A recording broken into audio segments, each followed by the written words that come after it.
So we want to create a network, and we will have a closing words after lunch, and in which we will talk about our space. So without further ado, I will now invite Barry Ellis to make his presentation. Et le partage de technologies d'assistance axées sur les loisirs. So Barry Ellis has been working in accessible gaming since 1994, where he started a lifelong passion for finding, making, and sharing leisure-based assistive technology. Director of One Switch since 2002, one of the earliest members of the IGDA Game Accessibility Special Interest Group, and he's also always learning. He is an IGDA. He's also a member of the IGDA, International Game Developers Association. So, bonjour. Go ahead, Barry. The fuel that drives accessible gaming is found in us all. It's the joy of play, knowledge of what it is to struggle, the instinct to help those we care for, and the search for meaning. And the spark came in harnessing electricity for play and for superhuman powers. The 1898 Akuphone hearing aid was perhaps the first electronic assistive technology, AT, aimed at disabled people. The 1912 exploring optophone enabled a blind person to hear the varying light around them. And the 1914 optophone gave them a way to read printed text. A trained operator moved a control arm to scan across each character. This translated to a flow of musical tones which were possible to reinterpret as meaningful words. The British Wireless for the Blind Fund in 1928 was the first electronic assistive technology charity. Radio offered a source of connection to the modern world and of cultural enrichment. Full-length audiobooks surfaced from 1934. One early set of recordings was of Joseph Conrad's Typhoon, and here the crew and passengers of a steamship tried to survive a brutal storm at sea, often in pitch blackness. In the hell of World War II, knowledge accelerated around computers, and separately, what it took to keep people alive. Throughout the 1950s, innovation in assistive technology was rekindled, such as Emma Kavakian's hands-free typewriter, controlled with coded puffs of air. TV control, accessible from the confines of an iron lung, engineered by a team with links to Bally Pinball. And the Klein electric wheelchair, developed in Ontario and mass-produced in 1956.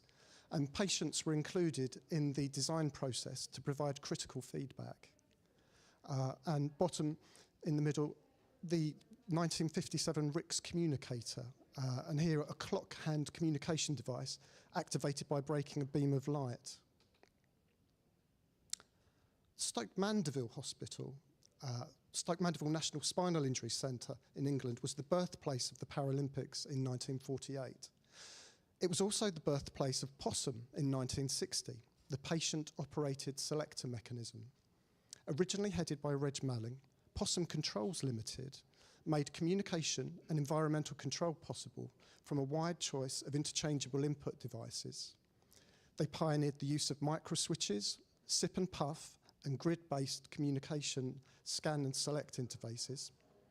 POSSUMs were free from the National Health Service, enabling many of the most disabled people to leave hospital, go home, and live rich and varied lives of their own making. And these innovations are etched in the DNA of modern-day assistive technology and accessible gaming. And POSSUM, Latin for I can, still trade today. Bring it closer. Around all this new technology for living, communities formed. One was with the Respinaut magazine, by, for, and about people with residual respiratory paralysis. The name Respinaut came from founder Anne Armstrong's experience of living in an iron lung. Like an astronaut, she lived a restricted life in a tiny space and depended totally on machinery for communications and air supply.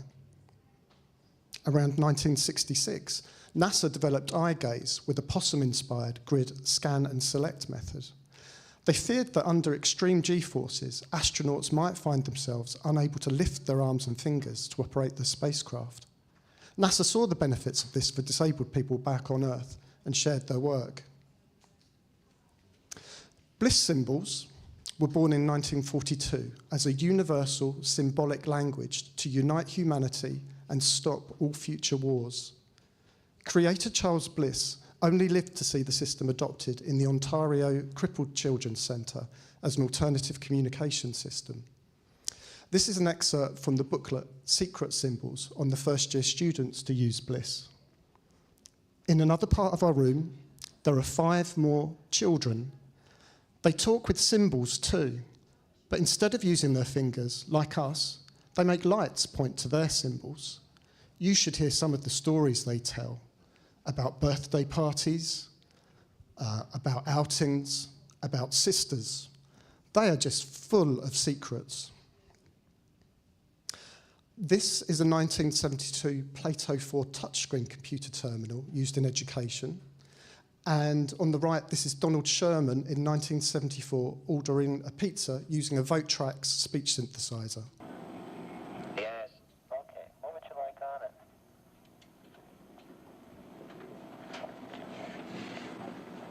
Pepperoni and mushrooms. The 1978 VidCom was Atari's brief foray into AAC, augmentative and alternative communication devices for people without speech. Preset words could be quickly displayed from a small list, as well as slowly spelling letter by letter. Text messaging over phone lines was even an option. And in 1979, under the name Telemachus, Reg Malling, who had left Possum, ran the UK's first online disability information service. As for the foundations of electronic gaming, chess matches played across telegraph wires using one-switch Morse code started in 1844. By 1897, games bridged continents using deep-sea telegraph cables.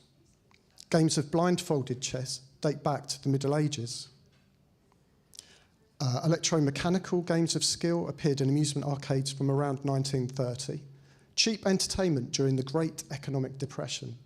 First was the rotary merchandiser prize machine with low height and simple one-button control. Spotlight Golf from 1936 is believed to incorporate the world's first electronic computer with a 1-byte memory store. And this golf sim gave players a choice of course difficulty.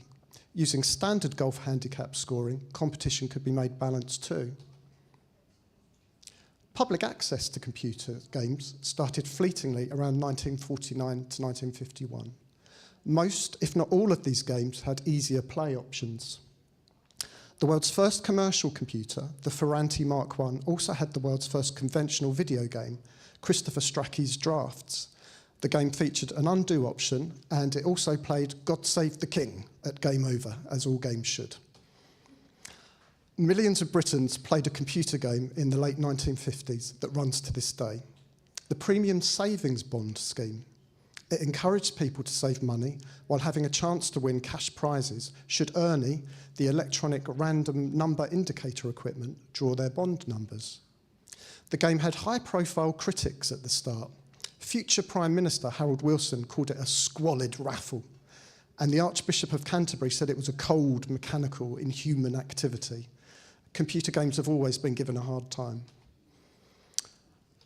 By the 1960s, there were hundreds of computer and video games, most out of reach of the general public.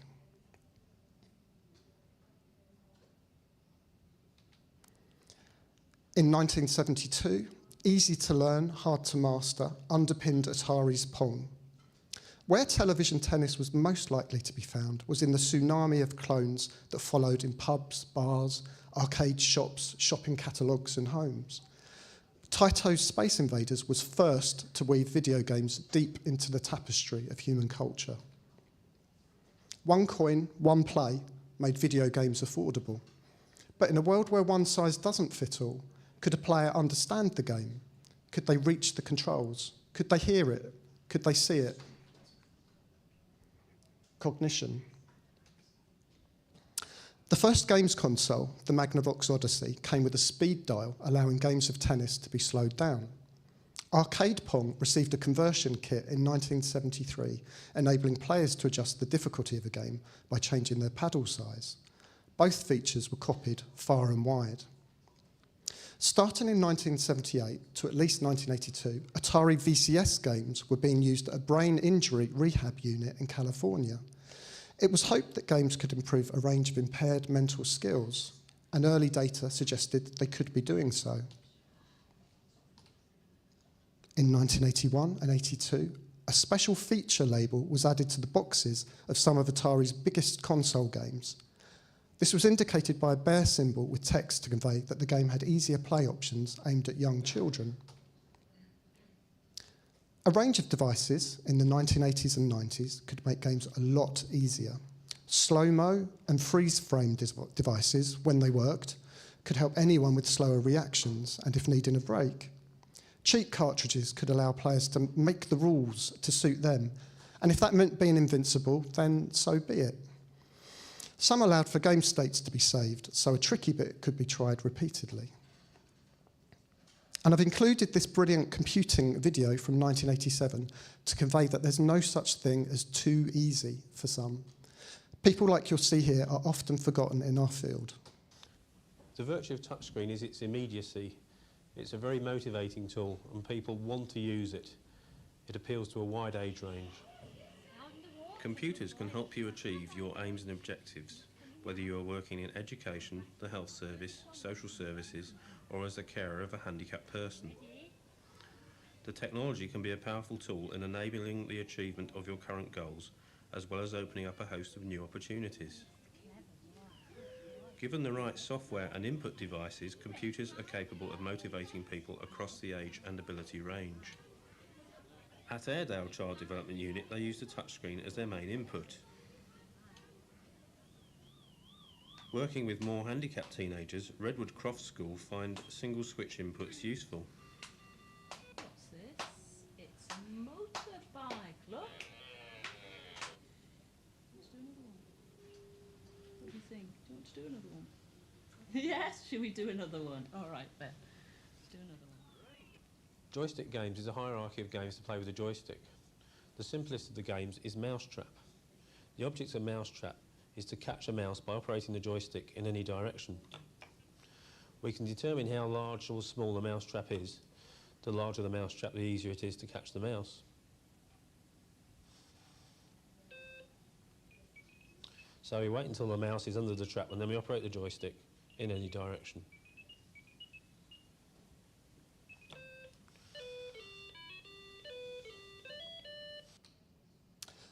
Some games allow for ultra-low pressure enjoyment. Atari's iRobot in the arcades allowed players to forget the game and relax in Doodle City, creating art with the game's elements. And sound test options can bring much fun too.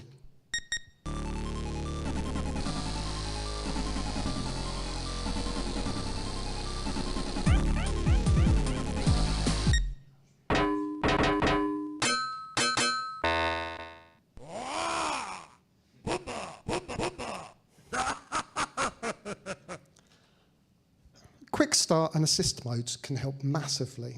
1991's F1 GP demonstrates many, including an indestructible car option, steering assists, automatic braking, and dotted best line indication. Some games are annoying when repeatedly telling you how bad you are, no matter how hard you try. That was weak. Yeah, having that repeatedly is annoying. Dancing Stage Party Edition for the PS2 gave a welcome no booing option for those who don't like to be heckled. Globally, over 1 in 10 adults are thought to be illiterate in a world with over 7,000 spoken languages and 300 forms of sign language. In the US, 5% of children have some type of language processing disorder. Words can be a brick wall. This can be with game menus, speech, audio description, and the sesquipedalian opaque nomenclature of so many terms and conditions. Word alternatives such as icons, photos, sound effects, and video can help. Two controllers acting as one allows for varied setups and for team play. It's long been an option for some.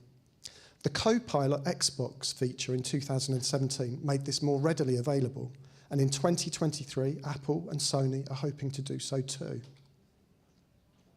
Artificial intelligence offers a way to help players. For instance, computer vision can help a player isolate a target and then move in a fraction of a second onto it. If you have slow reactions, this can make the unplayable playable. It's a contentious solution, though. It will lead to computer vision assist bots at war with anti-cheat tech, and some middle ground is needed. As for the future, the Saab night panel button shows one way forward. When pressed, all but what matters is dimmed, and in this picture, all that is lit up is the driver's speed and the braking cars on the road ahead. Control. Myron Kruger, a pioneer in extended reality, or artificial reality as he termed it, found a way to make the human body the controller. In 1970s Metaplay, a participant entered a darkened room where they would be projected onto a large screen. A behind-the-curtain Wizard of Oz computer operator could draw on this same live image using a light pen. With imagination, there was limitless scope for play. This chin-controlled Magnavox Odyssey and sit-puff pinball machine date from 1972, and these were used in New York and Floridan hospitals by injured Vietnam veterans. This shows Mavis, the multi-purpose computer in a suitcase. It gave a test pool of severely disabled children a means to record, edit, store and retrieve their thoughts, often for the first time, and to play with games and toys, to create art and music, and much more. This UK government-funded approach was visionary but expensive. Pitted against the alternative of adapting cheaper off-the-shelf computers, it lost out. Modification of controllers used to be encouraged by Atari. The use of an open standard DE9 connector led to a huge choice of controllers for players, including compatibility with some wheelchairs. Adapters were common for incompatible computers, sometimes adding remapping and auto-fire options. Atari forwarded people requesting specialised controllers to a rare expert at the time, Ken Yankelevitz, who was advertising his services in mainstream gaming magazines in 1982. But one of the most versatile devices of the 1980s was the Apple II adaptive firmware card. This scan and select example of its powers shows Ms. Pac-Man made into a one-switch turn-based strategy game.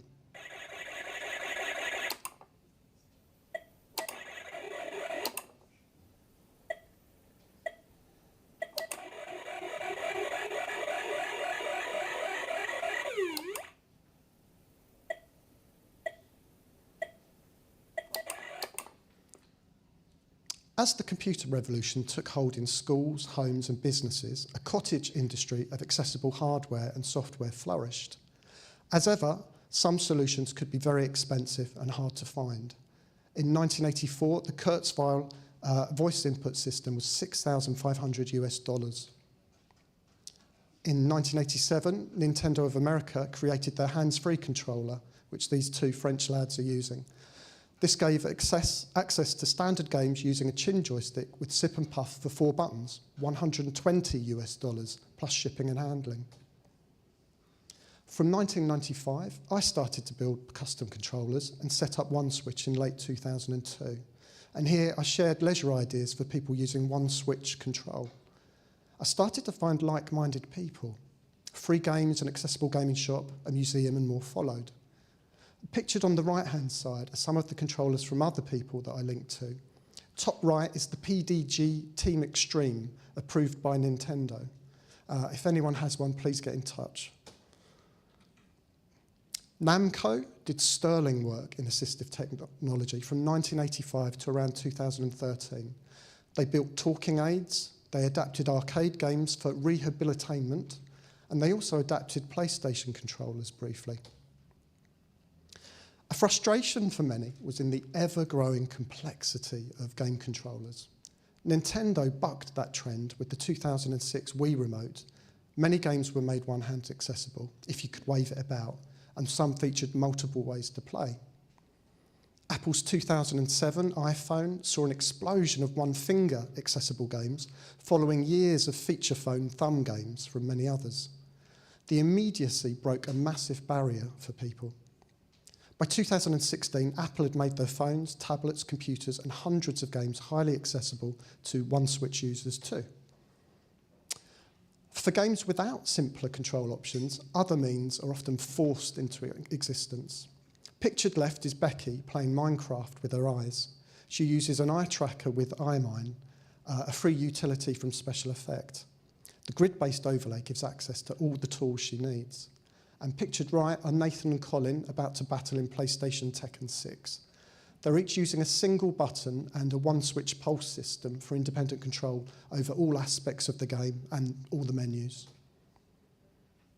Microsoft have done much to boost knowledge of game accessibility.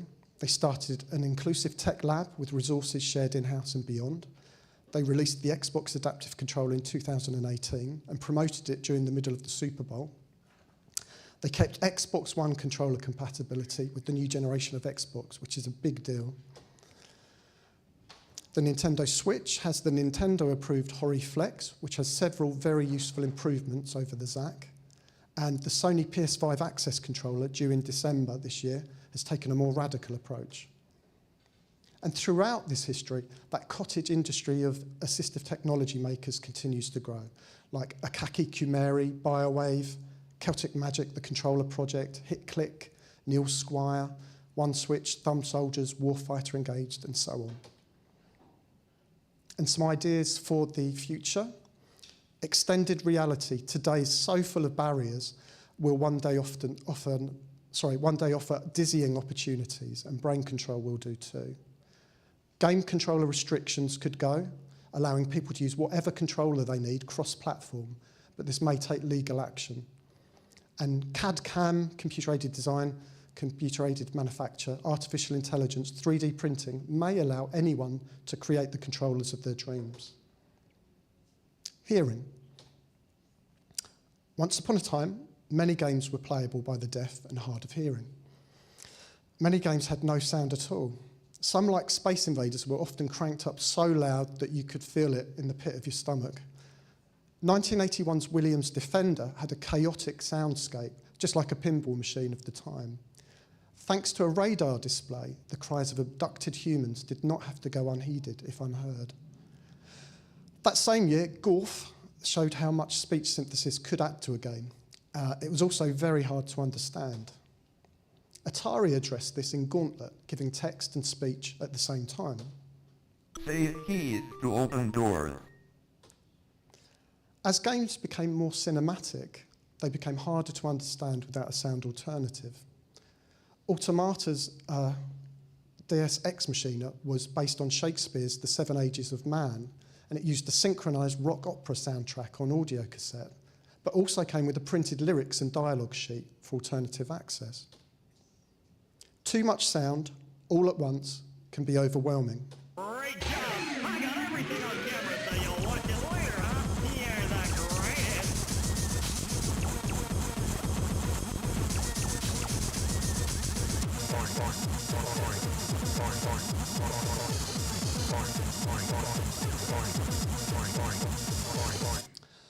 A growing number of games started to add separate volume controls for music, dialogue, and sound effects, so you could tone it down. Zork Grand Inquisitor on CD-ROM included a subtitles option for all its rich and varied dialogue. Colour-coded subtitles in Sega's Shenmue in 1999 helped players tell who was speaking. 2000 saw the start of deafgamers.com, a review site for PC games rated for deaf accessibility. It ran until 2013, when the PC broke down and there wasn't money for a new one. Half-Life 2 in 2004 used more detailed captioning to describe sounds beyond dialogue, greatly enriching the experience for those needing it. I've been proud to call City 17 my home.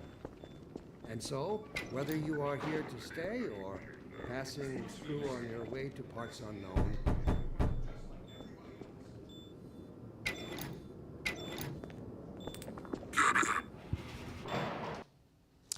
Reed Kimball's Doom 3 CC closed caption mod from 2006 added captions and an optional sound radar.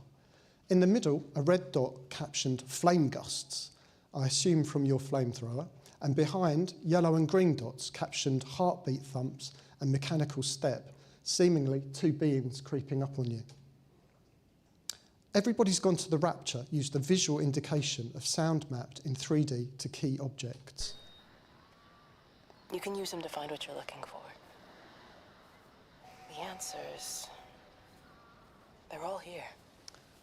And here you can see radiating concentric circles are mapped to a ringing telephone. This is a special announcement by the Emergency Measures Committee.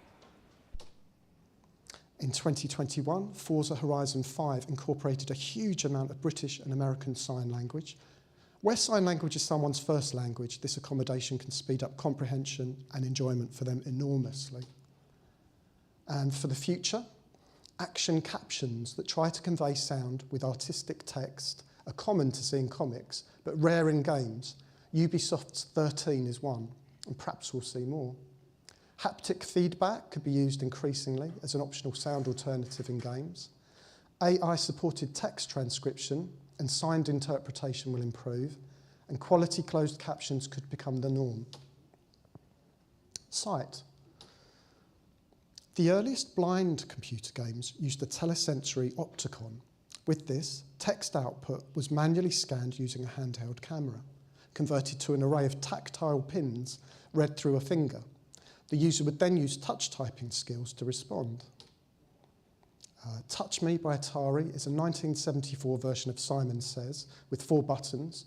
Unique lights and sounds made this blind accessible, and likely more by accident than design. And it inspired handheld electronic Simon, which is still made today. Getting a bigger television could help. This Fresnel lens magnifier, advertised in 1982, offered a cheaper route to a bigger display.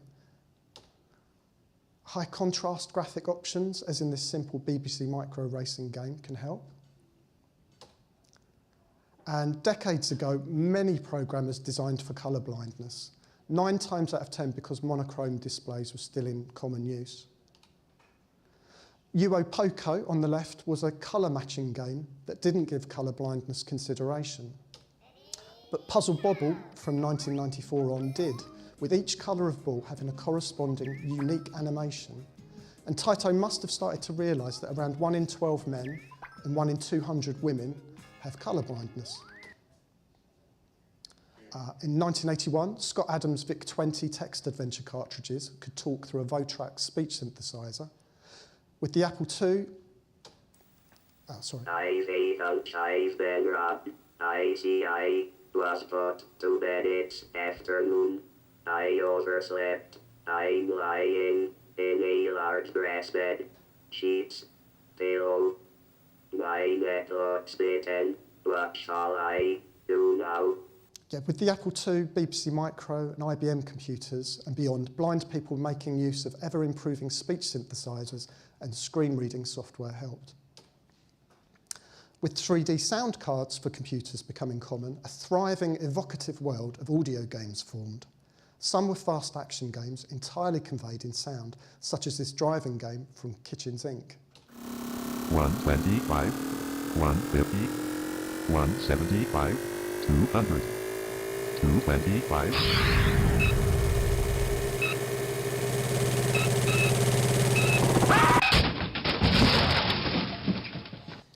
Sharing these blind accessible worlds online included Odyssey in 1996, AudioGames.net in 2002, and on the back of Apple's iOS voiceover, AppleViz, in 2009. Games aimed at the blind and sighted are rare. Blindness, a 1996 Italian full-motion video mystery thriller, was one. Starring a blind protagonist, it was its holophonic point-and-click 3D sound interface that made the difference. And Regret of the Wind from Warp 1997 is like a Japanese language interactive romantic radio play. Creator Kenji Ino had met blind people struggling with standard video games before, and he liked the idea of creating something the blind and sighted alike could play and have an equal conversation about. Sega liked this enough to secure an exclusivity deal where they would donate 1,000 Sega Saturns to blind people, with Warp donating 1,000 games to go with them. In 2003, Taito approved Space Invaders for Blind, another Japanese language game that could be played with or without a screen. 3D sound with sonar effects made it possible to gauge and battle the threats around you.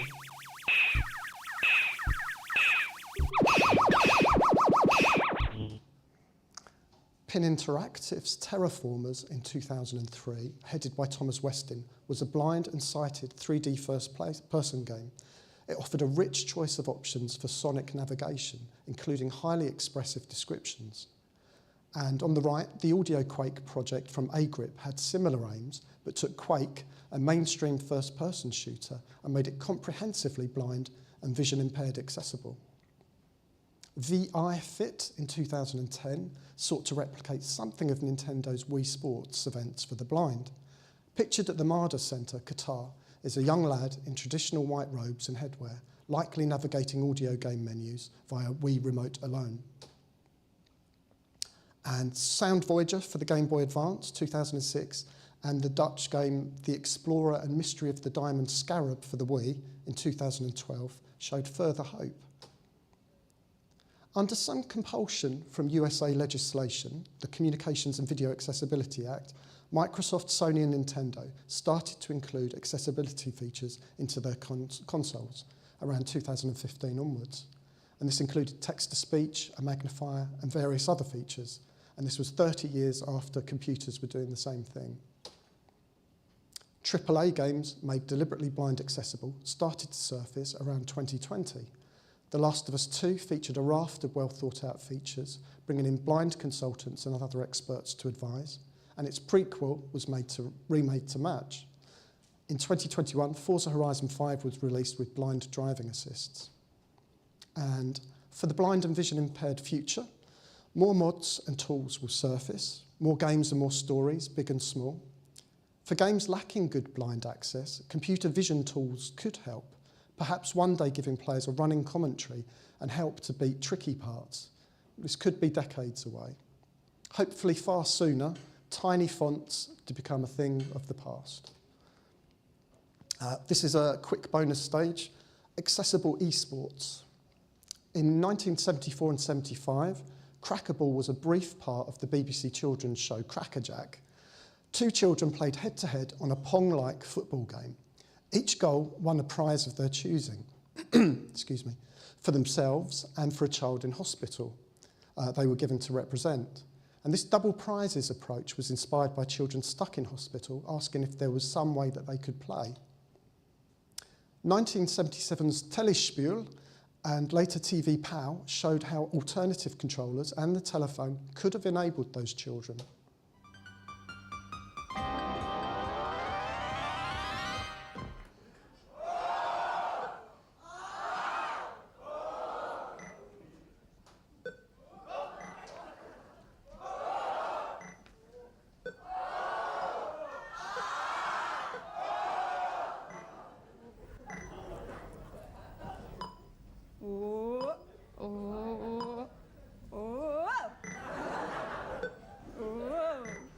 Geschäkert wird nicht, also jetzt wird's ernst. In 1979, the annual quadriplegic pinball tournament at Harmerville Rehabilitation Centre, USA, led to a short film documentary called Robbie, and adapted video games were a part of it. Pictured here in 1981 is a battle between Robbie Marintz in black using a SIP-Puff joystick against Les Allison in cap playing a modified Taito Stratovox machine. And machines were supplied free from the likes of Atari, Bally, Stern and Taito, the giants of the time. Atari were happy to see all and everyone play their games. It was good PR. Pictured here are Mildred and Dorothy competing in old age. Atari supported the California Special Olympics in 1982 and 83 with their free play gaming tents. A proposal was made from the Special Olympics to Atari after they had seen an advert for the prototype Atari MindLink controller. They asked if it would be possible for a range of more accessible sports games to be made for future events. Sadly, the American video game crash of 1983 stopped it all in its tracks. In 1986, French Handisport ran exciting competitions using modified game equipment. Here in Lille, competitor Nicolas with head down has just launched a bowling ball using a knee switch. And around him, everyone watches the screen intently, including occupational therapist and accessible gaming pioneer Thierry Danigo next to the Atari. Team play was sometimes needed, one to aim, one to throw. Trophies were at stake, and the prestige of having the results printed in the Pac-Man Accessible Gaming newsletter. My start in game accessibility was in an English day centre for adults termed as having PMLD, profound and multiple learning disability. Around 1995, we had immense freedom to try activities that people might respond to. One game we played was real versus virtual darts. Some players used real darts and a real dartboard. Most, though, used a virtual darts setup using a large accessibility switch on an adjacent Commodore 64. Staff would help with aiming, giving players a chance to hit or miss a target with luck or judgment. Likewise, but on a grander scale, real versus virtual golf was played at the Real Abilities Golf Tournament, August 2000. Hosted at the Pelican Hill Golf Club, sponsored by Microsoft, players used conventional golf equipment or assistive technology to play side by side, shot by shot. And this is Daniel Scott, aka Batman 333, competing in a 2001 freestyle dance mat competition. Daniel has one leg and uses crutches.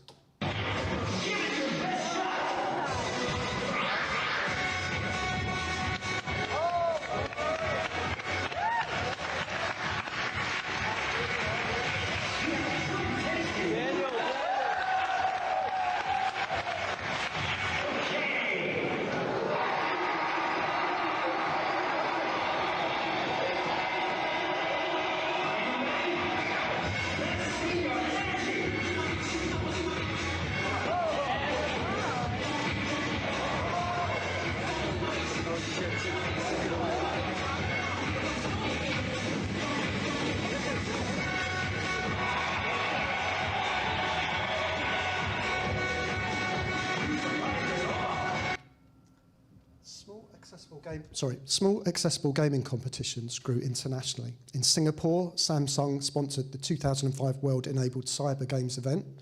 From Japan, motion-controlled sports games spread for those who could manage them into retirement homes and beyond. And between 2009 and 10, Gavin Phillips with Assistive Technology Partners in Colorado, USA, ran two of the biggest, best thought out and most joyous accessible gaming events for children I've ever seen. BCI, Brain-Computer Interface Racing, at the Cyblathon 2016. And this event was an international battle of BCI systems with up to 4 disabled people competing per race, successfully transmitting a brain state linked to spinning fans if on blue, jumping if on purple, or sliding if on yellow, would see you progress down the track, a sort of brain ribbon, if that means anything. Gaming charity Special Effect have long supported competitive gaming, from people using Snakes and Ladders online via their iGaze Games website to people like Brandon Fuller competing in elite esports using high-end equipment with permissible adaptations. Accessible esports events continue to take place globally across the spectrum of disability. ePara of Japan, Ability 360 in the USA, Handy Games in France, and many others run or support inclusive competitive events. Permastunned recently made the Guinness Book of Records as the largest esports team for disabled people. For the esports future, more consideration to be given to those needing assistive technology, accessible esports in the Olympics, and perhaps from that, a unified One World Olympics encompassing the Paralympics, Special Olympics, and esports all in one. And finally, unifying this all is the importance of trying to make game accessibility information easy to find and easy to digest. When it was one coin to play a new game, it wasn't much of a risk. When it becomes expensive and needing specialised equipment, it is. In 1981, the UN's International Year of Disabled People converged with the home computing revolution. It did lead to more people thinking about both. Some found the UN's one special year patronising. Ian Dury, then one of the most famous and most prickly disabled people in the UK, co-wrote the song Spasticus Autisticus in protest. He didn't want disabled people to be seen as victims, needing a pat on the head. Some disabled people, like Richard Gombe, pictured here, using a head wand, found their own solutions and hacked or wrote their own games. Many teachers, parents, academics and other puzzle solvers did the same, and then found various ways to share them. Indies have long been an essential part of game accessibility. People needing suitable games and accommodations resorted to a mix of trial and error, word of mouth, libraries, support groups, software piracy, computer magazines, books and school. Mail order resources, helplines and computer databases grew, and key names include AbleData, Apple, the Blue File, the Disabled Children's Computer Group, SEMERCs, which are Special Education Microelectronic Resource Centres, and the Trace Centres. The Trace Centre. The Trace Centre deserves a special mention for their mid-1980s work in persuading Apple and Microsoft to include accessibility tools into their operating systems and for bringing about the industry standard for connecting accessibility switches. From 1989, the World Wide Web changed the course of the world, and some of it for the better. This slide represents a fraction of those who've put great passion and energy into progressing game accessibility online. Think also of all the players, the testers, the makers, the coders, the people running studios, competitions and events such as this one.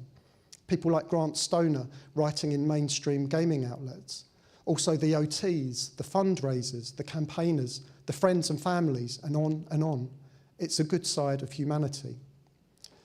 If I were forced to pick just one moment, it would be the formation of the IGDA Game Accessibility Special Interest Group in 2003 by Thomas Westin and chaired in the early days by Michelle Hinn. It drew in specialists and passionate people from around the world. It became a melting pot of so many ideas and hopes, and its influence continues to resonate to this day. There are believed to be around 70 people currently in game accessibility roles at game studios, Ian Hamilton tells me. In 2022, the GDC Dev survey had yes outnumber no for the first time for whether devs are considering accessibility. Still only 39% though, so still a way to go. To help developers grasp some of what is needed, game accessibility guidelines have been made public since at least 2005. Some of the most popular ones today include Game Accessibility Guidelines, Able Gamers Accessible Player Experiences Training, Special Effects Dev Kit, focusing on physical accessibility, and Microsoft's Gaming Accessibility Fundamentals Learning Path, free online training course. In 2023, there are estimated to be over 1 billion websites with over 4 in 5 inactive. Finding suitable games and equipment can be daunting. The many related charities and online specialists can help. Audio games, Can I Play That? Can I Play That? Game Accessibility Nexus, Neil Squire, and so on and on. Some sites have content you can filter, such as Special Effects Game Access, OneSwitch, and the Family Gaming Database. Even with help, it's still easy to miss really excellent stuff. 2012 saw the launch of the Game Accessibility Information Symbol, or Joypad Rider, used to help encourage people to include accessibility information with their games. itch.io in 2015 added accessibility filters to their indie game store. It could be something of a lucky dip as regards accurate results. Microsoft in 2021 and Sony in 2023 have happily followed. One day, AI search engines may make it all a lot easier, but currently it's not good, and the human touch is far superior. And for the future, the GPII, the Global Public Inclusive Infrastructure idea, holds great potential. And the concept is of of individual accessibility profiles stored in the cloud and applied when a person needs to use any public computer. This might be a ticket machine, in-flight entertainment, or banking machines. Whatever it is, it would automatically adapt to fit around the accessibility needs of the individual. Could this idea expand to include an accessibility passport for video games? No need to keep telling each game what accessibility settings you would prefer. It would just know and adapt. Cross-platform through the ages. Meanwhile, I do recommend visiting raisingthefloor.org and looking at some of the already useful unified assistive technology databases and services. Thinking 20 minutes into the future is disorientating. All of us are buffeted around in a maelstrom of rapid change. We cling on to whatever we can to give us some sense of stability and meaning. People are understandably fearful of AI, as they were of computers in the 1970s and 80s. The Robert Musil quote, "Progress would be wonderful if only it would stop," resonates. For some, AI progress could be wonderful. For those who want to build, share, and explore more accessible worlds and stories, but don't have the means today. But for today, if you can be a part of that tide that lifts all ships, to make a positive difference without treating others badly, you'll be doing something special. And game accessibility, big and small, can be this. And that's it.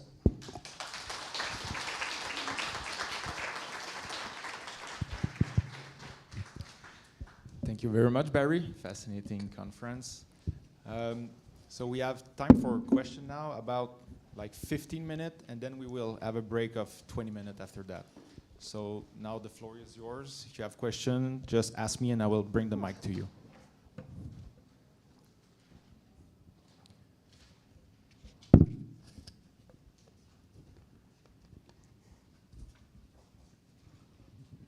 That was really fantastic. Thank you for that. I am an occupational therapist turned user researcher, and closer, sorry. Okay, I'll start again. I can hear. So I am an occupational therapist turned user researcher, and as an occupational therapist, my mind naturally goes to personalization, since a lot of this adaptive equipment and modifications require an element of personalization based on a child or adult's disability or need. I'm curious, what are your thoughts on personalization in the gaming industry and like where that's shifting, since we know that games are becoming by design more personalized? Yeah, something that GPII said that I liked, which was one size fits one, and you do really need to think about all this gamut of personalization that's needed, and it does go back to that sticking point, I think, that there's no such thing as too easy for some players, and that is still forgotten, and that is an area I think things need to move to. People think that's an easy mode, and that's ridiculously easy for me, that will do, but it goes a lot deeper and a lot further. So it's everything, I think, personalisation, and people have been chipping away at it since the beginning, but it will never stop being the key thing, I think. Do we have another question in the crowd? In the chat also? Anyone? You seem tempted. No? I'll do it. Maybe I can ask one of mine while we're at it. I was fascinated about all the controllers that you showed and all those design strategies that you showed for making game accessible. And I was wondering if there is any reception from the player part about those technology. Do they work? Is there some feedback from the public saying if it's... I think, I mean, from one Switch side, sometimes if a controller goes out and nothing comes back, often that's just like a transaction you and I would have with an online shop. I've bought something, it works, I'm not going to bother to thank you. That does sometimes happen. You hope that's the case, but sometimes people are just giving up. So I do think it's important to ask, is it all right? You have to be quite brave to do that sometimes, because sometimes people just say, it's not quite right, and then you have to scratch your head and think of something else. It would be awesome to have some historical traces of all the reception of those technologies and design strategies to see how they work. All they have worked from the player perspective, but... a lot of stuff's lost in time. Yeah, I'm sure of it. All your photos were awesome. They kind of let us hint at what were the relationship between the designer and the players. Some of your images, and yeah. Question from the chat.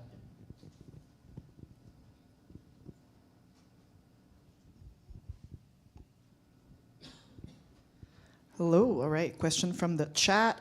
So Antonio asks, what feature do you feel needs to be added ASAP or one that has been forgotten? That's a good question.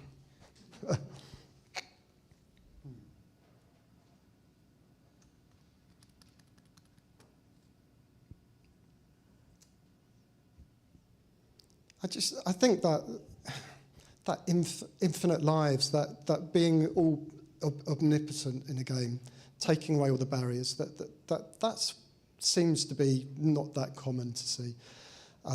Just to dial it right down low, to make a comfortable experience where you can just experience it. I know you can get that with some games which are just go and explore, but often something will attack you or force you to do something, or someone will be nagging you. It'd be nice just to dial it down and just explore in a game, just those elements. I'd love to see a bit more of that. You don't see that commonly, I think. Is that okay, Antonio? I don't know, he'll let me know. Other question from Ian Hamilton. Oh, blimey, that'd be a hard one. When is your book coming out? In the future. I actually have a question of my own for you. So we have a lot of, I guess, visibility on what happens in the West when it comes to accessibility oftentimes, either on social media or, the different games accessibility people that are working either part-time or full-time in the industry. We often hear about people in the UK, Canada, the US, but there has to be efforts that are being made elsewhere. Thinking about Japan, which is a huge hub for games in general. Do you have any either organizations or works that you would recommend people looking into in Japan, for example? The Let's Play project is great.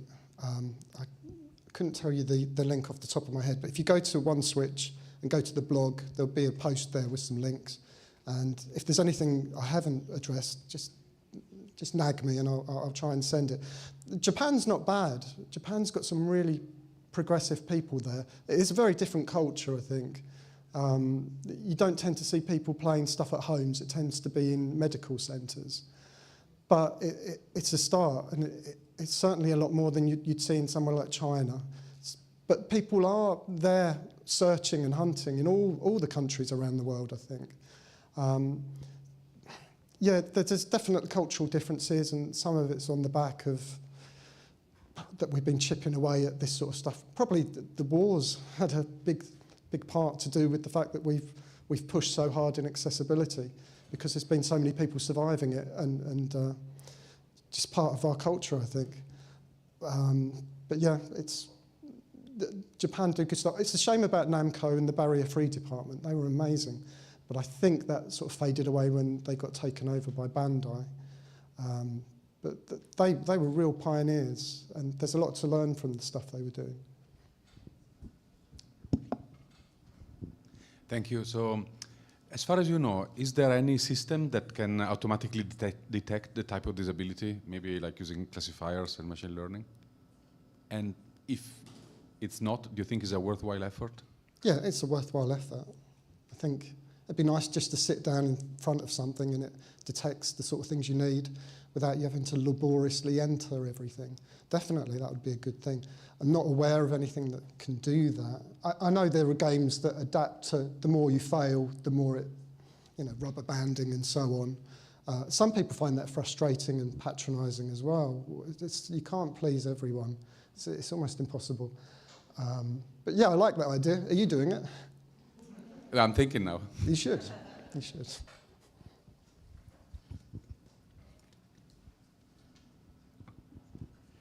Hi, great talk. So one thought I had in regards to the II initiative is a lot of games were trying to work towards being more accessible by design. And it seems like if you have profiles based on settings, like a lot of accessible games might slip through the cracks. Like then if it is based on like settings, they're activated or turned off or on. Do you have any thoughts on how we could get around that and those accessible by design games being included in such an initiative? Yeah, it's a good point. I think finding those games, it's important that the filters on the stores are pointing you to games that are accessible by design, and they're low pressure in certain ways. They're very good with deaf and blind access and so on. That needs to be recognised, and people filter through and find those. But I know some people have said The Last of Us 2 is the most accessible game ever, but it isn't. It depends on who you are and what you need. And for some people, the most accessible game is the one that's got, you're straight in, it's one button or whatever your interface is, and you're playing it.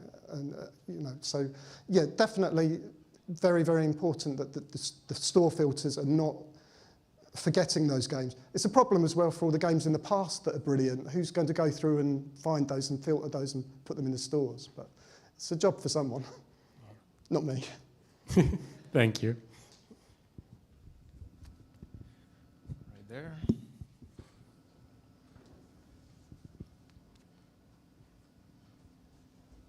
I will be in top shape after that conference, walking around like that.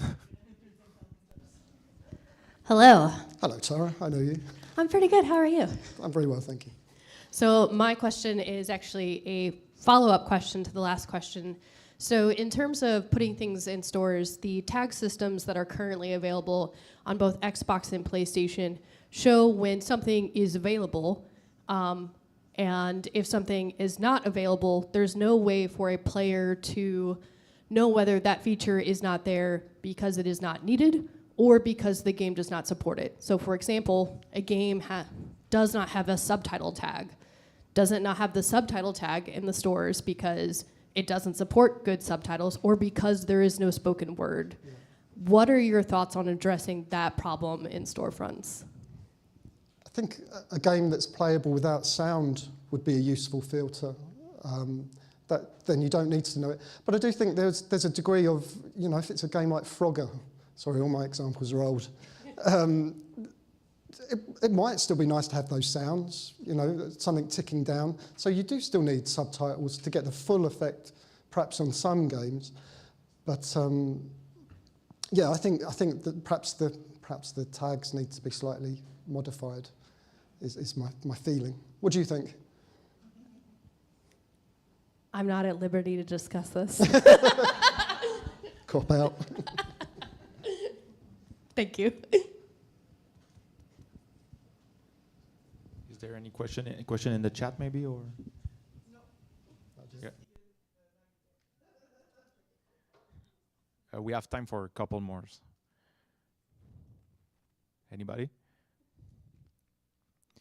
Do we have any traces of the co-design process of all those technologies that you showed us? Or is it just like they try to develop a technology in-house in a company, let's say, and then they just put it on the market? Or there is always a co-design process involving people with disability when they develop some of those features that you showed us? I think it's everything. But if one person in the middle of nowhere who doesn't know anyone has a bash at it and tries to make something accessible, they can still do a brilliant job. But I do think it's important to, and also the umbrella of disability is huge. So it is difficult to get everyone's point of view. So you do need, disabled or not, you do need someone who's an expert to point to things. But some games only have 1 or 2 features and they can be broadly accessible, and some need many more. I don't have any complete answers for the best way to do it, but if you're trying, it's good. But you do need to get people testing it. If you're aiming it at a group, then it's good to get them involved early, and it's good for them to be testing it and telling you this isn't really working, or this could be better in this way. Also, if people have lived with not being able to play a game playing it blind, they'll have tons of experience of what's good and what's not, and you would hope, if they're experts. So it's always very important. It seems trite to say it, but it's all and everything. All sorts of approaches have worked in the past, but people can involve lots of disabled people and it still not be great. It's difficult. Thank you very much.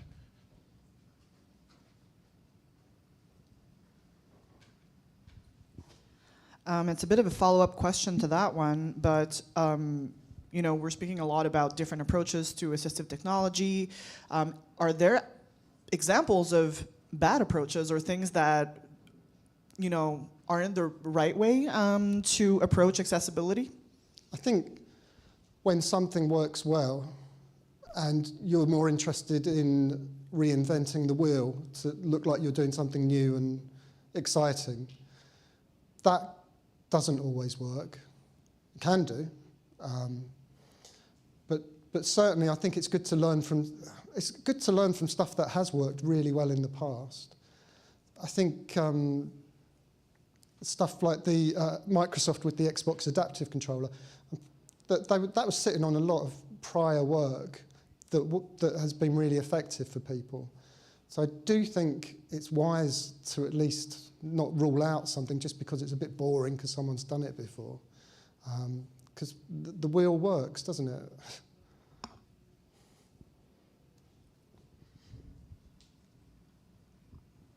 Thank you very much for the conference.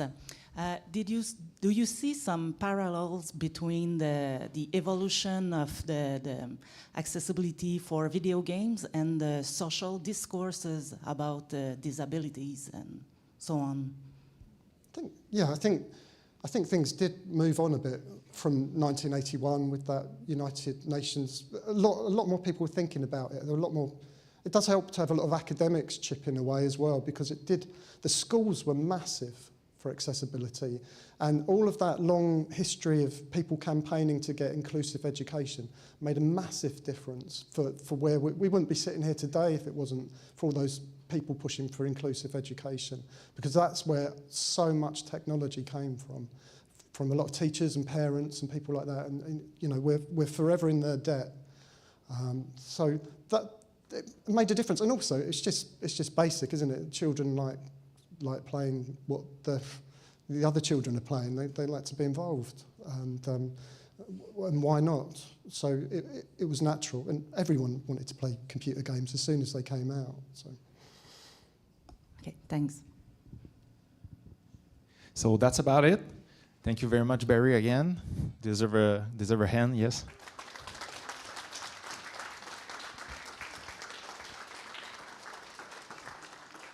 And so now we will have 20-minute breaks.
Ben, c'est-à-dire, c'est pas un panel, mais je vais vous dire c'est quoi qui s'en vient.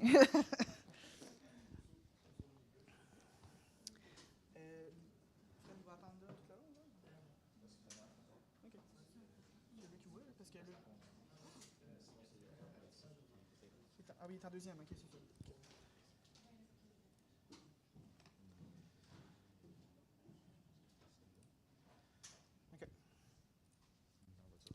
All right, I will present in English just to switch things up.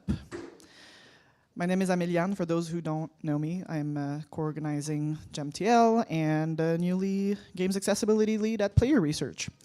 Also wanted to remind really quickly, we have booths in the cafeteria area for makers making change and player research. So during breaks, you can go there, try some assistive technology, talk to great folks, as well as you can go there during lunch and at the cocktail hour at the end of the day.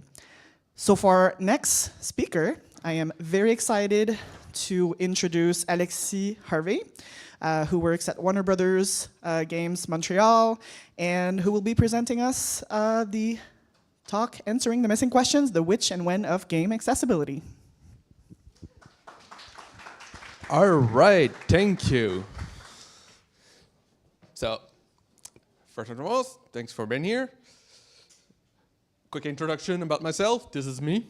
The photo, not the logo. Use any pronouns. I'm a game designer. I co-founded an indie game studio in 2018, which is called Australia Interactive. This still exists. And in 2021, I joined with Warner Brothers Game as an accessibility specialist as a game designer. So, this is all very interesting, but let's talk actual accessibility. So, we have been covering a lot of ground in accessibility in the last, several years, as Barry mentioned it quite extensively in the previous presentation. So we went from a state where there were, no accessibility to a state where we kind of have accessibility, but we're missing parts. And we're trying to move to a place where it's fully accessible. And obviously, in the end, our target is to have a game where the accessibility is not shoehorned in, but actually part of the entire design. I do know that the stairs in the last one are considered dangerous, but with subtitles, you're unlikely to fall down the stair with a wheelchair. So, how do we get to this? And a lot of the issues that we have comes down to production. We have quite a few questions when we come to accessibility. And if you're here or watching online this Game Accessibility Conference, I'm going to expect that you have answered the first two questions, reasonably well. What is accessibility? Why accessibility matter? If you have not, there's a million different blog posts, conference, podcasts on the subject that you can find. And there's a fifth question, which is how do we implement accessibility? This I won't cover because this is 20 minutes, not 20 hours. But you can Google it online if you have, if you want to implement various features. Which leave us two questions which are not often talked about, but is a significant hindrance when we're designing for accessibility. These questions are, which feature exactly do we need to make our game accessible? And when do we go about implementing these features in our game? So that's what we're going to talk about today. We're going to try to remedy this lack and have some clear guidelines on how we introduce accessibility in our development. I'm going to show you my three-step process to figuring out our accessibility feature, and perhaps most importantly, when do we go about to introducing them? Spoiler alert, don't wait at the last minute, but I'm going to talk about it a little more a little later. So first and foremost, which feature do we need? So the first step in my 3-step process is what I call the 4 pillars. You have different variation of these 4 pillars. Some would include something like text-to-speech, screen reader support. Here I've chose closed caption subtitles, control remapping, colorblind modes, or just colorblind support in general, and difficulty settings. These are the pillars of your features you need. And no excuse, you need them as part of your game. Just don't ask questions. You don't need to ask someone who is blind or deaf if these features are required. You just need them. You'll need them. You don't need. So no excuse, just have these 4 features. Second step is meeting your legal requirement. Now, fair warning, disclaimer, I am not a legal expert. I'm a game designer. These are just my general recommendation on being compliant with recommendation worldwide. The first one is the Web Content Accessibility Guideline, level 2AA. These are made for primarily website and web application, and it's kind of a weird thing to try to implement on video games. So secondary recommendation is the Xbox Accessibility Guidelines, which does cover a lot of the same material, but in a format which is a little more game friendly. And then we have the Communication and Video Accessibility Act. This is for US only, but it's a big market. You should comply with US regulation. This require, in very short example, to be that all software, including games, which has advanced communication feature, which a lot of online multiplayer games will have, they need to be accessible. So if your game is online and available in the United States, your voice chat feature should be operable from the opening the software by someone who is blind or deaf. And these two, the 4 pillars and your legal requirement, are going to cover a lot of the ground when it needs to go about for accessibility. But we're still not done. We need the 3rd step. And this is what I call the blockers and the points of friction. This is where working with people with disability, whatever they're consultant, they're just players, will be necessary. So you have your big features, but there's no standard anywhere that says that in level 2, that puzzle that relies on sound needs to be accessible to deaf persons, There's no standards, so you need to identify the blockers. So place where, even if it's not in the legal or just general industry practice, where people are going to stumble and how you can address these. Points of friction includes not being able to complete side content or just having a more difficult time. That's lessen your experience of the game.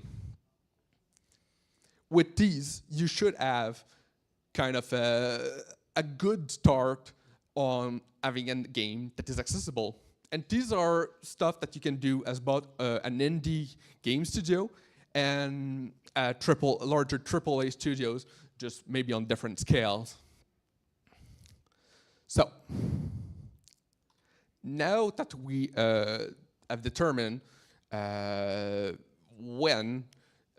which features we wanted, how do we go about making them into our game? When do we do it? Now, I'm going to present this slide. Just take pictures of it, or a screenshot, or just stare at it until it fuses into your mind. If you're blind and you can't do that, I'm going to give a little description of it. It's a simple graph. It's very cheap. I made it myself. And it shows that the longer you wait for doing your accessibility in production, the higher the costs are. and the lower your effectiveness are. The golden rule is early is easy. I cannot stress this enough. Just put it in your mind somewhere. This is super important. For example, control remapping, it's easy to go about at the start of the of development and just add Unity and Unreal both have first-party implementation of these things. Just going about to use them is going to be a lot easier. If you're trying to do it at the end of the project, you're going to spend a lot of resource, time, and probably your overstretched production team trying to figure out maybe we can swap the face buttons or some things, maybe. So the cost goes up and the effectiveness goes down. And to show about of how we can go about it, I've took the 4 pillars and made a little guidelines of when we should go about to do all the production step. Quick note, what I'm talking about core tech, I'm talking about technology that is, or at least can be, in your project before there's even a game project. These can be either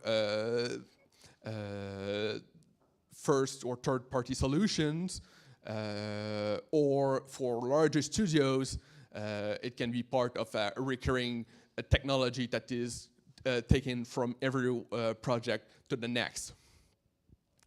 So, first pillars that I'm going to give an example about is closed captions. And closed captions, I really mean all form of closed captions, including subtitles, captions for supplementary sounds, etc., etc. As part of your core tech, you should have a system to match audio with captions. This is basically the system that any game with localization will have, where the audio file is added with the text line, and this is matched on screen for subtitles. This can be very generic, and you can also have a system that is very generic for just displaying caption on screen. You don't need to have an entire game before you do this. Caption system can be, similar from one game to, or even completely exactly the same from one game to the next. It's just a speaker name and text. You don't need a fancy system. So you can have this as part of your core tech. When you're in pre-production, so in the early part of production, you should go about to displaying the captions in game. Again, I'm talking about subtitles and supplementary captions. Designing all screens for captions. I was speaking too low for the entire time? Anyway. So displaying captions in-game, designing all your screen for captions. And this is a step that a lot of game fumbles upon, where, okay, you display on your main HUD your captions, but you're forgetting to, okay, in your tutorials, or into cinematics, or into your menus where people are still talking where you're in the menus, they need to be also done and designed in a way that support the captions. In pre-production also, start with your hooks. Hooks, I mean programming or design hooks, where you have controls over stuff like, is the speaker name displayed? Is the color, or do we change the color? Do we change the scale? So having your hooks in place for implementation should be done in the early step. And personal recommendation, also having a caption logs to review previous captions is also very helpful to add at this point. So when you get into productions, your only task should be, as new content is developed, to add the subtitles, the caption, as new sounds or text lines are added into the game.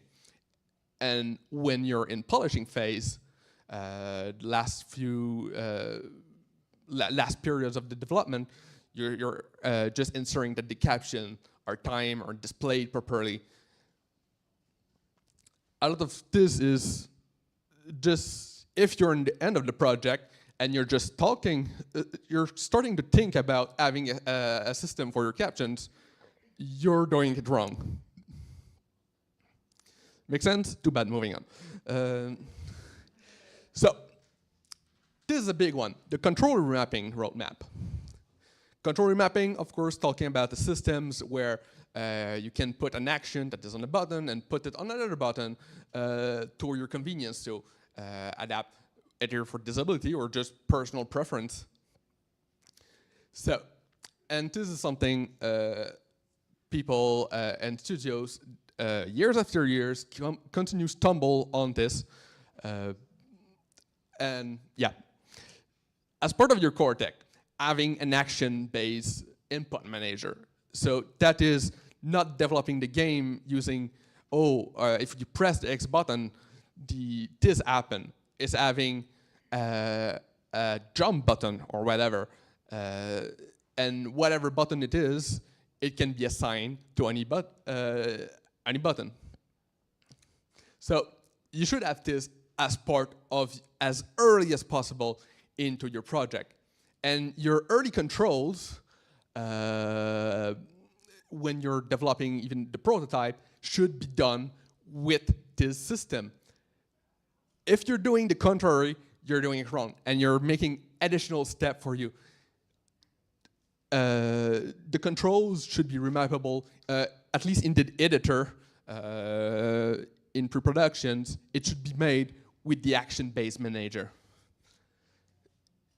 It's a kind of foundation thing where you have a core system, and if you're waiting to already have controls, you're going to dig up that foundation again to implement remapping. You need to do it early.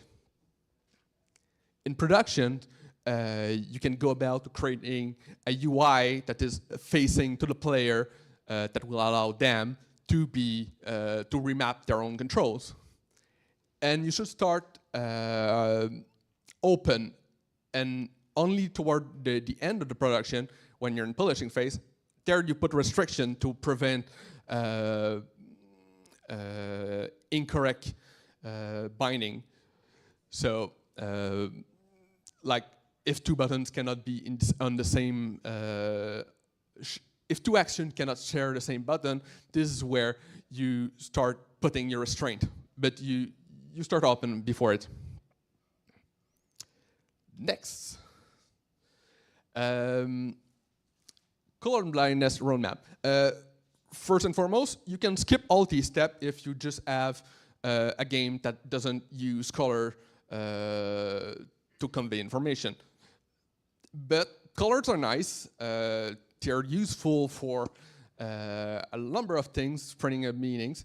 So how do you do it in a way that will be effective to various users? First and foremost, as part of your base project, you should have a color tag system. This is even for not accessibility, it's just a no-brainer. Just instead of having to go through the entire editor to change every time you want to change the color theme of your UI. No, you should have a color tag system where you have a string and the color of each element of your UI theme. And once you have that, it's kind of easy to have color variants, different colors that can replace the main colors and be easier to interpret for people with various forms of colorblindness. A good example of this is the famous red and green dichotomy, where green is good and red is bad, but if you can't see the difference between these two, it's a problem. So you can have something like blue and yellow, which is going to be more accessible to various form of colorblind user. So in pre-production, you define your basic set of color tags your backgrounds, your buttons, and your color meaning for different effects. And you implement your early UI using the color system. This is really an efficiency thing where you don't want to go back in the game and redo every part of the UI to implement this. You should have the system already in place, and it's going to simplify your work. It's going to streamline it a lot better. And also, very much recommended, having your VFX or your auto shaders, which is maybe like, it can be stuff like red barrel that explode versus green barrel that heal. If you can also recolor them to be colorblind friendly, that is also very good. In production, you refine and expand your default palette as you add more stuff in the game. You create new tags that goes with these colors. And you create a workable colorblind variant. You need to test this at this point because you're going to run into problem otherwise. But the colorblind, the variant, the alternative variant, don't need to be as fancy or beautiful as the original, at least in production. Once the UI and the game is more toward the polishing phase, this is where you do a big pass on the system, which already exists, on making it beautiful and making it as good looking as the default variant of the color team. Last but not least, the difficulty roadmap. And this I did not add a core tech part of it because difficulty is very ingrained with how each games are made.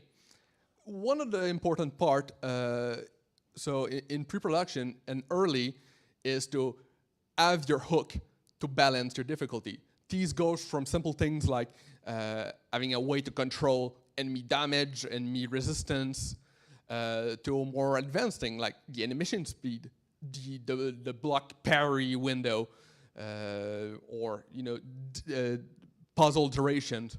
All these things that can be used by designers to modify the difficulty. Even if they're not balanced yet, at least you have your hook early on. Because if I jump to the last point where you're properly balancing all difficulty and you did not have your hook in the animation controller, it's not going to be possible. You're going to be stuck doing very basic thing. So you need to have early your hook. Even if you don't use them, it's better to not have them used at all, just using a default value. But you need this early. In production, you create a set of difficulty settings that you can do early balancing game on it. You should have a different type of difficulties for different gameplay modes. So combat difficulty, racing difficulty, puzzle difficulty, and of course, when you're done, you're balancing the game. So, I'm done. Both with time and the presentation. So, in short, you need 4 pillars, your legal requirement, and what you need to fill in the gaps. And lastly, when do you need them? As soon as possible, because you don't want to dig up your entire game programming toward the end of the project. Thank you.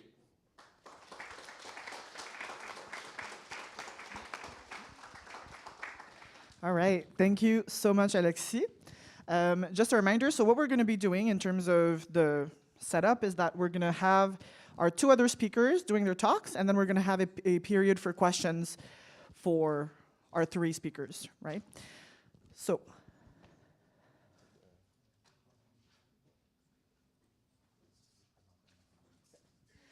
all right, so for our next speaker,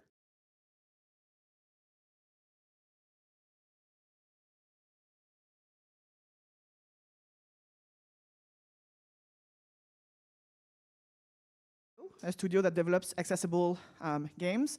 So give him a nice round of applause.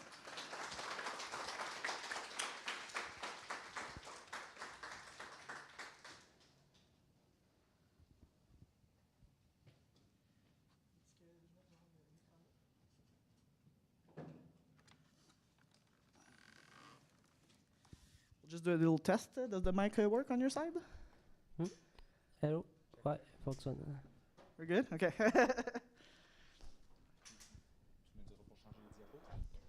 Ah ouais. T'as pas un clicker? So do you have a clicker for me, or you can just tell me when to switch the slides? All right. Ok. Ah ben ça va être correct. It'll be fine.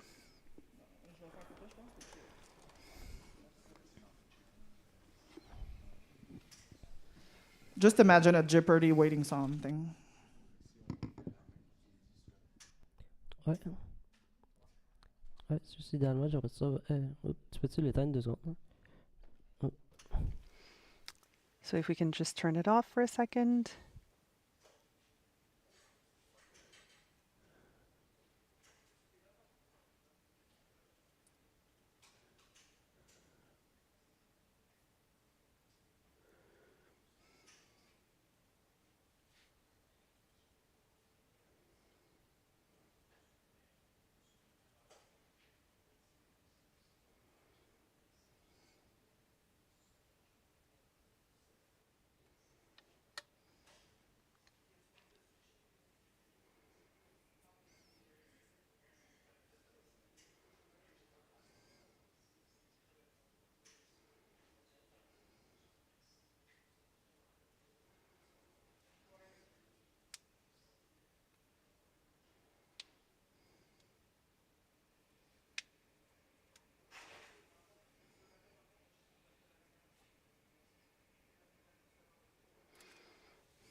Just some slides, shenanigans. Apologies for that.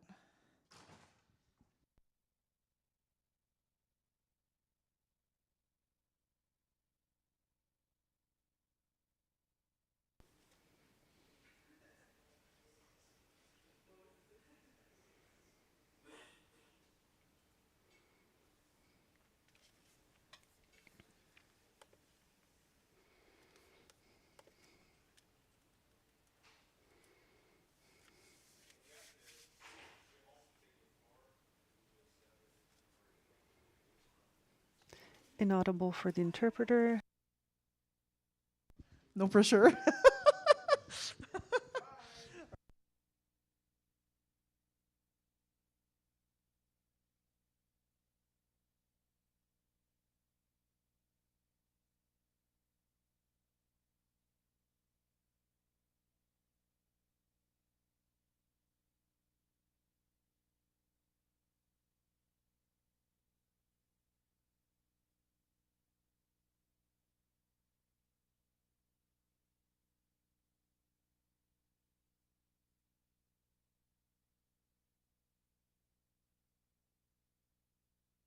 All right, so we're doing a bit of a change up in the lineup just so that we can find the proper slides.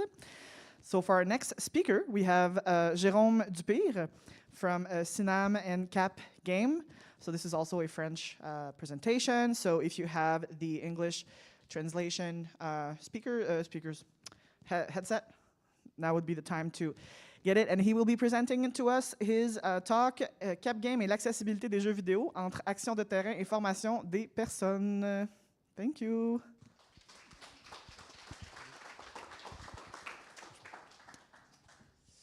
Bonjour, merci. So the title is Cap Game and the Accessibility of Video Games. So thank you for having me speak earlier.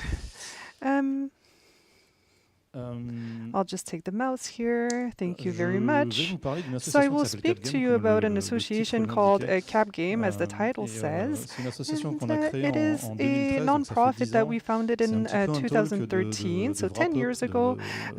So this will be kind of like a wrap-up, recap talk of everything that we've done. I'm going to try not to be too boring. The idea here is to very modestly try to tell you what we've been doing in France for 10 years and what I am expecting from these interactions today and tomorrow is to see what's taking place here in Montreal, in Quebec, and in other countries as well, and see how we can inspire ourselves from your best practices or good practices. So we created this association 10 years ago based on a few principles.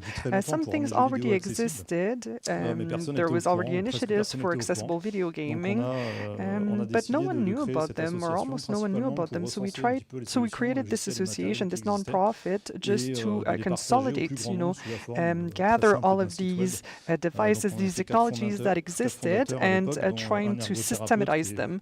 We had 4 founders, one occupational therapist among them, who was our source for assistive technologies. So we really used this person's brain.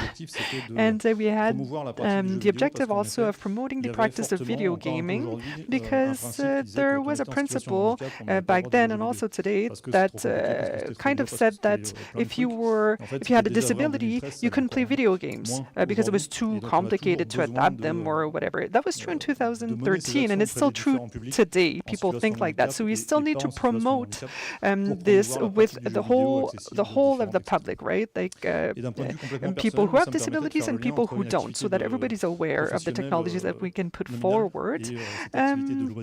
So this was a pastime for me before, kind of a hobby, and it became my professional activity. So just to speak about myself in real life, I am a teaching researcher at the National Conservatory of Arts and Crafts in Paris, and my research themes are digital accessibility and video game accessibility. So I'm one of the 4 co-founders of Cap Game, our non-profit, and I am currently the president of this non-profit. So Cap Game, it is structured around 5 pillars, 5 streams of work. So one of them is solutions. This is the historical pillar, which focuses on just being aware, researching what are the apps, the software that is available, that is becoming available, and let people know what exists, right? So here on the right, this is an image that's representative of this activity. This is a software called Game and Smoke, and we found it on AliExpress, like at the very far in the web, right? But the point is to be able to smoke shisha at the same time that you're playing.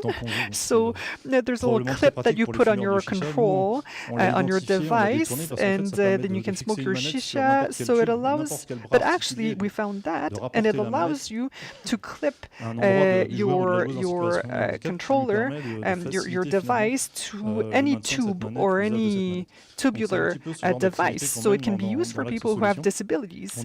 We put that in the solutions category. We also have softwares that we're looking at. So for example, Alt Controller, which is a software that we learned about and that we started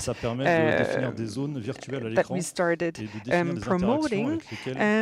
It allows you to see different screens on your screen and see interactions between different levels as you move your mouse on the screen. So if you put your mouse on any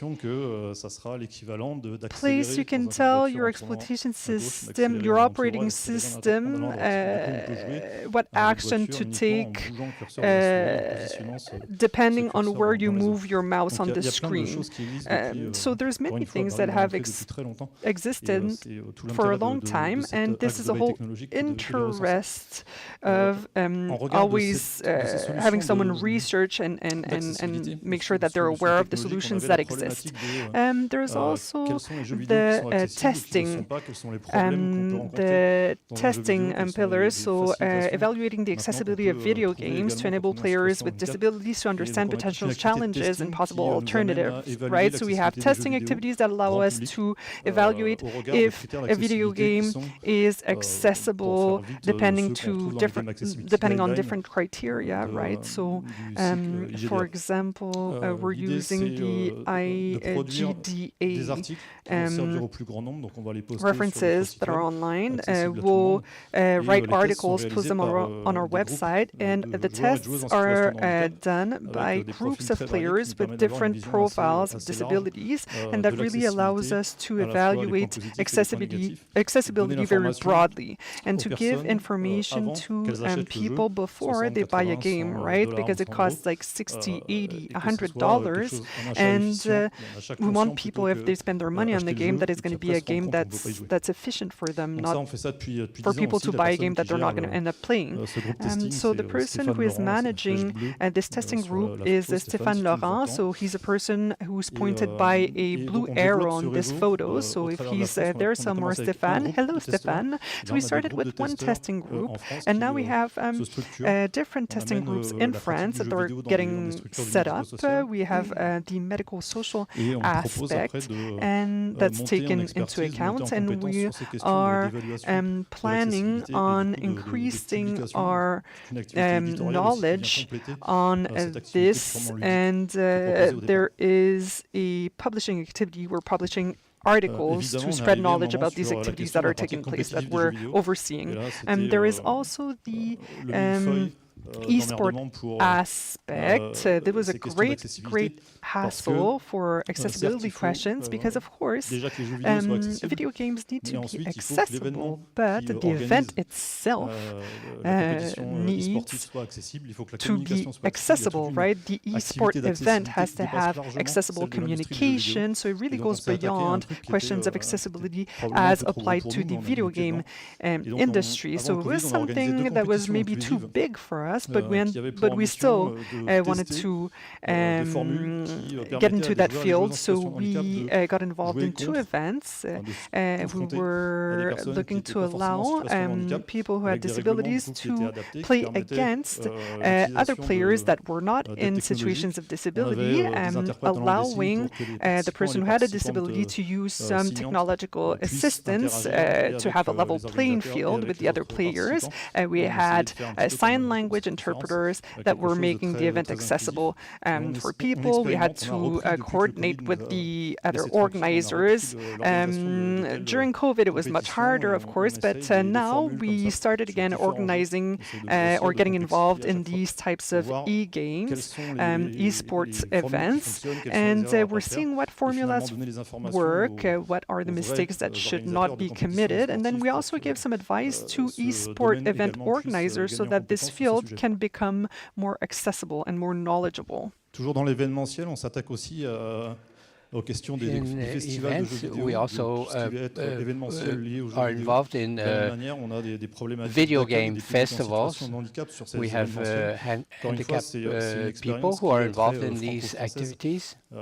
This is the French context. Earlier we had information on the situation in Great Britain or Canada, which can be quite different from that of France, in which the inclusion isn't at the same state. So we work with the organizers of festivals so they can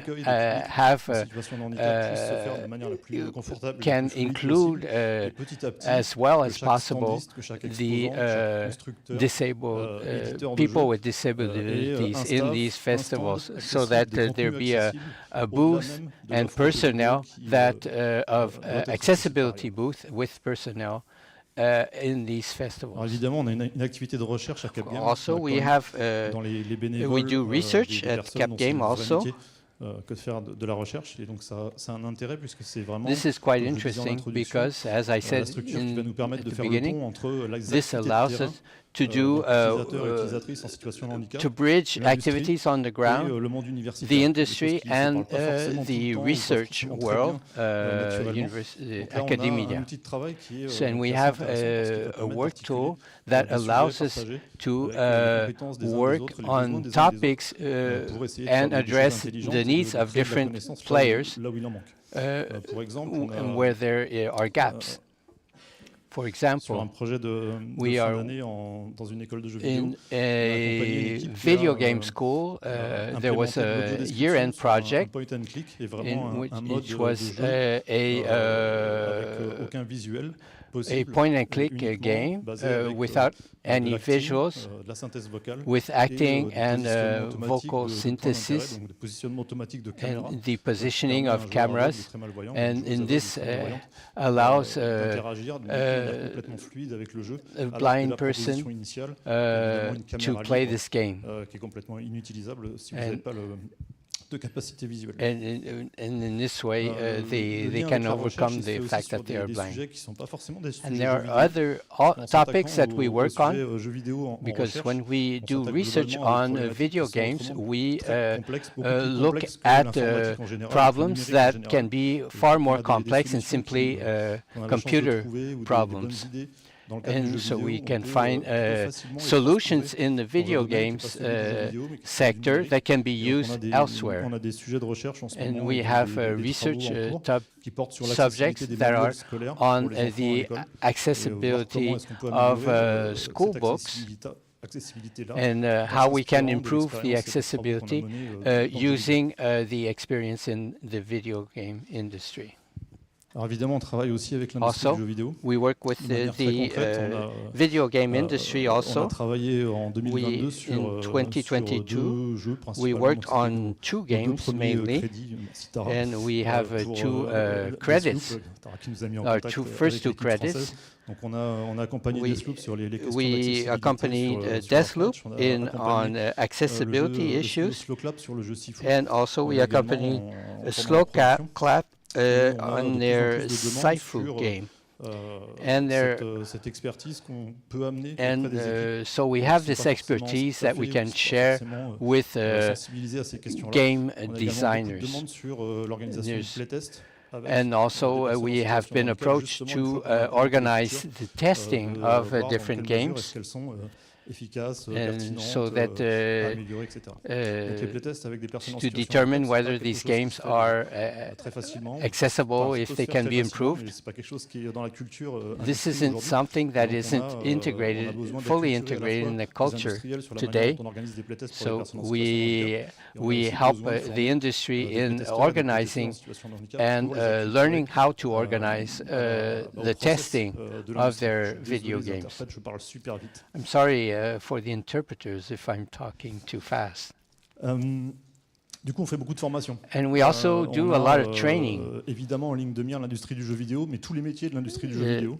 All Autant, le développement, la prod, le marketing, la communication. the marketing, communications, all these things are, the companies have to understand that accessibility is cross-cutting, and it has to be taken into account in all aspects of the company. So that it's important that professionals, it's not simply limited to design and programming. And the more it is shared by all the members of the team, the better the company will address all accessibility issues, and they will be more efficient. So we do a lot of training and awareness raising with developers and others. And we also accompany professionals who are in contact with patients in the medical field who want to play. So we help them understand how they can address these requests from young disabled persons in particular. So medical professionals don't have the awareness or the training to know what video games can, how they can be used. And so we train them so they can address the needs of disabled persons.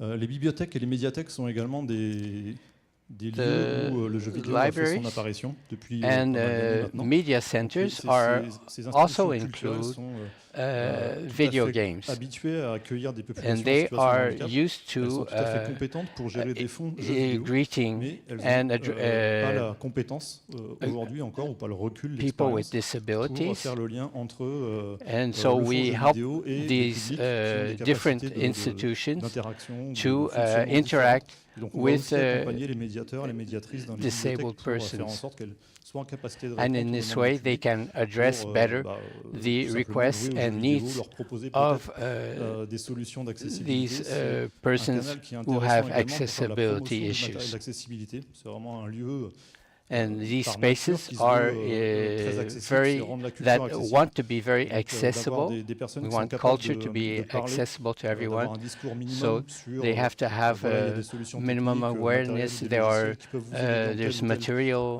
domaine sur tel ou tel are jeu. different C'est intéressant parce que ça technical augmente, solutions la bande for passante these qu'on a persons. pour faire la promotion de ces And in matériels et this faire la way, promotion de cette we can accessibilité promote qui existe aujourd'hui. this accessibility that exists today. Alors bien évidemment, on And of forme les course, professionnels qui sont en place, mais we là c'est plutôt des train rustines et essayer professionals. de rattraper le retard. Là où on investit beaucoup, c'est And sur a la place where formation des we futurs invest a professionnels. lot is in the training of future Les professionals futurs professionnels, que ce soit les futurs in the professionnels fields of des métiers du jeu vidéo, video ou, of les the futurs video professionnels game. qui vont, Video games are évoluer dans le people secteur du who médico-social. who Donc, on are va, working in the social and medical dans les fields. écoles françaises, là je vous ai mis des And acronymes que vous connaissez here probablement pas aussi. you have Les different 3-4 premières écoles françaises qui institutions forment les that jeunes au métier du jeu train vidéo, qui commencent à faire des youth interventions in avec les copains the en Suède, video peut-être games. bientôt en Finlande. And we have started working in other Des countries such as interventions pour Sweden essayer justement de donner and cette vision un peu Finland. globale et ces And prismes so we are interacting différents, with these people in pour other countries. acculturer vraiment, And in this way, we les want jeunes, to pas forcément les rendre compétents make d'un coup, parce young que ça marche pas future comme ça, mais quand on professionals sort du diplôme, en fait, on n'est pas compétent, faut aware apprendre le of métier. these Là, c'est issues la même chose, and par contre, il y a have toute une basic culture, knowledge. toute une sensibilité So, à acquérir. On espère, and so we qu'on hope passe in cette this way sensibilité that we can à ces jeunes raise pour their comprendre, awareness encore une fois, so they pourquoi on can le fait, pour qui on le fait, understand comment, idéalement, what can on be devrait done le faire. and Et la même chose donc pour why le it should be done. médico-social, tous les And in métiers the medical and social kinésithérapeutes, fields, all the ergothérapeutes, orthophonistes, therapists orthophonistes, alors si les of all interprètes, kinds, les médecins, etc., doctors, tous les gens and du so on. médical et du social, all these people in sont, the encore une social fois, and medical en field demande de compétences là-dessus. On va essayer de need leur to distribuer have des petites competencies graines dans les écoles on pour these issues. faciliter cette activité. And so professionnelle we qu'ils font. are supporting the schools in their training point qu'on of travaille beaucoup these et dont on parle professionals. pas forcément beaucoup, c'est la politique, parce que on l'a vu avec le CVAA. Avant ça, in c'était dur. the Après ça, c'était policy vachement plus simple. field, Sans la we politique, work en fait, also. on a du mal Without à faire avancer les policies, choses. Et avec la it's politique, on hard les fait to avancer make beaucoup plus vite. progress. Donc on fait beaucoup de lobbying, on fait beaucoup de contacts. So we on fait do a beaucoup lot of lobbying, on a un gros travail sur and we do a lot of work sensibiliser, acculturer, raising the awareness politiques à différents niveaux, of pour qu'ils politicians comprennent à so leur they tour, can qu'est-ce qu'on understand fait, pourquoi le jeu the vidéo, c'est issues important, and what we are doing, combien de why personnes ça représente, video games pourquoi are c'est un enjeu important, de politique aujourd'hui, and fort, why there culturel has to fort, be sociétal strong fort. policies les on accompagner these dans les prises de issues. décision sur les dispositifs And we also qui sont intéressants de mettre en place, les aménagements qui strive sont to intéressants de mettre en place. support them Par in exemple, on a the participé à l'insertion, à la political création de decision-making critères d'évaluation processes. de l'accessibilité d'un projet dans des cas de demande And de we subvention have worked au niveau also de certaines régions en France. in Avant, il n'y avait pas de promoting critères the creation d'accessibilité. of Maintenant, il y en a a funding quelques-uns. C'est pas suffisant, c'est un début. of a On va fund continuer tous for les appels nationaux, video continuer de games travailler avec les ministères dans différents in domaines. Et donc, c'est un travail a de fond region qu'on of doit mener France. également pour And this se donner is toutes les work chances that de faire accélérer, that is important to increase access. Okay. Les perspectives, je suis désolé, mes slides sont vraiment moches parce qu'on m'a demandé d'envoyer mes slides très en avance, ce que je fais jamais. Normalement, je les finis 5 minutes avant. Usually, I prepare my PowerPoints a few minutes before the meeting, but I was asked to send my slides a long time in advance. What do we need today in France is to train more trainers in all the different fields of training that we talked about. That I talked about. We need to have people who can give the training in these different fields, in the medical and social field, in the video game industry, so we can develop skills in these different fields. And we have to address the needs of the video game industry regarding testing. We have to identify and prepare testers who are with disabilities. Testing is very important. And how can we interact with this community of disabled persons and ensure that the industry is in contact with them and interacting with this population? It's very important. And so there are criteria that we have to take into account.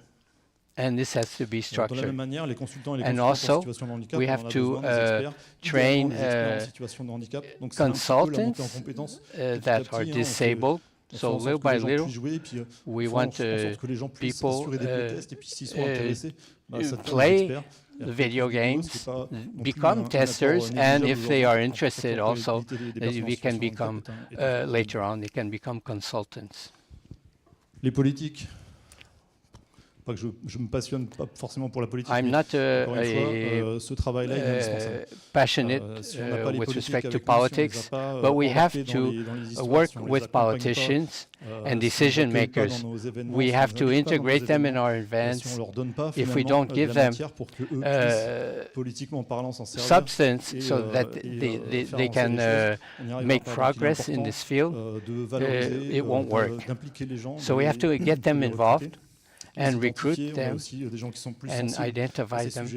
And some politicians are more sensitive to these issues than others. And also, of course, when we identify these decision makers, we also have to look at the champions in this field that exists beyond our country. Globally, this is something that is shared throughout the world, these video games. And it's not very dependent with respect to culture. En France, elle n'arrivera pas à jouer à un jeu parce qu'elle n'a pas l'âge de ses mains. The situation of disabled persons is the same. La situation de handicap, c'est un sujet partagé. The accessibility issues are the same for no matter where you are. And it doesn't depend on the culture of one country or another country.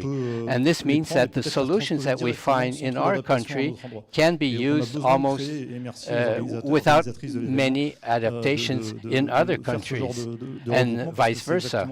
And this event, like we have here today, allows us to interact, create networks, and share best practices. And this will allow us to increase rapidly accessibility. Thank you for your attention.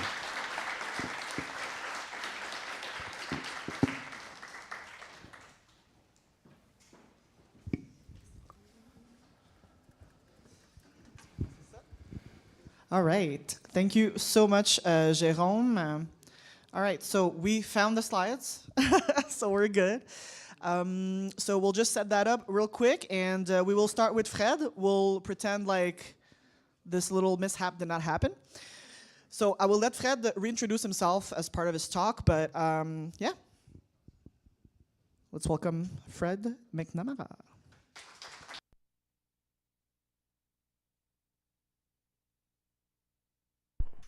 Ok, est-ce que tu veux que je regarde une dernière fois, voir si tout est blanc? You want me to look to see if everything's okay and in order before we start?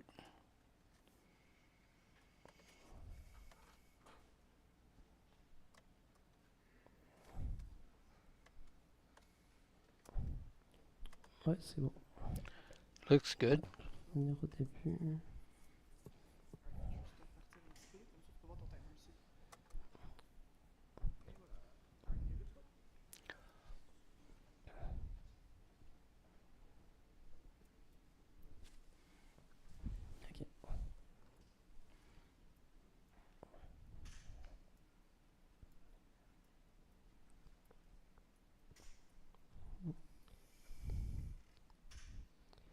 Tu dis, je fais juste...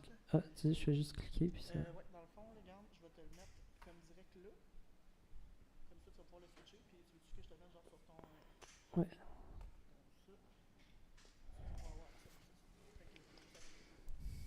Ok.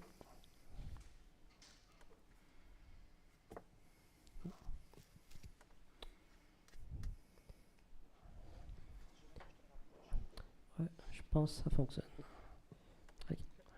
I think it's working. Alors, bonjour à tous et bienvenue Good à day, ma everyone. conférence Fonder un studio Welcome to my avec un conference, handicap. Founding a Comme studio je with a m'appelle Frédéric disability. Namara, je suis le fondateur My du name studio is Shishi. Frederick Alors, McNamara, par la conférence, and I am the je vais founder of Shishi partager mon Studios. expérience In this personnelle conference, sur la I fondation will du be studio, sharing my puis je personal répondrai experience ensuite of à founding vos my questions. studio, and afterwards I will answer your questions about my journey. Oups, je vois pas. Ah. Attends, t'en as sauté une. Ah.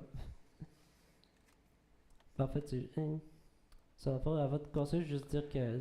I simply wanted to say here that the content of this presentation comes from my personal experience. It doesn't apply to everyone, of course.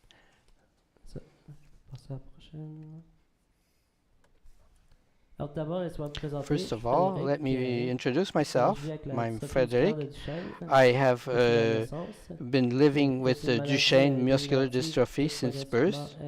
It is a degenerative disease that affects the muscles and gradually leads to the loss of motor functions. I founded Shishi Studios at the end of my studies in 2019 after completing my studies. The mission of the studio is to create ambitious and accessible games. After my education, I have obtained a vocational diploma in computer science and a bachelor's degree in game design. One of my achievements is the game Timeless Prelude, which was a finalist of Ubisoft. It's a pretty big game, and it's I have been had to find the first game that we produced was Timeless Prelude in 2022, and it was published last year. And I organized an event on accessible games, and it will be done also next month. So, why I decided to launch my own studio? Well, the reason was obvious. I wanted to create my own games. But then the other reasons were, first of all, that I had difficulty finding an internship or a job coming out of the university, especially because I didn't have any experience in the industry. And also a lack of accessibility within studios. So some places I would have liked to go work, but I couldn't because it wasn't accessible. For example, sometimes there was no elevator or there were some stairs that I had to go up. And also I wanted to have flexible working conditions because when you work for yourself, when you're a freelancer, you have your own business, well, you can choose your own schedule. And in my condition, it really facilitates things. It makes things much easier. So my advice before you get started, quite generic here, it can apply to most everyone, it is to first set up a business plan and also a marketing plan, because ideally you want to have a marketing plan on top of the business plan to know what orientation you want to take with the company. And then you need to make a budget that really takes into account all of the different sources of funding that are confirmed, because at the beginning funding is limited. I will speak about this a bit more in a moment. And finally, you need to think about your first game, but also the second one, because you never know if the first one is going to work, right? So you want to be able to change strategies quickly if needed, if, the first game doesn't work. Regarding funding, so there are several options, and I'll speak of them in order. I'll speak about the ones that we're able to access ourselves, right? So the first one is personal savings. So ideally, you're going to have some money saved up already at the start, and you can speak about your project to your family. It can be possible, right? Maybe you can get a bit of money there. Next one is loans. Look for loans. There are some organizations, for example, Futurpreneur and the BDC, Canada Bank, that offer some loans for young entrepreneurs to help them launch their first business, and that really helped us. And there's also subsidies.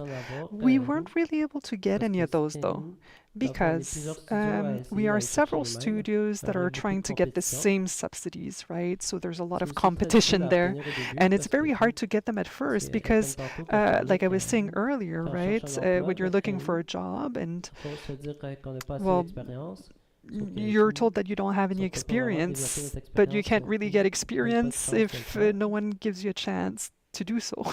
So.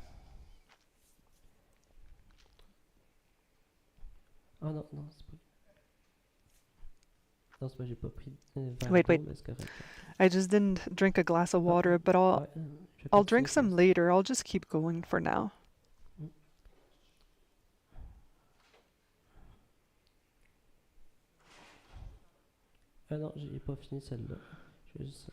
So no, I don't have to switch slides just yet. Thank you. Just drink a bit of water.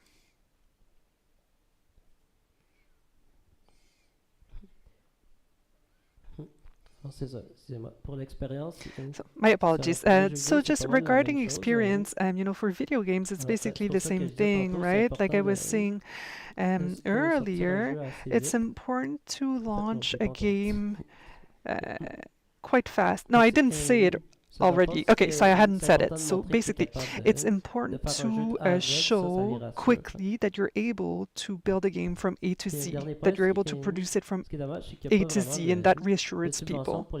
And then another disadvantage here is that there's no subsidy specifically for people with disabilities here. So there are some for employers to encourage them to hire people with disabilities. They can get funding, to adapt their rooms, their spaces, their workstations.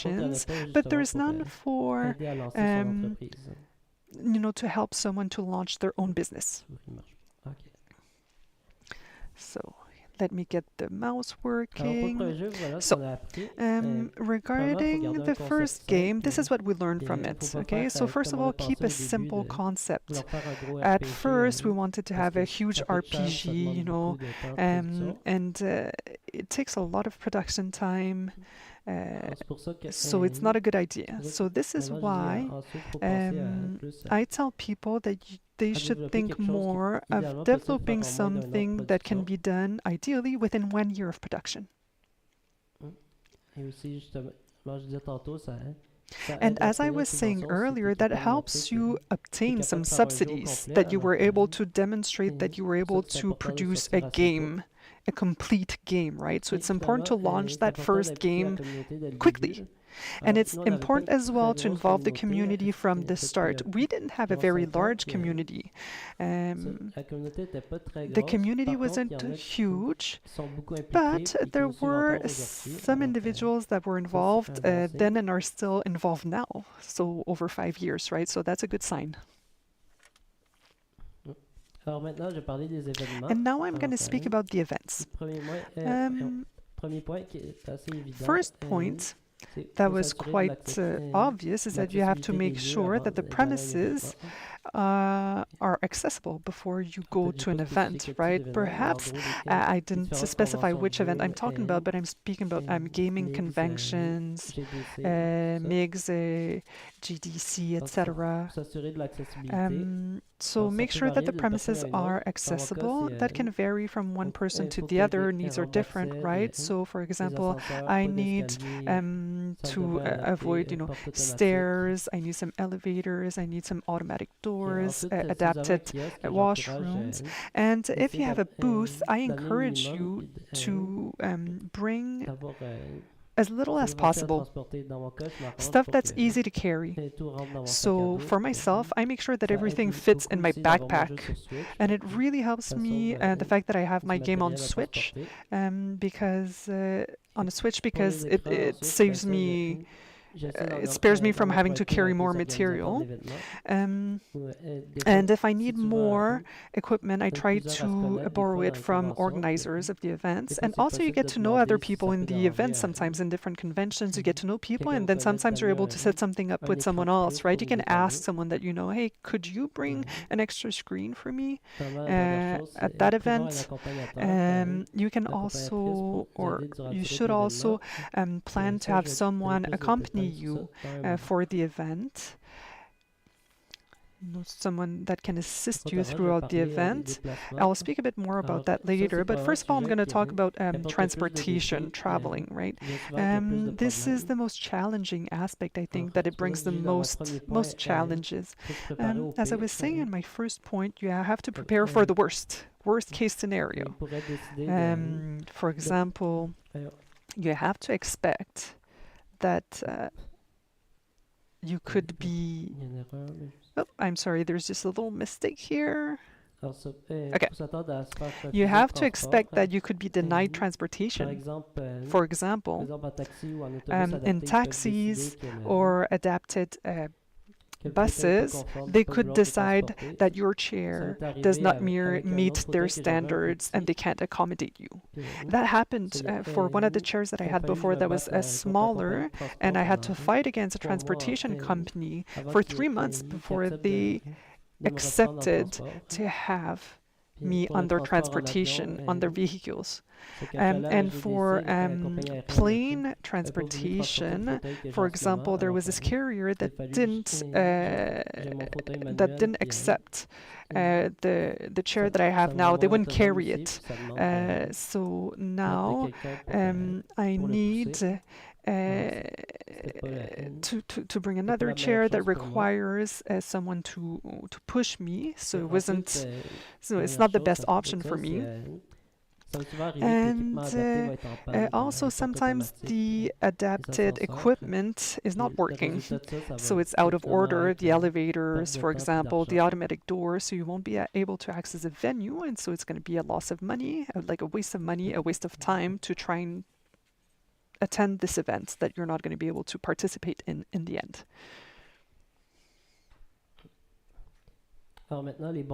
So now, the good sides, because there are some good sides.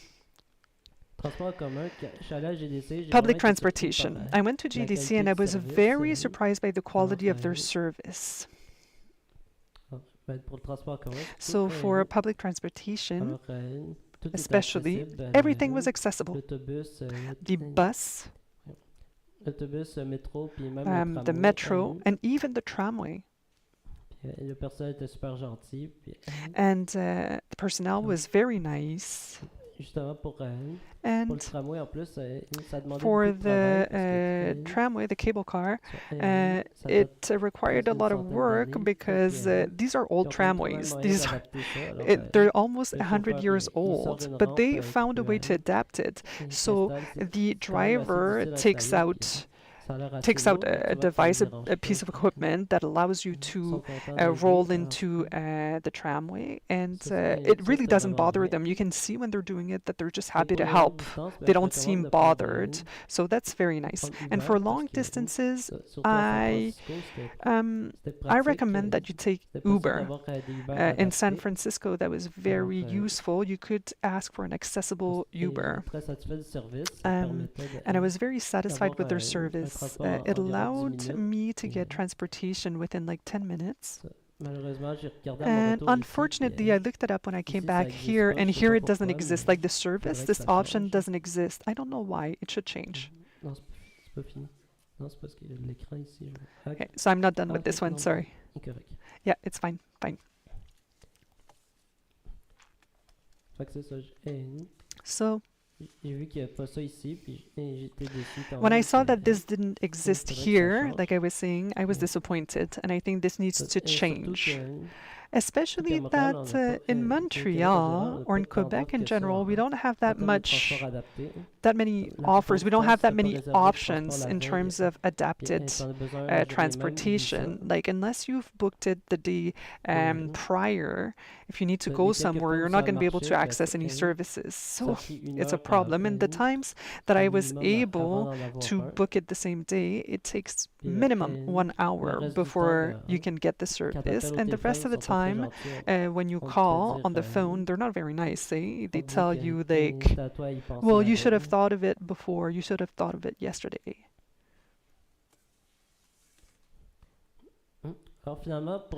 And finally, regarding assistance, it is the most important. It's complicated, but it's very important, I think, to get this.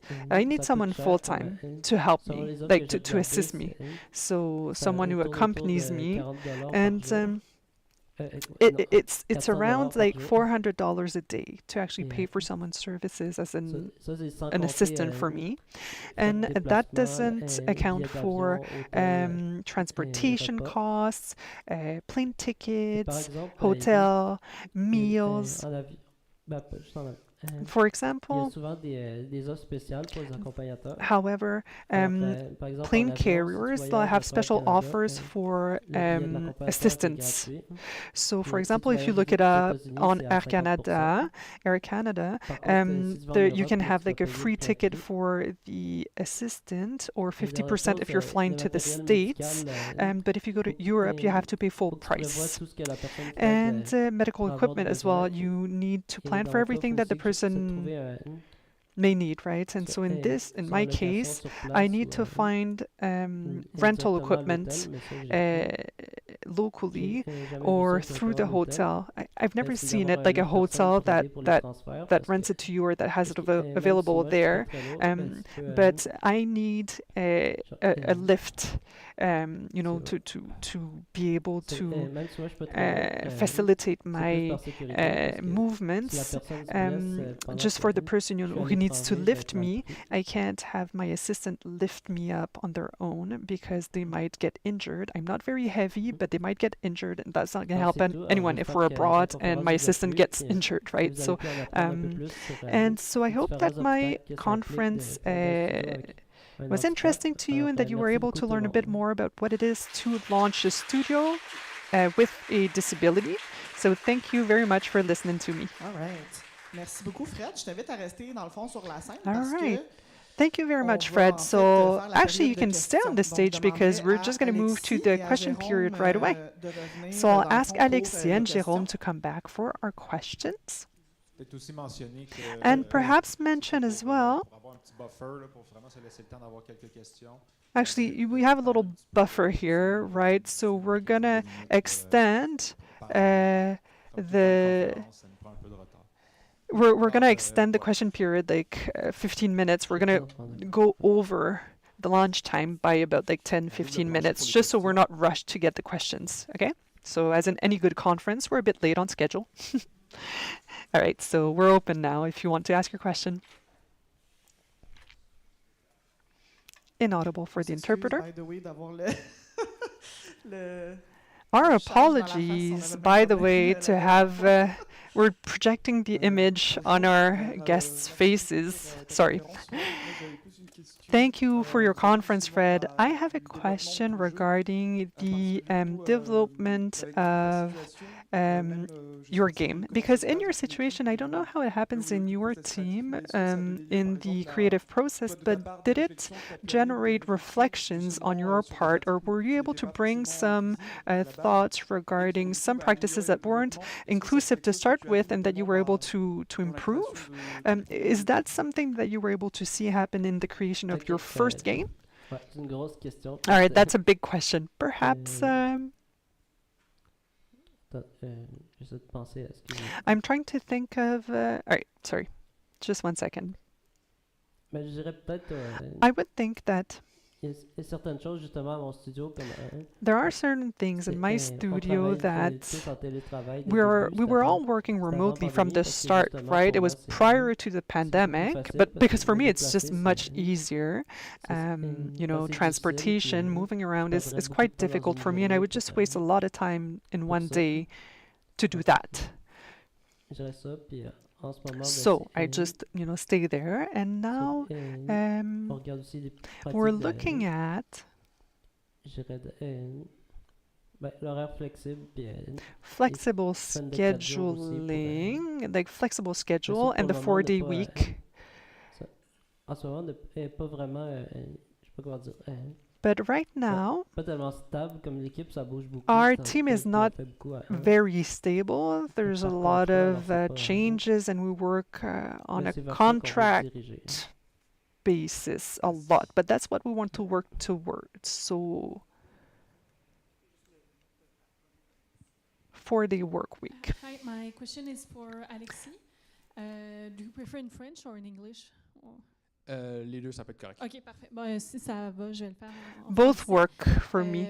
All right, well, if that's fine, then I'll proceed in French. Your presentation talked about the steps for developing a game, thinking of accessibility, but one of the questions that I'm asking myself is, well, we saw from what moment this should be taken into account in the development process, but also who should be responsible for reinforcing these steps? Is it someone that is a consultant like yourself, like an accessibility or adaptation consultant, or should it be the development team, the developing team that, or several people that should make sure that these elements are integrated into development in pre-production and production? Because I see some negative and positive aspects to both of these scenarios. So is there one solution that seems better than the other, according to you?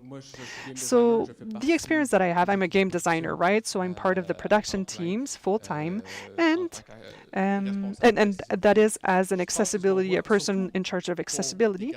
And what we see a lot for large projects, for example, at Waters, well, we have large projects, and I also worked independently in the indie sector. So in indie, you can't have someone full-time on accessibility, but for a big team, AAA, for example, it is completely worth it to have someone from design that is responsible for making sure that all of these steps are respected, right? That they're observed. And it can't be one person who designs all of these things, mixture of all of that, because it requires too many abilities, too many skills in too many fields. For example, control improvement or audio levels of difficulty. It really requires that you touch on many things. You need to have someone, however, who can oversee a design that can oversee all of that, but to have the rest of the team that will execute the different aspects of each of these features. And if I can carry on with my question,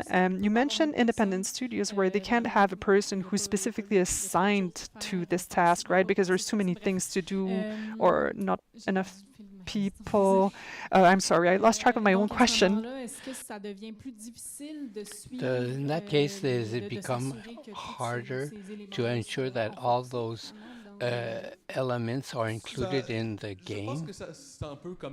I think that it's pretty much like any development aspect. When you are an indie, you're going to take care of several things at the same time, and in the challenge, it will be a challenge for the team the challenge will be different than in a large team. So you have to be sure that everything is done properly. You always need someone who is specialized in accessibility or who is more focused on that, even though they are doing other things at the same time, no matter what the size of the team is. Thank you very much. Good day to the three of you. Your three presentations were very good. I have a question for Jérôme regarding the user testing.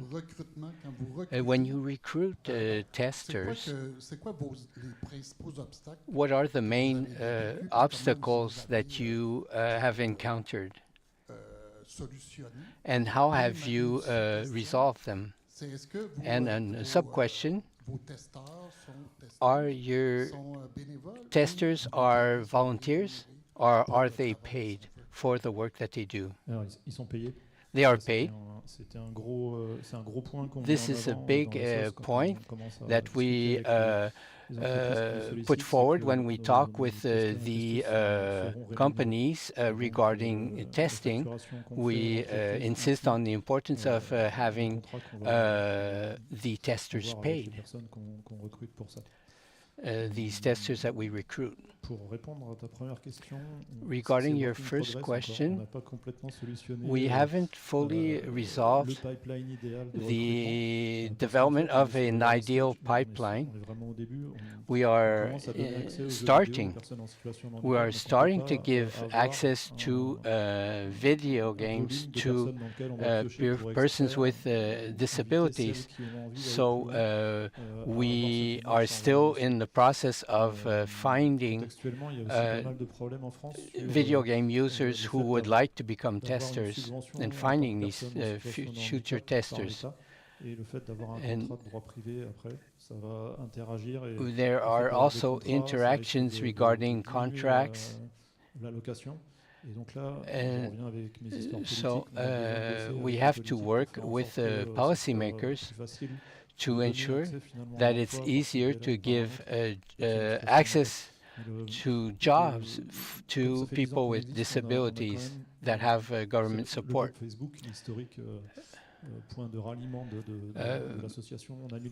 We have 1,500 people in our network, in our Facebook group, and in that group, and in Discord, this is the pool of people that we propose the option of becoming testers. Thank you. Do we have another question? Thank you. Great talks to all three of you. My question is for Alexi. So with the 4 pillars approach, some of them seemed kind of specific, such as like color blindness and like subtitles in CC. I'm wondering how with production then like similar design choices and features don't fall through the cracks, like say menus being legible rather than just the subtitles, or contrast in addition to like the color blindness. So in your experience, how do you continue to account for those with the pillars being kind of specific? Yeah, for when I talk about the pillars, it's mainly because, as I said, I had that 20 minutes to talk and not 20 hours. So I kind of limited to a few well-known accessibility features that are at the forefront of what people are looking at when we're talking about accessibility features. For other things, a lot of the legal stuff will cover them, so you will need also, all things to be legal. So of course, when I design for games and when we're working on a game project, I have a lot more in mind than just these 4 things. I just wanted something that can be presented here and just give an idea. I think from just the general perspective of these 4 features that I presented on the WAN, it gives you an idea for any features, which is, don't start at the last minute. Yes, absolutely. And so it's more of a framework for like all of the potential things. Just to make sure I understand. Okay. Yeah. And I want, easy on this feature. There's a lot more you can do with all of them. It just, if you get the idea that if you're in beta at the last end of the project, you probably did it wrong. Thank you so much. You're welcome. Est-ce qu'on a de l'action dans le... Do we have any action in the chat? No? Moi aussi, j'ai une question pour Alexis. I also have a question for Alexis regarding color blindness. So you use different colors to help them. In different games that I have played or looked at, we have used the symbols to communicate information rather than colors. Are there other ways of sharing information? Generally speaking, we ask ourselves what the colors are for. And what are they for in the video is to give extra information on a barrel. Like, for example, if a barrel is red, it can give you the idea, the information that it can explode if it's put on fire. Is there other information that it can be the shape, something that's written on it, a symbol? So there are many different ways of sharing the information. As long as the color is used to reinforce the message, this doesn't mean that red is good and green is bad or vice versa. It can give you extra information, and you can also add the text, context, the shape, and the symbol also. Merci. Thank you. Oui, donc moi j'ai une question. I have a question for you. All right. Ma question, moi, c'est pour Fred. My question is for Fred. Est-ce que tu pourrais nous parler un Can petit you peu say a few words about Shishi Studios? Who is there? What is your role? And who else is a member of your team? Oui, pour moi, dans le fond, je suis I'm the game designer and programmer, and I work with 3 other persons on the first game. Mo was a 2D and 3D artist, was Sam, who was a musical composer and a sound designer, and Annie, who was the 3D animation specialist. And there was also a game designer who is helping me with another project.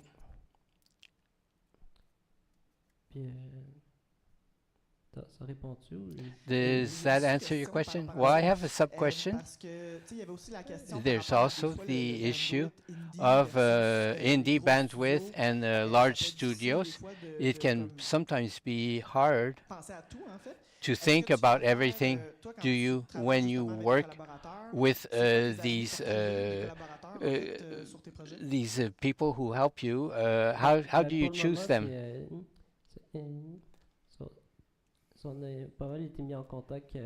I was put in contact with one of them. 2 of them studied together. One of them who was suggested to me by a friend. Thank you very much. Are there other questions? Je prendrai un deuxième tour de parole en premier. Okay, we're gonna... My question is for Jerome and Frederick. Is it okay if I ask in English? Or, okay. You mentioned during live events. So my company is an accessibility services provider, and a situation we've run into in the past is we are initially booked and then the client later cancels our services because apparently no attendees requested these services. Where on the other side of things, attendees did not decide to attend this event because they weren't sure if there would be services provided to them, which is a bit of a paradox. So do you see any solutions for this? Do you need me to translate, or you're good? Just to... Ouais, je commence ou, Would you like me to start? So, maybe I'd say doing more advertising or something, because for me it's hard to know the services that exist, and sometimes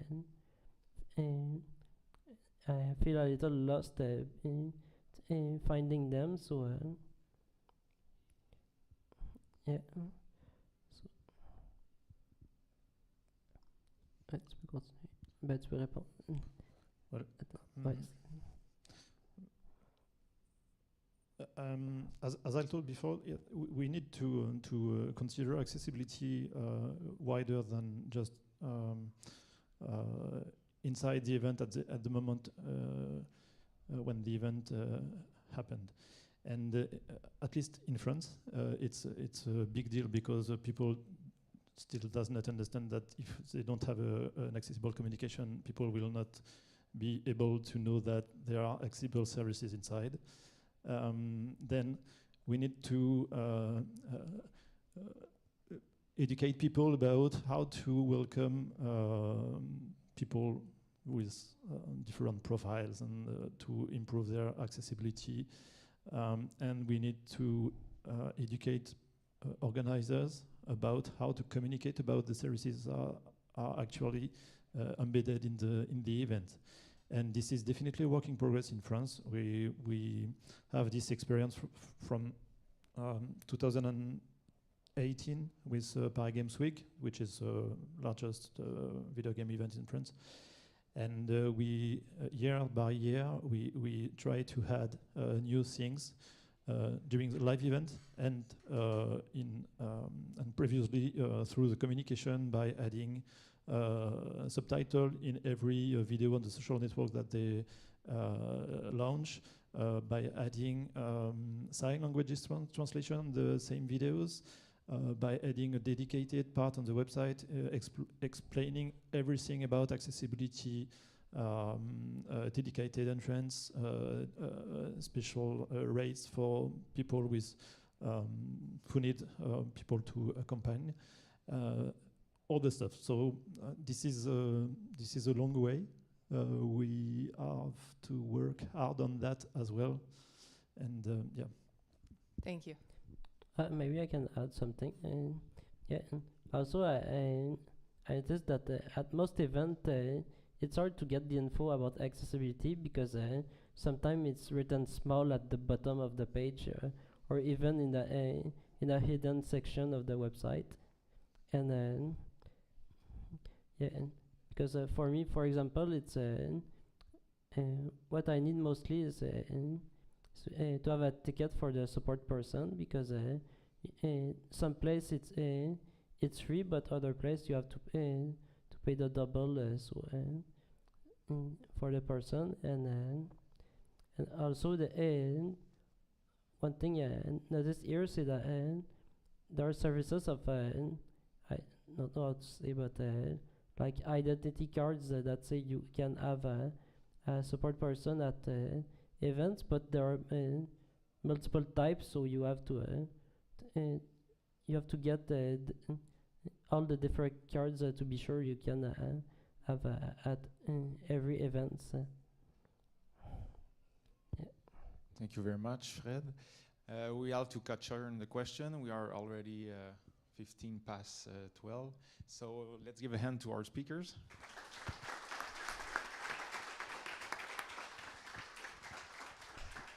really quickly. I'll let Hugo kind of explain lunch and everything. But yeah, if ever you have questions that are left, you can definitely go talk to our lovely speakers afterwards. You can also join the Discord, and we can continue the conversation online after the event. If tonight or tomorrow night you're waking up in the middle of the night with a great question, you can always post it on the Discord. So, all right, now I'll let you go talk about lunch because I don't know what I'm talking about. Okay, so quickly, thanks to our sponsors, Ubisoft, Player Research, Warner Brothers Game Montreal, Compulsion Game, and Fondation 4. Yes. And I'll be really quick for for lunch, sorry. So as I said earlier, we have lunch for the speakers only. So there's a restaurant around for the public. And I think, I'm not sure, but everything should be in the end of the corridor, right there near the cocktail space where there's this big window and everything. So you can just go there and the buffet should be set up for you. So let's come back at 1:15. So we can be on schedule when we come back. Thanks a lot.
Notre deuxième conférence d'honneur, notre conférencière Kaylee MacArthur. Donc, Kaylee MacArthur, je vais lire la bio en anglais pour bien introduire la langue dans laquelle va se dérouler la présentation. So, Kaylee MacArthur, PhD, specializes in human-computer interaction research with a focus on inclusive technologies and inclusion in technology. The implications of this work are broad, so working on inclusion, diversity, equity, and accessibility in HIC require integrating the perspectives, assumptions, methods, and artifacts encountered in our approach to research, design, and the development of new and existing technology. That was a long phrases. Did I mess that up? Okay, and she has published and presented interactive demos at top venues in her field, so give a hand to Kaylee MacArthur. Please.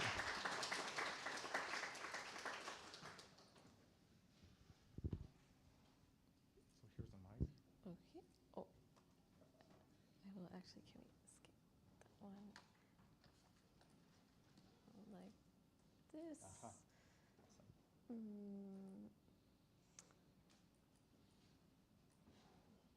And there we go. All good? All good. Okay, thank you so much for that introduction. Bonjour, hi. I realized despite 17 years of French, I don't know a single word that would help me give this talk. So it will be in English today, and we're all better for it. I will be sharing a perspective today based on my research and where I'm coming from in human-computer interaction, or HCI, that is based on this idea of increasing access in gaming, but also access to working with new technologies and novel technologies in general, based on using some feminist and critical theories. So where I came from, I took a long tour through the entire campus of Waterloo, from environment to English to engineering. And now I'm situated in the Faculty of Arts at Waterloo at the Stratford School of Interaction Design and Business. If you ever want to come visit us, please send me an email. We would love to have you. We have a great Shakespeare festival and not much else. It's a tiny town. It is where Justin Bieber is from, so if you want to go to the museum exhibit, we have one. I am affiliated with the Touch Lab. My own lab is called the Fabricating Feminist Futures Lab, and also the Games Institute. So what I actually do, I'm an assistant professor in interaction design and user experience research. And I do work, like I mentioned, on HCI, access, inclusion, bringing feminist theory into that. I mostly focus on gender in my work, but I've also started to kind of expand beyond that. And I situate my work in critical computing. So that's the part that I kind of want to rest on for a second. This is a subfield in HCI where we just bring a critical lens to ask questions about why we do what we do and how we do what we do, to see if maybe we can push things beyond in order to be more inclusive, just by reframing how we're doing these things. So this is especially important when we are thinking about accessibility, because digital systems, they're super complex. They operate in systems, they don't operate in a vacuum by themselves. So we need to start asking questions and adjusting our perspective to understand how these things actually work out there in the real world and not just in our lab. So human-centered design is probably a familiar term to you if you're here today. But often I think the human-centered part is kind of left out of that. And our traditional model of human-centered design in HCI starts with the human at the center. That human is doing a task in some environment. But I find thinking about it in terms of this model is a little limiting, and I prefer to reconfigure it a bit, because all of these moving parts influence one another. They don't exist in isolation, and that's, I think, more a reflection of the messiness of our reality. So it reflects that we take some things for granted, and in order to address some power imbalances that are introduced through these systems, we need to look at these holistically. So that's where I situate my work. That was the whole introduction. But why does it matter? Well, because HCI has real human impacts if there is a human at the center of this, right? And technologies, they really affect how we communicate with one another. We build relationships, we communicate, we work, we play. Increasingly, they are indispensable. And technologies impact how we relate to the world. So if there are biases that are embedded in the technologies that we're using, then this is going to structure and affect our relationships, and we ultimately cannot use these technologies as tools for equity. It can't be a liberating or a democratizing kind of tool because we are perpetuating those biases by building them in. So why is that? Well, embedded bias limits people's sense of agency. It limits their ability for self-determination. It limits what we think we can do and who we think we can be. And that is a theme that I tend to return to a lot in my research. So rather than asking just how can we contribute to more positive impacts in HCI, I prefer to ask how we can contribute to more pro-social impacts. So I envision research that comes back to the values of contributing back to people in ways that uplifts them and helps them with whatever they are trying to accomplish in their life, with the idea that improved inclusion means both the personal and a professional impact for those people. And ultimately, more people at the table, more ideas. I think we're all on board with this. But where do you even start with something like that? It's so complicated. Do we look at the humans first? Do we look at the task? Do we look at the environment? Do we look at all the things? You got to start somewhere. So I started at the Games Institute kind of by accident. I landed there just due to who my supervisors were in my master's, and quickly became very embedded there. So for those of you who aren't familiar with it, it is a research center at the University of Waterloo that brings together people from all the faculties. It's about 10 or so years old now. I joined around the time that it started.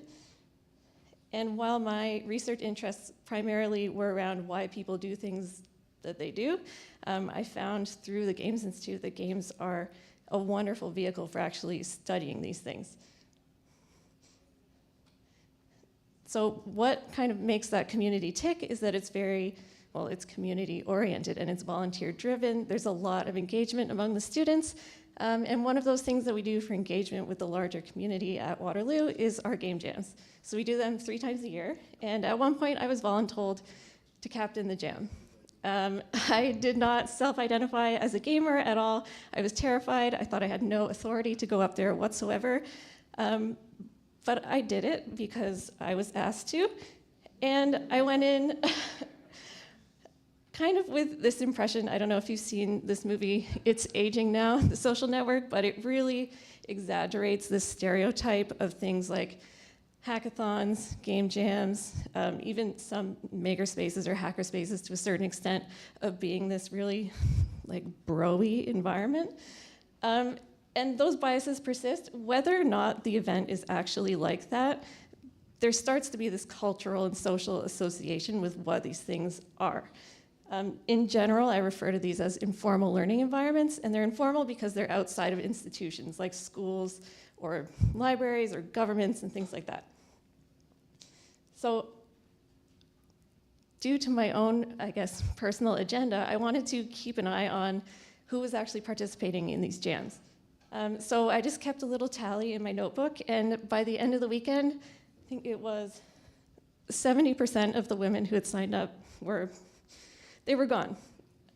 So that's really what launched me into figuring out just why. Why is this happening? How can we stop it? Something is going wrong here, something is not working.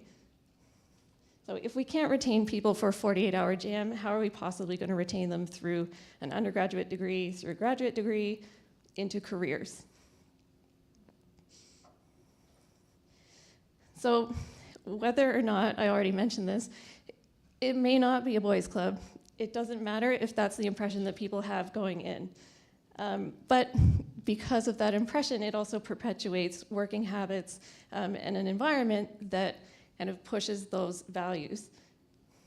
So that is harmful, of course, and yet there's a survey that goes around every few years to game developers that asks them a variety of questions about their work culture and also the industry in general.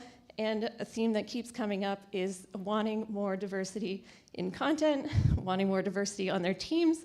So there is a desire for change, but we don't necessarily know how to do it. So given that high number of lost makers through that one game jam, I wanted to know how to prevent that attrition and ideally promote longer-term engagement among makers, because they have shown an interest in getting started, right? They've done the hard work, they've shown up. So there's an investment there, but how do we keep them? And there's research that shows that if people do have a positive experience in these informal environments, then they're much more likely to stick around, maybe consider going to school for that topic, or just building their confidence in it. So it is really critical if someone's not ready to commit to a 4-year degree in game dev, that they have a good time at these events.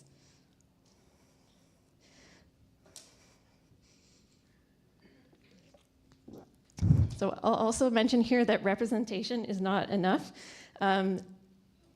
Just because you have some token people at your event, it does not work, don't try that.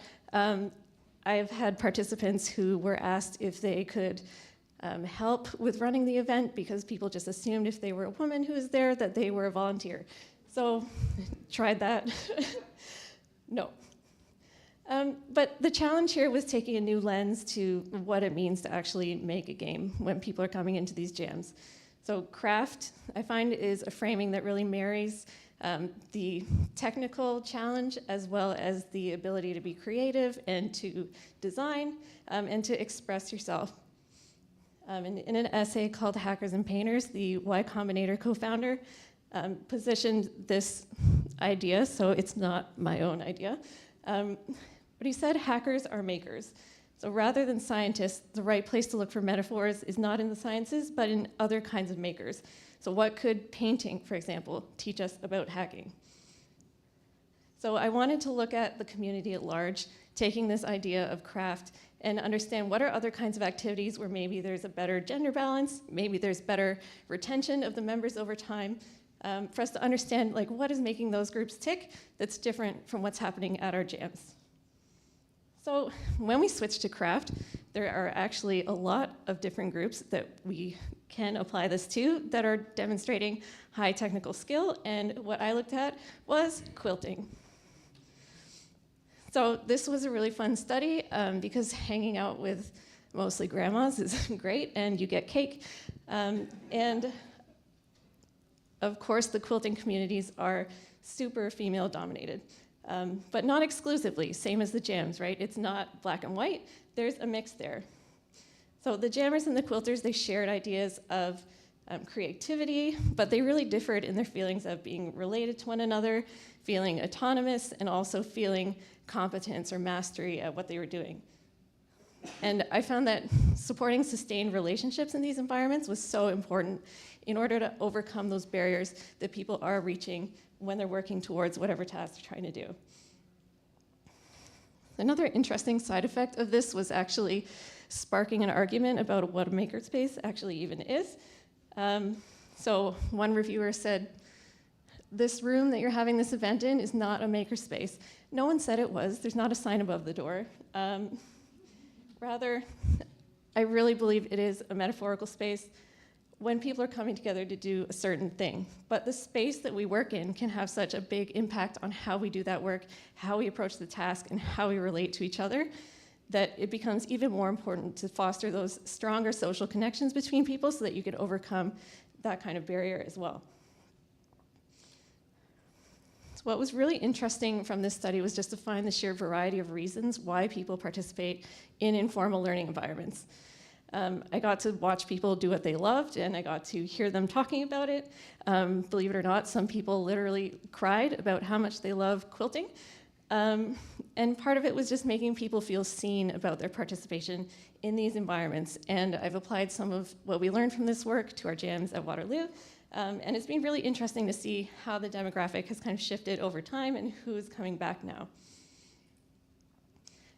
One of the main things I realized was related to this idea of self-determination or the satisfaction of basic psychological needs. So if people want to be intrinsically motivated to do some task, then you probably should make sure that you're satisfying these needs of feeling autonomous, to feel competent, and also to feel related to other people.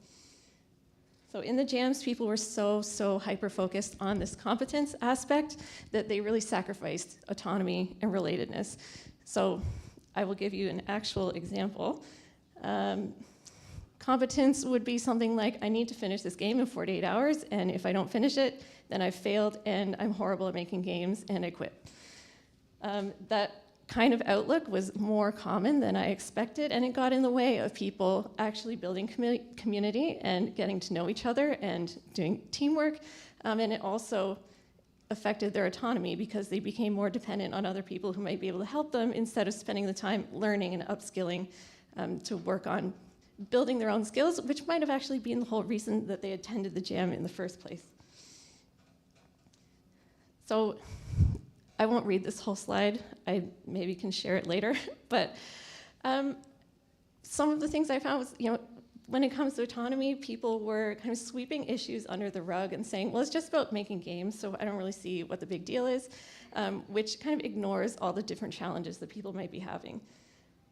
When people felt like strangers in the space, they didn't want to engage with each other, versus the people who keep coming back felt way more comfortable to move around and speak to one another. So normalizing an atmosphere of being able to even ask someone a question, that can be very scary for some people. So allowing them to kind of overcome that by demonstrating that behavior or encouraging it can go a long way to get them up and moving and interacting throughout the event.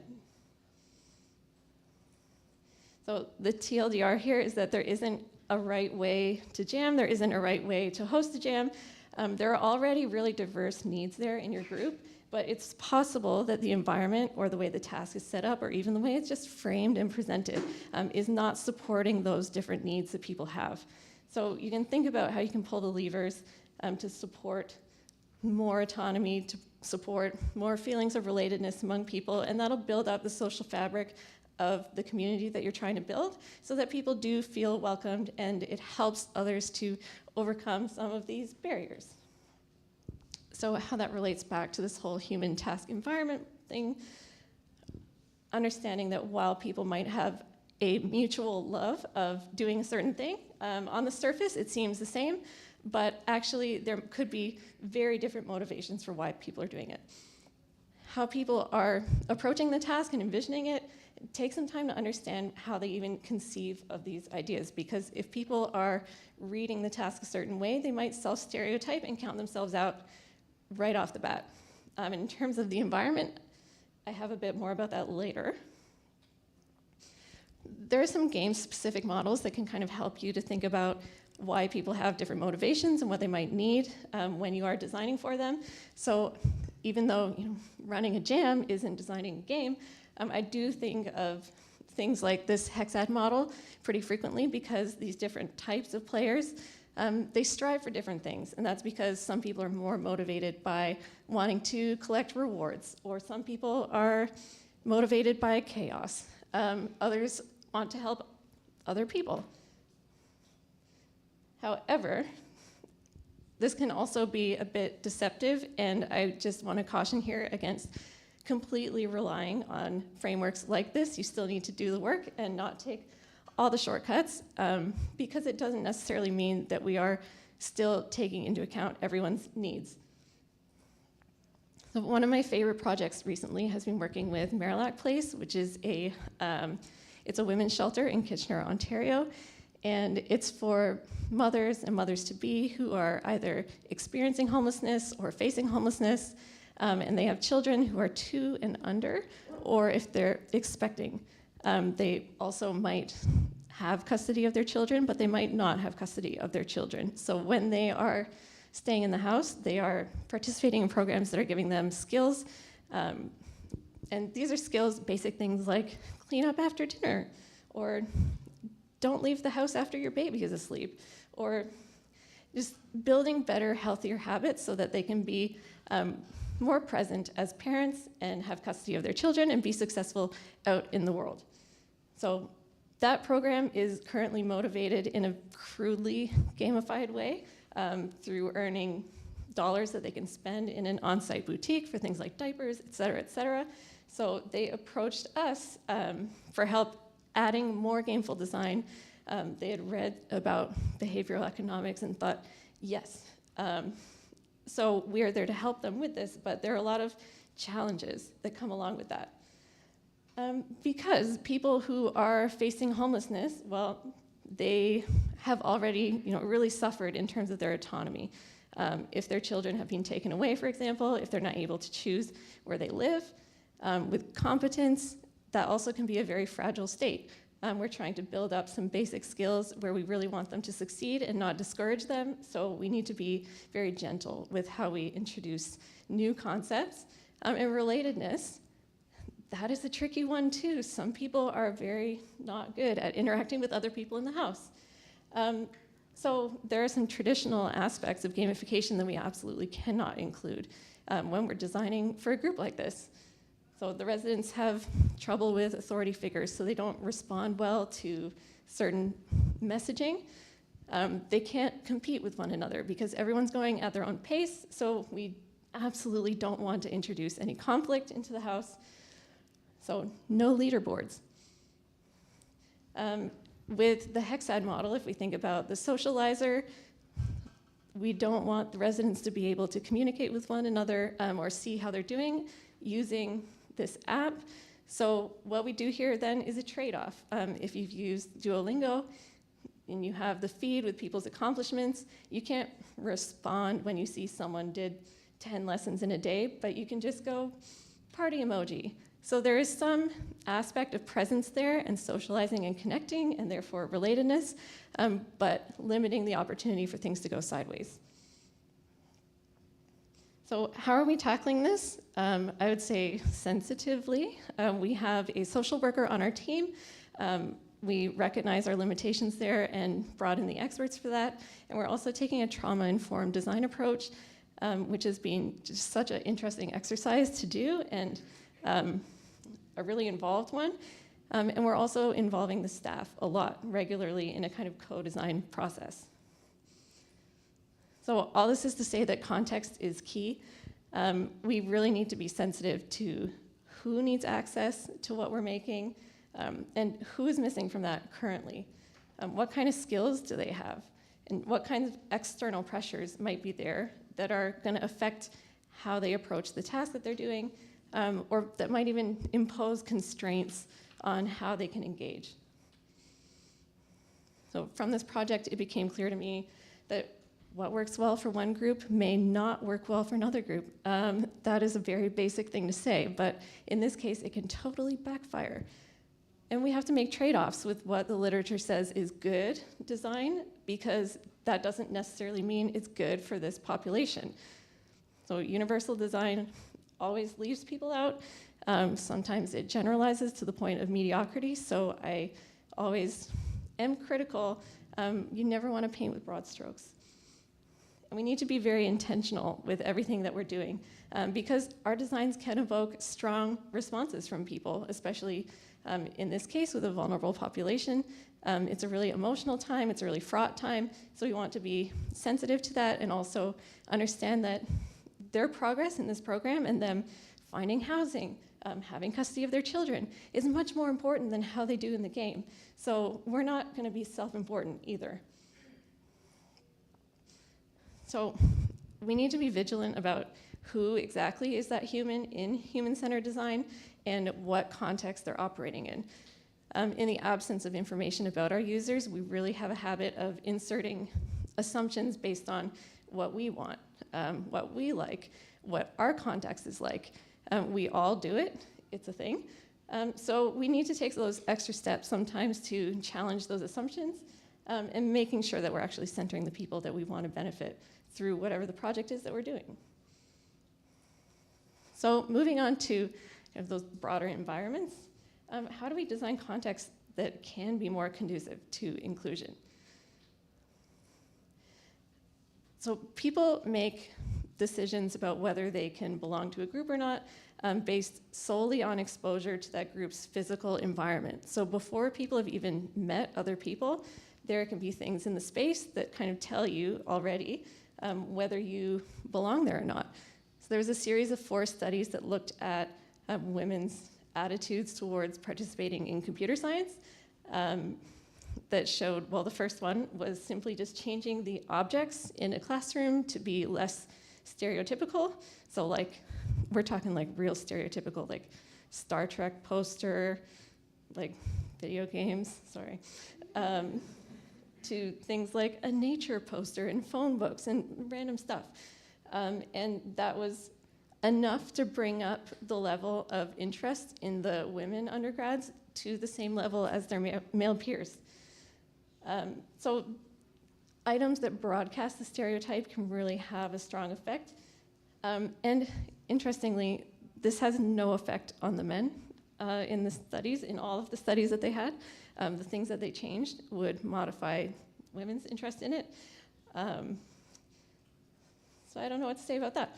But those objects, they can broadcast who belongs here, who doesn't belong here. And people who then identify with those stereotypes too, it can have kind of a confirmatory effect. Some other studies have shown that a lot of women who come into the tech space have previous experience, whether informally or formally, in more of the arts space. So we do need to consider whether more community practices and the social practices from those spaces could be applied to what we're doing in a more technical space as well. But wait, there's more. You may be wondering, objects, but I make games. Well, ambient belonging cues also are a thing digitally. So there's a follow-up study by some different researchers who used a undergrad computer science website, and they designed it in 2 different ways, but with identical content between the 2. And they, again, were able to show that the women who were exposed to the stereotypical kind of page were negatively affected. They reported less ambient belonging, they reported less interest in the course, and they reported less interest in studying computer science generally. So that is significant if already you log in on the first day of class and you're like, ugh. That's downhill from there. So we really do need to be sensitive about how we're designing interfaces, how we're designing interactions, in order to think about whether things are stereotypical or not. And are they communicating who belongs here or not? And of course, we need to get feedback on those designs, because how else do we know whether we are being inclusive with our decisions or not? Because we're not going to assume that we are. Well, we need to bring in a wide variety of people to participate in our research. And to do that, we should think more about stepping outside the lab. It's so easy to recruit undergrads, but what does the everyday experience of different users actually look like?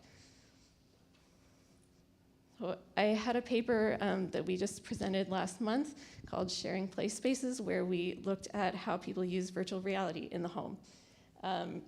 People were, I would say, 99% of the time, it was in a games context. And we just wanted to understand how these environments might change how people interact with that technology. And they differ dramatically from how we envision it in the lab. So when we're testing VR games, it's a controlled environment. Ethics wouldn't have it any other way. There's an assumption that spaces will look a certain way, but we aren't all blessed in our homes to have an entire blank, empty room to just use as the VR room. So the reality looks something more like a lot of TikToks, a lot of like blurred photos on Reddit because they're kind of gory. This entire subreddit called VR to ER. This is just dedicated to the mishaps of using VR in your house. I would say the Quest is also overrepresented because it's untethered, so that means there's no wire connecting it, so you can easily just walk into the window or jump and hit the ceiling fan or any number of things. So it also shows us that while VR studies are in labs and they're often solitary, gaming is a really social experience, and especially with something novel like VR, there's often people spectating, or a lot of us don't live alone, so there could just be your child running through the room or a dog.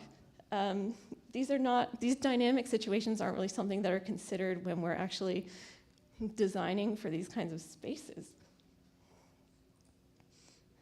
So bringing people to your research is not going to serve you as well as bringing your research to the people. It's very possible that the environment in which people are doing a task is going to have a big impact on what that task actually looks like in practice, and how that person actually behaves. So consider whether or how you might make it possible to meet people where they're at. One of the ways that I kind of got interested in inclusion in virtual reality really early on was doing some outreach with incoming engineering students at Waterloo. We have a day called Engineering 101, where the accepted students get invited to come in and they go to a mock lecture and they get to meet their classmates. So I was a part of Women in Engineering, and we had a ton of Google Cardboards, so we were approaching people saying like, hey, do you want to try this? And they all turned us down. And it was so interesting to me because it was 2016, so there was no chance that these kids' high schools had anything to give these students the idea that VR is not for them. But a lot of the guys there were down to try it, and a lot of the women were like, I can't go to IMAX movies, I'll get motion sick, like I can't use this. And we didn't have the ambient belonging cues to really communicate anything about them not belonging, but there were already these kind of social ideas in place that VR is not for them. And being a researcher, I started down the rabbit hole of why? So it turns out there's some really major persisting issues in how we create VR hardware, and a lot of issues in how we conduct our research using VR. And this has knock-on effects down the line for our understanding of why people have certain experiences. So I did this project to show to what extent our human-computer interaction community is really not aware of these issues, and perhaps then introducing confounds into their own work. If people are already self-selecting, saying this is not for me, then they're not going to participate in your studies, so then what you find from that study is already going to be problematic. So if we think about the diversity pipeline concept of talent, where we want a diverse group of people to learn how to do some skill and then progress into industry one day, well, if early on when you're trying to get them excited about new technology, they already say, no, this is a bad experience, then they're not going to envision themselves moving forward in that space, or they're going to think, oh, this is an uphill battle, why bother? Then at the other end of that pipeline, the people who end up making that technology are just going to represent a pretty narrow slice of the population.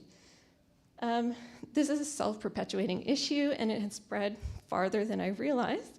When it took 2 hours to find photos of people using VR who weren't white or able-bodied. That was 2 years ago, so maybe it's better now, but that was really telling. It took longer to find the pictures than it did to make the video that I was finding the pictures for. So there are a lot of issues with this, of course. Systemic bias in VR research has led to things like headsets that don't fit black hair, a skewed concept of what cyber sickness actually is or what that feels like, instruments that don't necessarily capture those feelings of sickness accurately.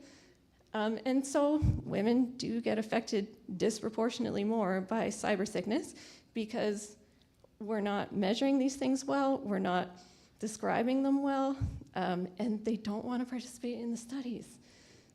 So we just accept these things as the way things are, though. Like, there's so much documentation in VR for how to prevent cyber sickness, emotion sickness, because it's just a thing. But why? I can rant about this for years, so I'll just leave that there. But I care a lot about this issue because I think access to VR, beyond gaming, which is obviously an enriching and connecting experience, there's so much that we can do with it. You hear stories all the time about surgeon gets trained to do complicated tasks in VR. Well, if people are then using this in their job and using it in education, and it's physically inaccessible to people, then we're already excluding them from the start, and we're already at a disadvantage. So this is a quote that I return to pretty often. Design is the process by which the politics of one world becomes the constraints on another. To show that when we make assumptions and we base them into our design, that's based on our experience, it means that we're imposing our understanding of the world and our values. And that includes who we think belongs and who doesn't. So if bias is encoded then in the technologies that are structuring our relationships, we can't possibly use it for equity. And we need to keep asking questions about who these people are. Do they feel like they belong? How are we facilitating access? Are we making sure that it's not performative one-off access and can actually lead to more meaningful long-term engagement? And focusing on pro-social outcomes then will mean looking at the intersections of the people, the task, the space, the context in some of the examples that I've shown today. It brings to the surface and intervenes in instances of embedded bias. And in doing so, it empowers people by increasing that sense of agency, that choice to belong. If I have a choice to belong, then I'm going to feel more empowered than if someone just tells me I don't because they've designed it by completely ignoring me. So if we continue to overlook biases that are currently baked into things and we don't keep asking questions to try and uncover more of these, then it's going to be really difficult to make more inclusive technologies.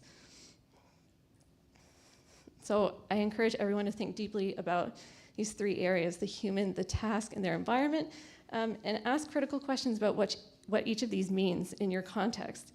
Then get creative about what things you can change, or if you can even compensate. You know, we can't necessarily like detach these tables from the bottom of the room and move them around, but we can do things like promoting further community engagement, maybe through networking, to build a sense of community that can help people overcome limitations of space. So there's always a give and a take because these things work together in a dynamic system. And you have the power to do it. You can change it. So with that, I think that is all I have for today, and I'll take questions. Thank you.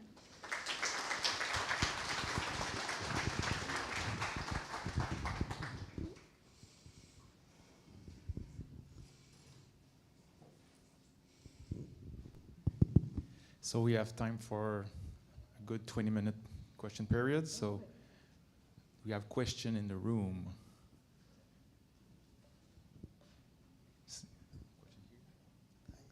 I was curious about the virtual reality causing more sickness in women, because I know at the beginning it was universal. Everyone was made sick by it.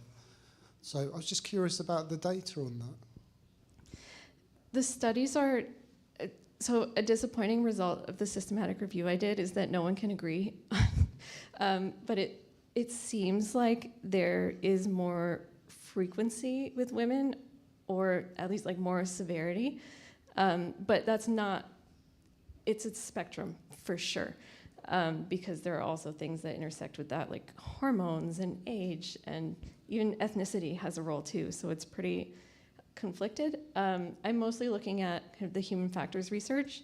There's also quite a bit in kind of psychology, kinesiology, in that space to figure out like what exactly is going on with people, but the general agreement seems to be that even outside of virtual reality, so also with motion sickness, there's a sensory integration conflict that goes on when your eyes are seeing one thing and your body is like, whoa, I think I'm moving, but I'm not. I should throw up because I must be poisoned. That's like the explain like I'm 5 kind of version, but it seems like there's a difference in how people's brains process those conflicts, and that difference occurs more often with women.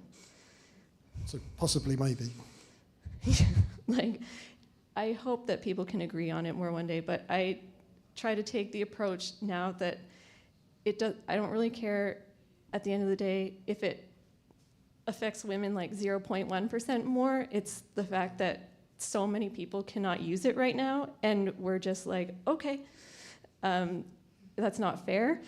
And the advice also is not very good. I've noticed a shift over time from people saying, just power through it.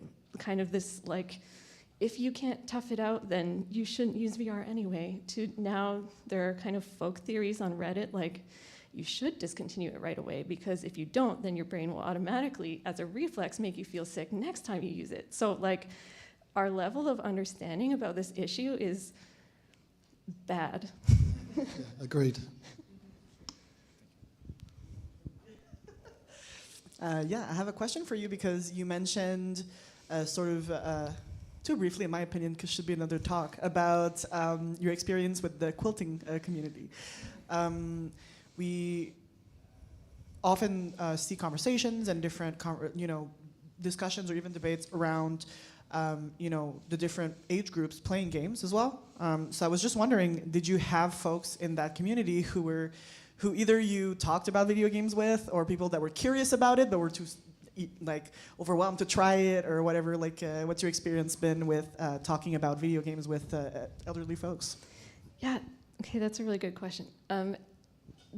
They love playing games, but people don't talk about it. And I think there's also a tendency for people to not label themselves as a gamer per se if they're not playing a certain kind of game or for a certain amount of time. But in terms of sheer time spent on things like Candy Crush, like, they're up there.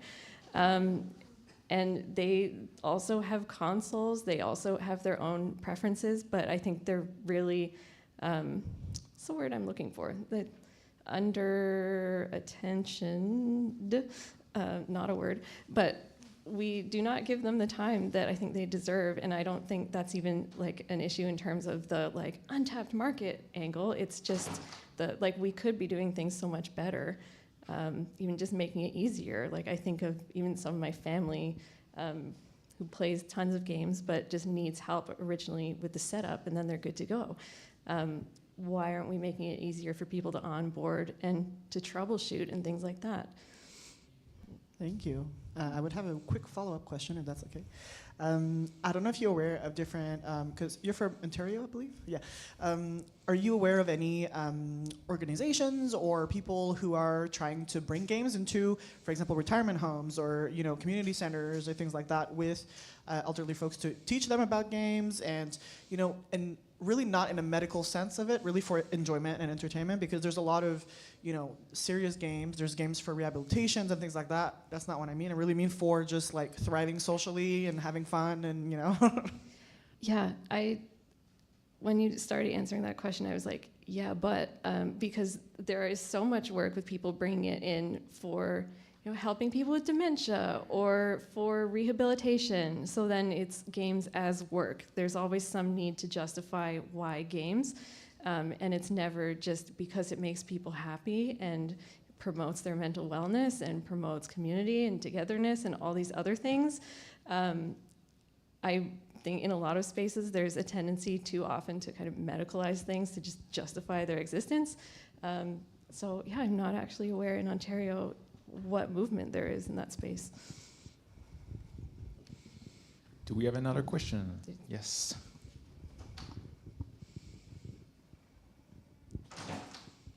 Hi, I've got a bit of a research question. So you mentioned using Reddit as a source for some of your studies, and in my own research I've used a bunch of Reddit sources, I've done internet history and that kind of thing. So I wanted to ask, what kind of challenges have you faced with using Reddit as a source, the social media site? And what kind of like unexpected like finds were there for you that you didn't anticipate? Using Reddit was complicated because it's against their terms of service to scrape it, so you have to manually go through, and obviously it's dynamic, people are updating all the time, so there's always a sense from reviewers of how can I trust this data, and did you not just cherry pick what's in there, but that is what you have to do if you don't want to also break the terms of service of the site. So I actually took this to the ethics committee for SIGCHI, which is kind of our publications overlords, and they gave me a surprising answer that was, sometimes it's okay to break terms of service, but I prefer to not get blacklisted in case I ever want to do research with Reddit again, so we didn't do that. I think what was interesting was Well, there's a lot of bias in kind of the data that gets represented there, of course. There's kind of certain audiences who are speaking English and engaging with kind of the English-speaking community that dominates a lot of the subreddits that we looked at. Also very affluent in this case.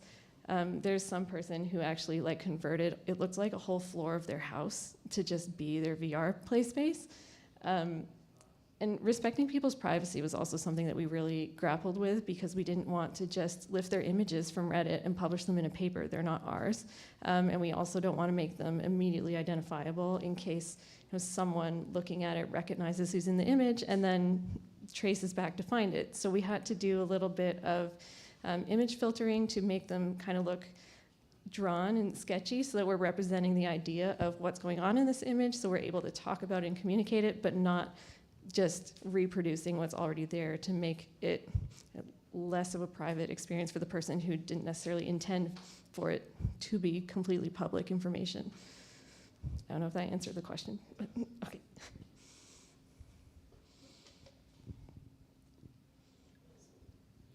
Hi, wonderful talk. So one of the things I was kind of wondering was related to the game jams portion early on. Something that we do in game jams is often have accessibility modifiers for goals for them to try and hit that kind of makes them think about accessibility.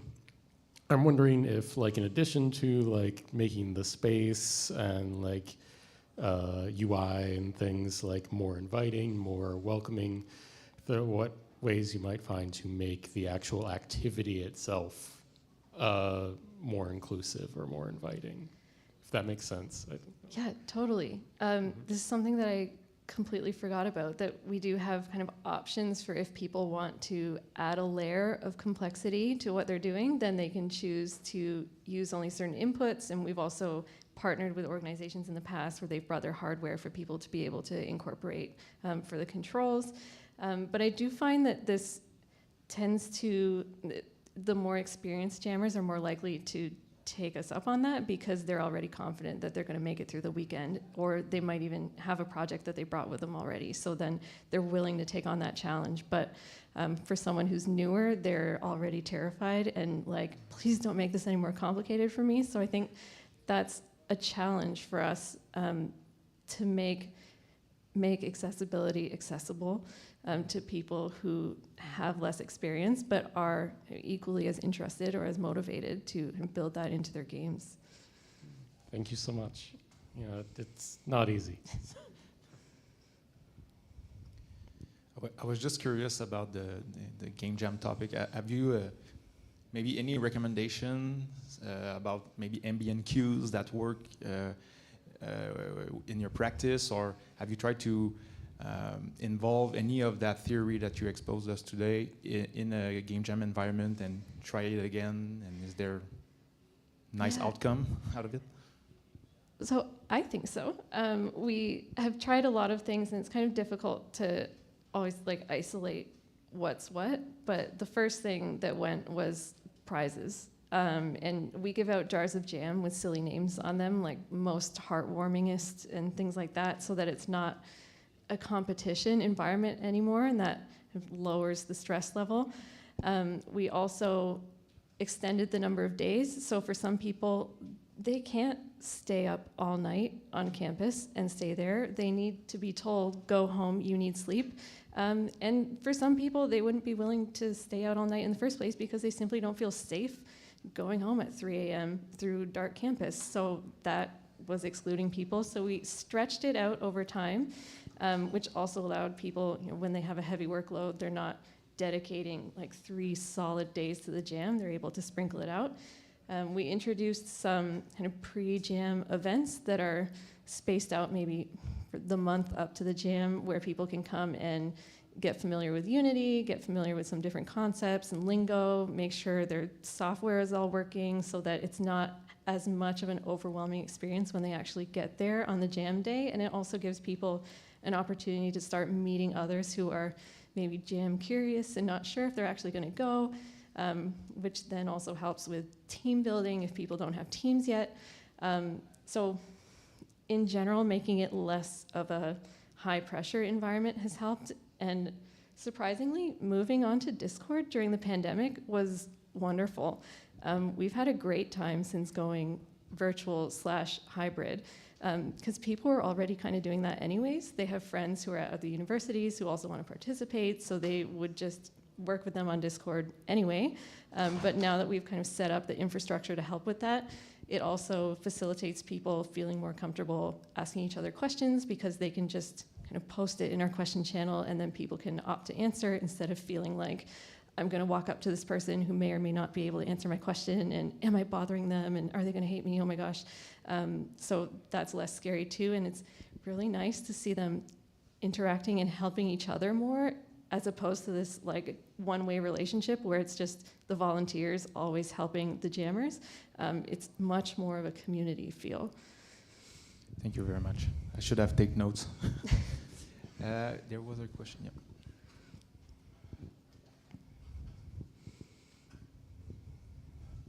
So you had cited a study earlier where there were some differences in how included people felt when the decor was changed between stereotypically masculine things and a sort of neutral aesthetic. Has anything similar been done which contrasts the neutral aesthetic with a stereotypically feminine aesthetic? Oh my gosh, I don't know. I would love to find out. Because I keep seeing the same study kind of repeated over and over in just different contexts, like how do people perform in math exams? How do people do in a software engineering interview when we psych them out with stereotypes? And it's just repeating the same information. You know, in one of the studies that was included in that set of 4 around the ambient belonging cues in the space, they did have a condition where every other person in that classroom was like female identifying, and still the cues were enough that people were like, I don't belong here, which was shocking to me. But yeah, I haven't seen the opposite. I am gonna look though. Thank you. Do we have other questions? Yeah.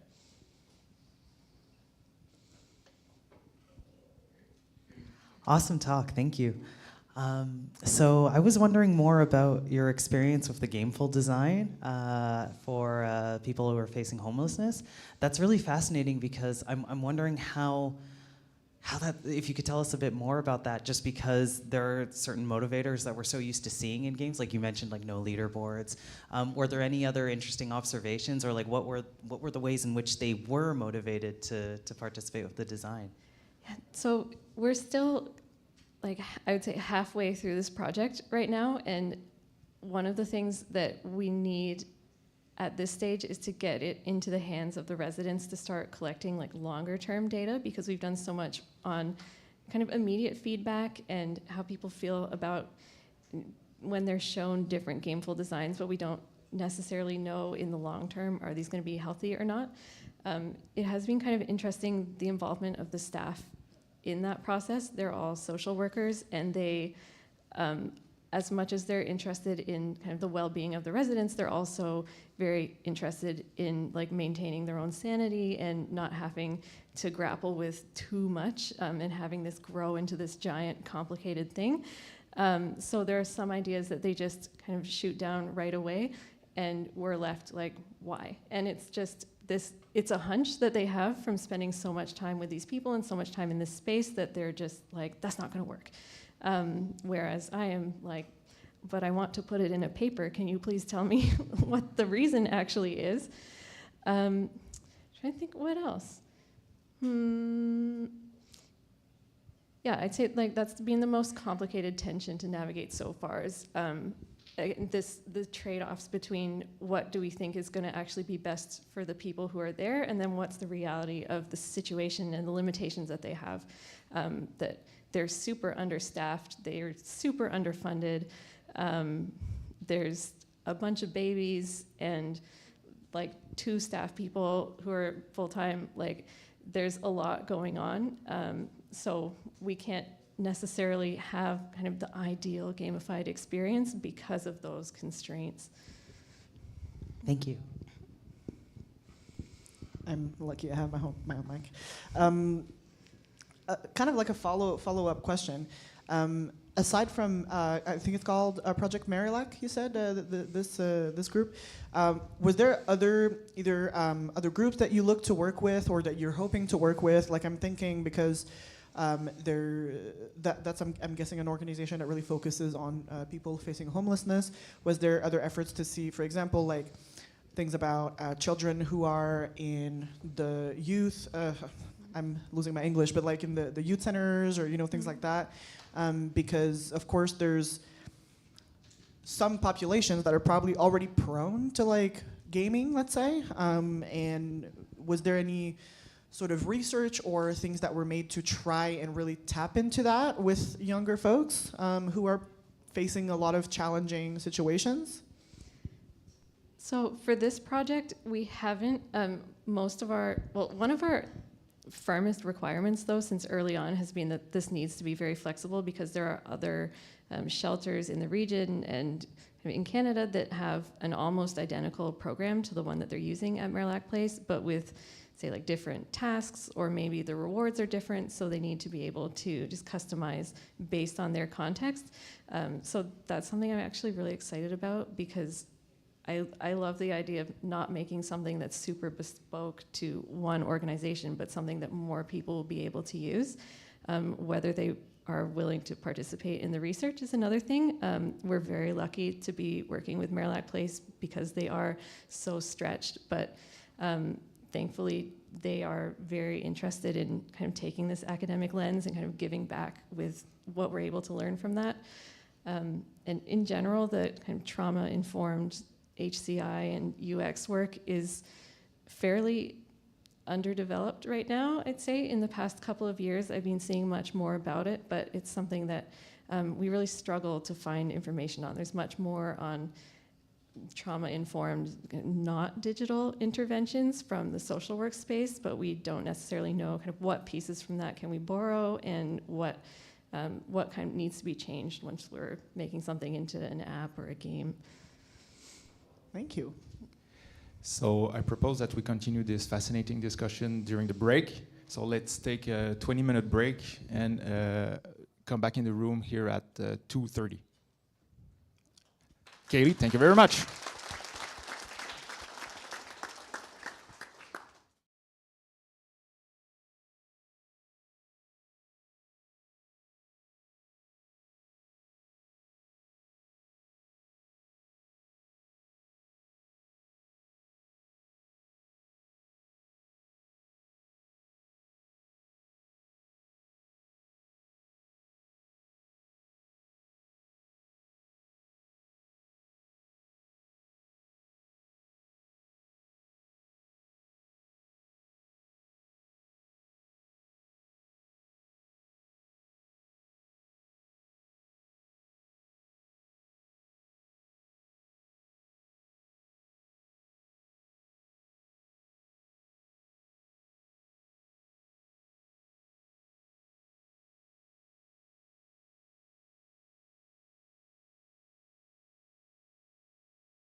We will just ask if we continue. Can you just continue to Walla so we can adjust the volume and everything?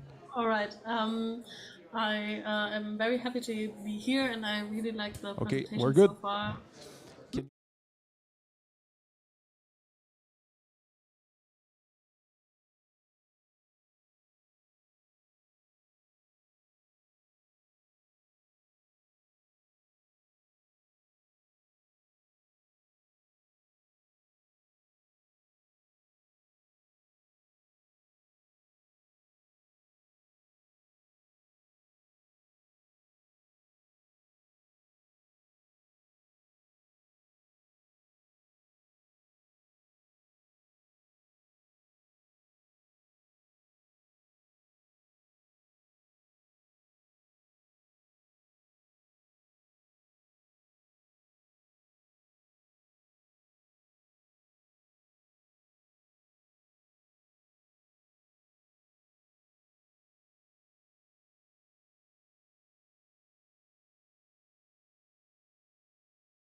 Et de lancer mon chronomètre.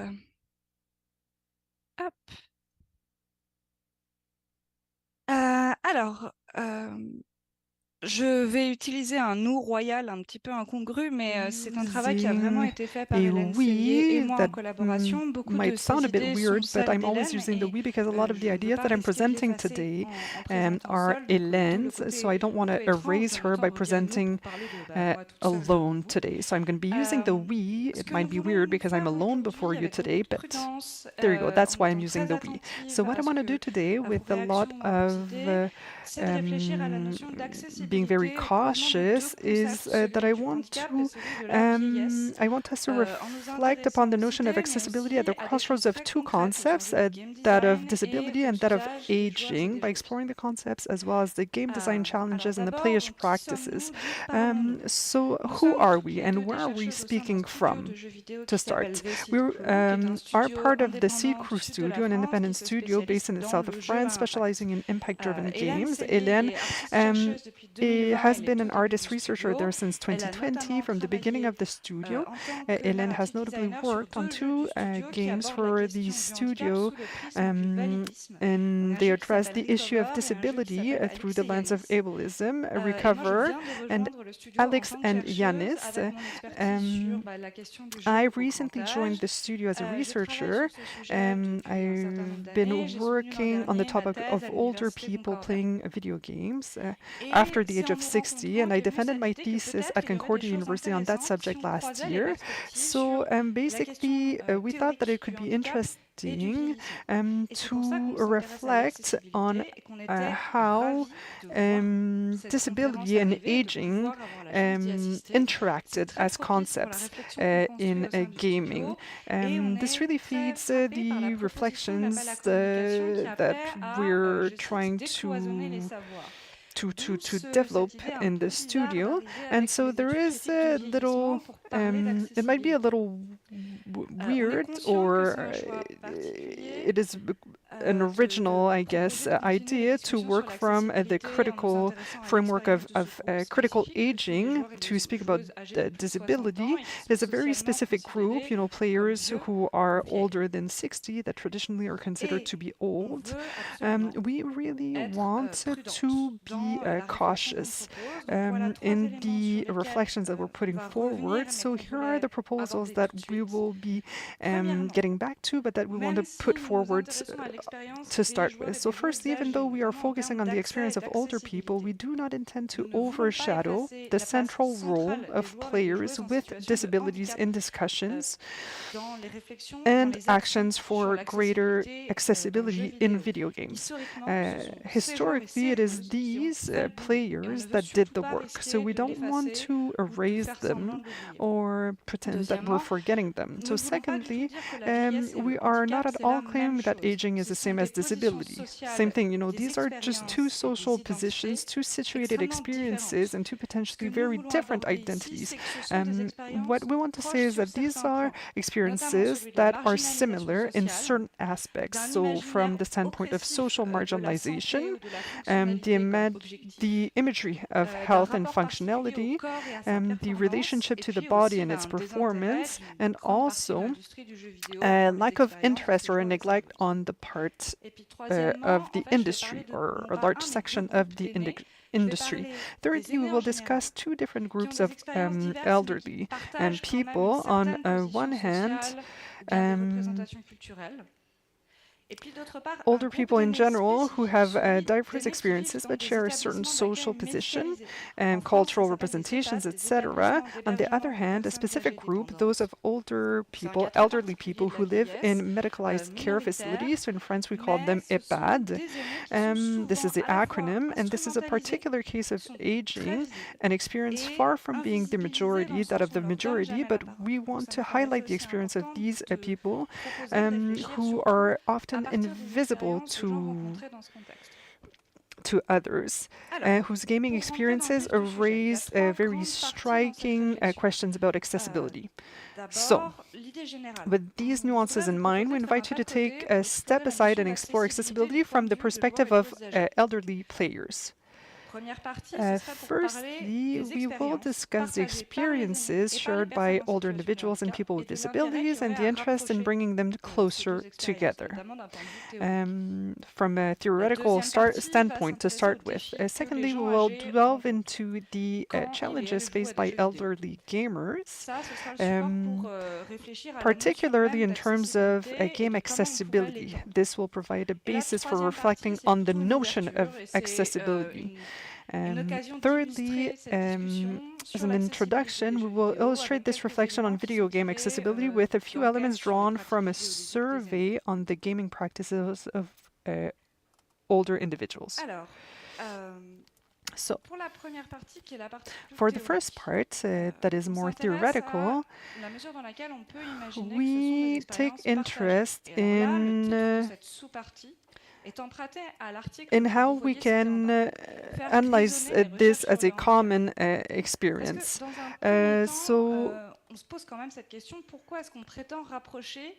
So why do we want to bring closer the notions of disability and aging? Well, because we're looking at the studies, the research of people who have thought about this before us. For example, in 2018, the researcher Hailey Yoshizaki Gibbons published Engaging with Aging, a call for the grading of critical disability studies. So her starting point is as follows. Both disciplines, critical studies of aging and disability, seek to achieve the same thing. Their goal is to grasp these categories, old age and disability, typically treated as natural categories, to reveal their social, cultural, and political dimensions. The researcher identifies several commonalities between old age and disability. Both are experienced through social marginalization, exclusion from workforce, devaluation of bodies seen as non-standard and not performant enough, and confinement within medicalized institutions for those who deviate the most from norms. A particularly interesting aspect for us is the context of accessibility. As it relates to norms. So the idea here is that there is a norm of a young, functional, and performant body that is imposed on individuals who cannot conform to it. So this also forms the core of another analysis by Meredith Minkler and Pamela Fadem. I'm just mentioning it quickly, but they examined the injunction of successful aging as an unattainable and problematic demand to remain fit in old age. It's incredibly problematic and it is unattainable for many people. So there are theoretical intersections here and proposals that were already put forward. And then we looked at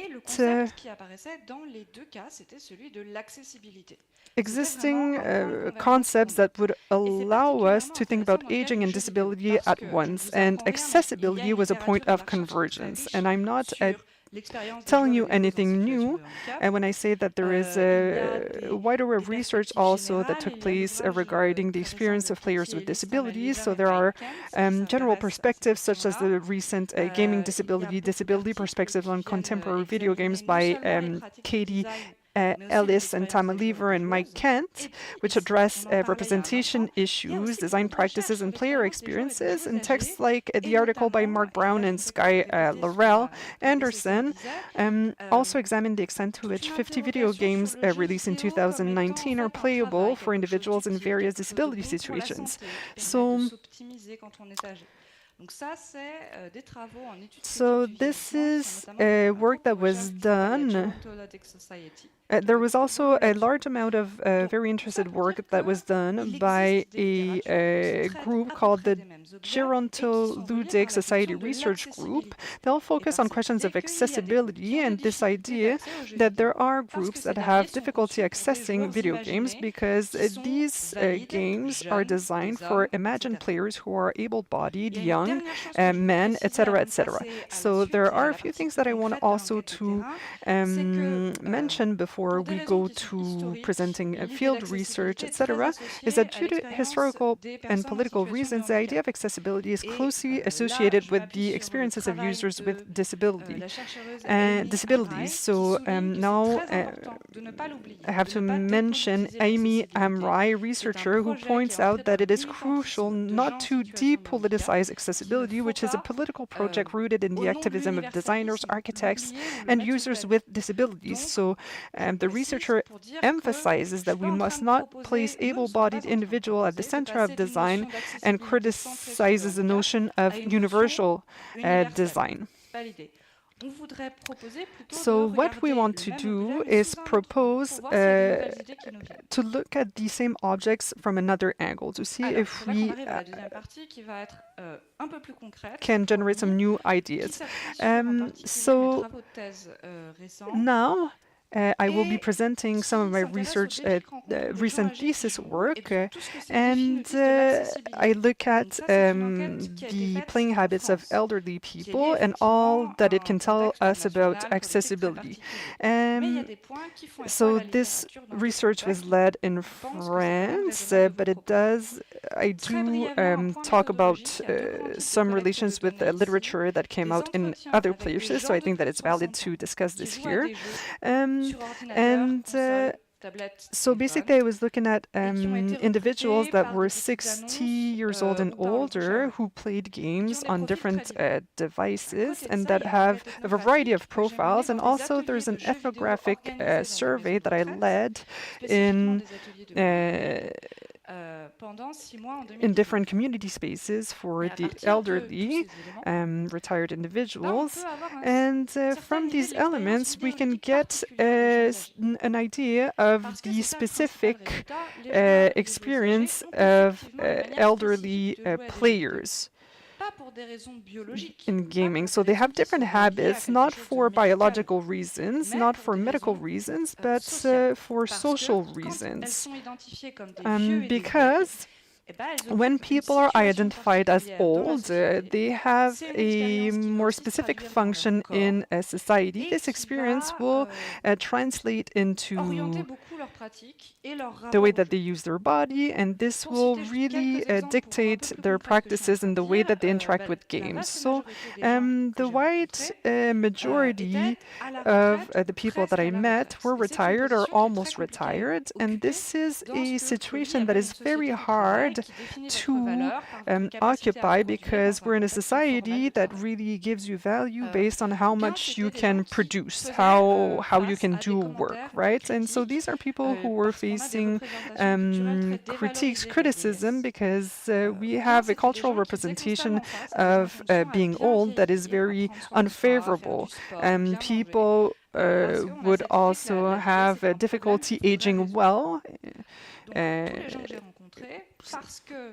because there's a lot of pressure for people to age well, right? Do sports, be healthy, etc., etc. So all of this had impacts on the way that they played, and there's an element that we talked a lot about, Hélène and I, is that among the obstacles that was mentioned by the elderly that we spoke with is that they had difficulty understanding in a game what to do, where to go, and how to solve the problems that they were coming across, right? For example, when it can happen in the game, like in the game, for example, how do I beat this particularly difficult enemy in the game or whatever, and then it also happens after the game to know what other game they could play. So this has to do with access to information, the lack of access to information. This is a theme that is recurring. It always comes back, access to information, there's a lack of it, and so the industry always takes for granted that players should already know certain information, takes for granted that they can ask questions to people around them. But this is actually something that puts the elderly at a disadvantage because they are elderly. So video games, from a macro-sociological standpoint, are associated with certain ages in life, right? So what really is distinctive here is not the social class, but it is age. It is associated with young sociabilities.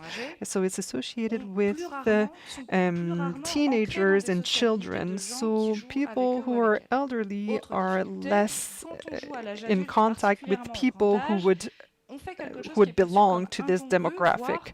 And when you play video games when you're older, people see it as something inappropriate or suspect. So a lot of elderly people hide the fact that they play. They can even hide sometimes their devices, right? Like the consoles, so that people don't know that they play. You have their players that don't speak to other people. They don't have access to potential advice. They don't have it's not easy for them to change their devices easily. They don't obtain guidance easily. And the gaming community welcomes older gamers very poorly. They always take for granted that they're incompetent and they're always made fun of.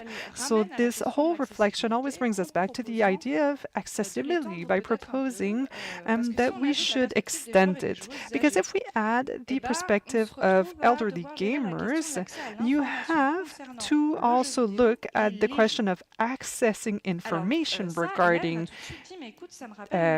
video games, right? And Hélène brought up the notion of approachability. So this means for a game to be easy enough for gamers that are not used to it, that don't have a lot of experience. But now we're looking at a question, an issue that is socially specific. We're talking about a group, we're not talking about individuals. And these information are about games are incorporated into the software or the device or the game, right? Because when you're really used to manipulating these objects, you know that when you use this button, you're always going to find your way to wherever you need to go. And it's not only intellectual and spiritual, right? So knowledge, you access it with your body as well. There's a physical aspect to it. And you can tell people who develop the games to take care of that, right? It has to do with the whole ecosystem of gaming. And it has to do with the community. It is a community issue, not just an industry issue. The question here is, where can you get a game? How do you install a game? How do you change your gaming system, your devices, everything? This has to do with the different contexts, cultural context, national context, social context, etc. You can't just tell people who make the games, deal with that. You need to take care of that. It's a collective responsibility that we have. We have to make sure that knowledge can circulate, that it can be spread, and that it is accessible. And so a point of entry there are gaming communities and online gaming communities. And that ties with what we were saying about game jams, right, earlier. And because they would have the ability of welcoming some players that can't really work off of implicit knowledge and that don't have an easy access to gaming communities that could help guide them. And so when you have communities that don't very strongly identify themselves as gamers, they have a hard time gaining accessibility to this information. Now I'm talking about inequality, restraints, restrictions, difficulties, etc. So it's a starting point, but I don't want to focus on that too much. Actually, the most interesting part is the solutions that would be found by the people that I met with by a variety of means. And when I met people who were living in the EHPADs, right, they would find some very creative solutions to overcome obstacles. So these persons, we have to take into account that they're not just helpless victims of their circumstances. They have a very rich and very critical perspective to bring regarding the issues that I mentioned. So what you see now on the screen, these are the weebullying workshops or events in the iPads. So sometimes the devices themselves are pretty old, and so you need to actually just get them to work, which requires some knowledge and creativity. And here on Weebowling, you can Weebowling, okay, so Weebowling, the game, sometimes you need to throw the control, or need to manipulate it a certain way that is harder for you if you need to be seated, because not everybody can stand up at a certain age, right? So in some of the iPads, they had found a way to ignore the score given by the machine, and they would just write down the score by hand and keep track of it that way. So you would have someone who'd be at the back of the room and would be keeping track of it, and no one would listen to the machine when it announced the ranking or their scores, because everybody was keeping track themselves of it. So I'll just stop here, and thank you very much for listening. Merci énormément, Gabrielle. Thank you very much, Gabrielle. And so we'll just switch. The next two speakers will swap them. So Alex Schmidl will take the next. Okay, so Alex Schmidl will speak next. It will be easier to keep you looking at the screen, because he's going to be presenting remotely, and then we'll switch to the person who is presenting in person. That we want to switch your talk. So are you ready to go now? Are you okay to go now? Yes, I would also be ready now. Yeah, so, okay, perfect. All right. So just let me introduce you, and the floor will be yours. Thank you. So let me present you Alex Isabel Schmidl. I hope my German or language is not too bad.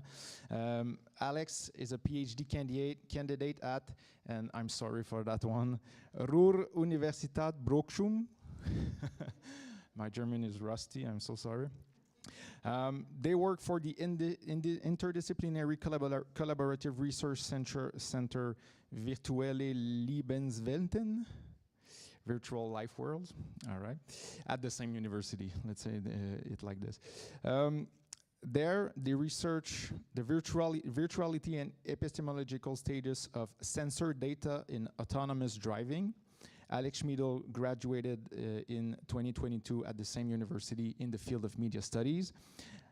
As a able academic themselves, Alex is passionate about the field of disability media studies. Accordingly, they explored how sensor and data media play a role in constructing disability in this master thesis with specific technology. And I will stop there and give you the floor so you can now share your screen, please. Thank you very much. Just 1 second. All right. So you should be able to see the presentation now, right? Yes, we see it perfectly. All right.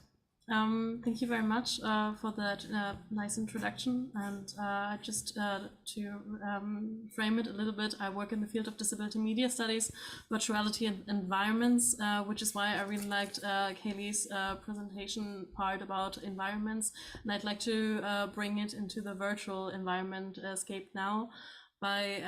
Which is why my presentation will be focusing on how those virtual environments created in games shape disability and mediation. So let's dive into the pastoral inaccessible utopias and explore the underlying structural ableism that defines the overarching imaginaries created in current mainstream titles in regards to constructing the individual as well as nature and culture. And I thought which genre would be more suitable for a closer look into nature and culture binarisms and construction in the context of disability than the bubblegum-colored, bright agricultural world of farming role-playing games. But let's not get ahead of ourselves and start with a brief definition of the genre. What are farming role-playing games? In farming RPGs, such as the Stardew Valley, Harvest Moon, Story of Seasons, and Rune Factory franchise, the player takes on the role of a farmer in a rural, very isolated village. Players manage resources of their virtual environments like crops, cattle, and tools. But in contrast to farming simulators in general, farming RPGs in particular stress a simulated social component. The player character interacts with different non-playable characters and gets to form relationships with them and interact in the context of an economy and community. In that way, farming RPGs create intricate imaginaries and environments on the one hand, but also of the roles of different humans as well as the humanity as a whole and what it means to be human on the other hand.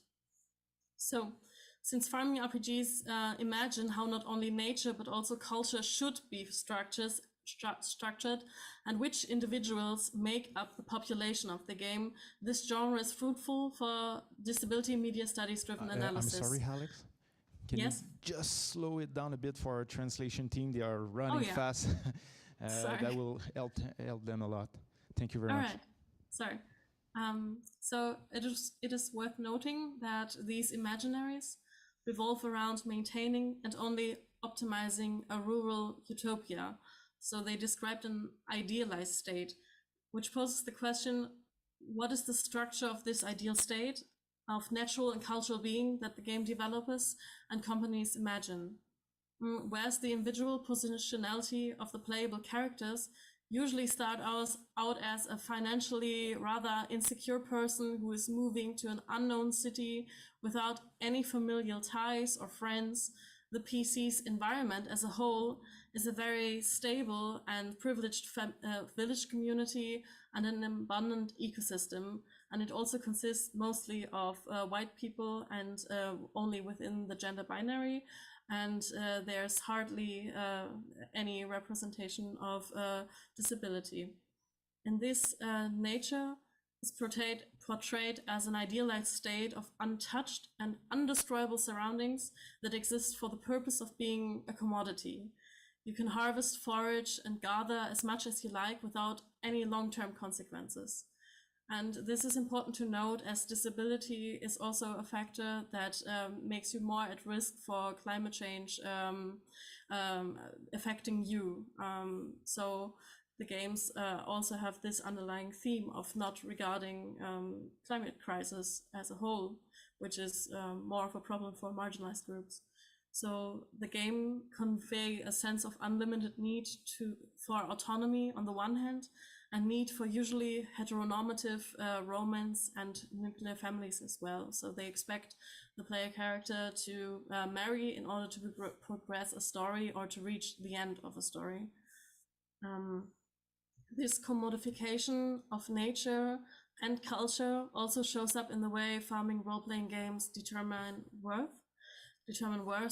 So the success is usually derived from meritocratic ideals that not only commodify nature, but also humans and their relationships. As such, the leading titles feature prominently a metric that measures the amount of wealth in the sense of gold or money in in-game currencies. And this stat tracks the player's productivity and merit in the capitalistic system, which also produces the idea of excluding people who are not fit to participate in the capitalistic system due to disabilities, which doesn't mean that disability is an exclusionary factor, but we all know how this factors in our job perspectives. So, but the games also implement metrics of health, meaning expendable energy and physical strength, which is an interesting definition of health that the games propose. And as a third metric, they propose hearts, meaning social adequacy and adherence to and knowledge of social norms and protocols, as well as the ability or the resources to be able to perform these expectations. From a disability media studies perspective, some notes can thus be made. Firstly, the structural framework of these games rely on capitalist values as to commodify and quantify not only nature but also culture, and the progress of the game and the value and status of the playable characters in the game are determined by the ability to expend energy and adhere to capitalistic logic and adhere to neurotypical protocols of social interaction. This leaves out neurodivergent perspectives on social interaction as well as community building perspectives that go beyond non-dependency. So there is an argument in disability studies that the dependence on each other is actually a valuable building block of our society that pertains to disability inclusion as a whole. And this is eradicated from these sort of games. Furthermore, the health stat is not customizable and homogeneous throughout the game. This means this factors out perspectives of fatigue, chronic pain, and variations in energy resources, which marks these stats as being created linear and constructed from an able-bodied perspective of health.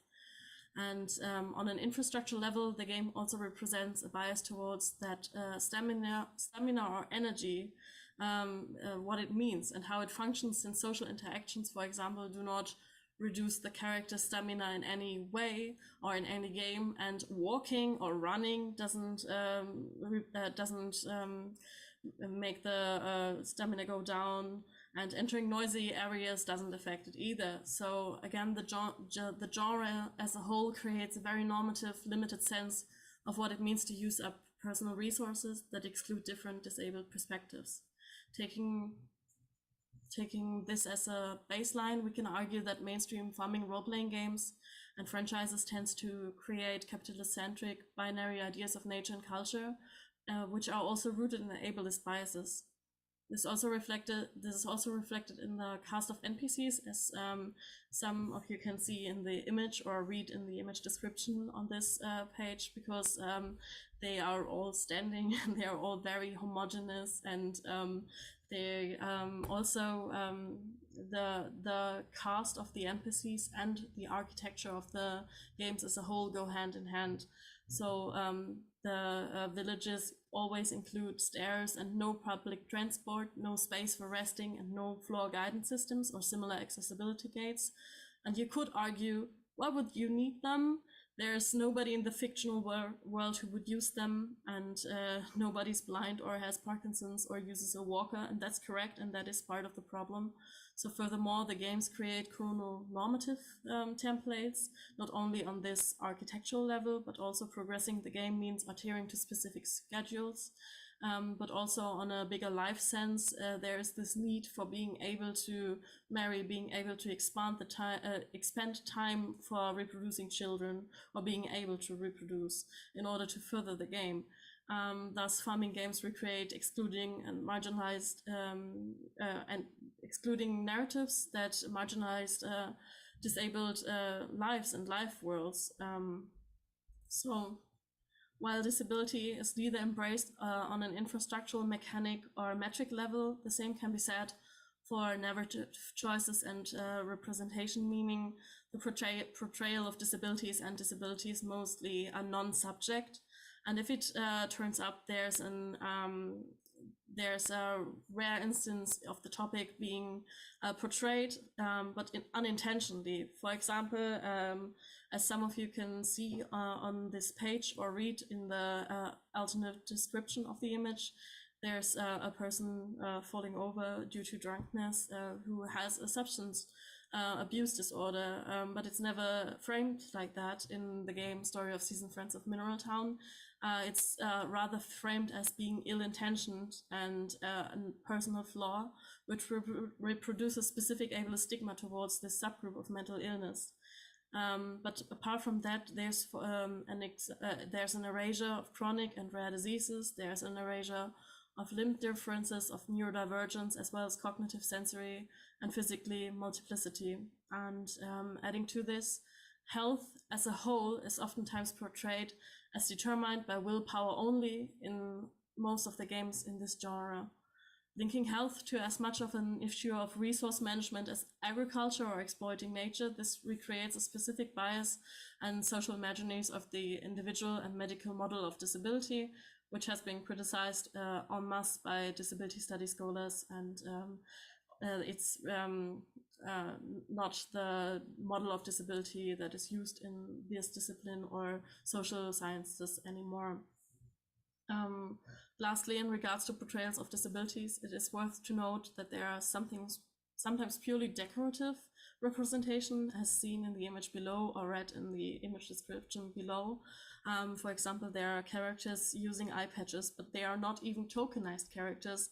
They are just purely decorative uses of aids, and so this can't really be counted as thorough representation, which means disability is framed as being extremely rare and only applying to elderly people, because if there are any characters who do have disabilities, they are being portrayed as elderly and as using a wheelchair, and there's no variance in this theme, and the representation is limited to NPCs using only one kind of mobility aid. Furthermore, if the disability of a character is addressed, it is addressed in the sense of pitying or the idea of that person suffering or needing to be fixed, which again reproduces a harmful stigma towards disabled perspectives.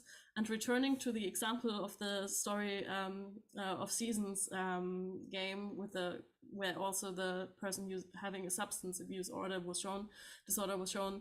Returning to that same game, there's a person using a wheelchair shown who is portrayed to be socially excluded and isolated, and it's even done unapologetically. So there's a character using a wheelchair who is elderly, who cannot participate in the village's festival or social events due to her using a wheelchair, and the festival is taking place at a beach. And the other characters just explain that it is not possible, instead of the game suggesting at any point that there should be ramps or any sort of accommodation. And it comes to no surprise that the general tone of the franchises in regards to disability is that disability is undesirable in a literal sense, because they centralize romance and centralize being able to marry so much. And then none of the eligible bachelors or bachelorettes of the games are any disabled characters, so they are placed outside the realm of being worthy of love or being able to be loved.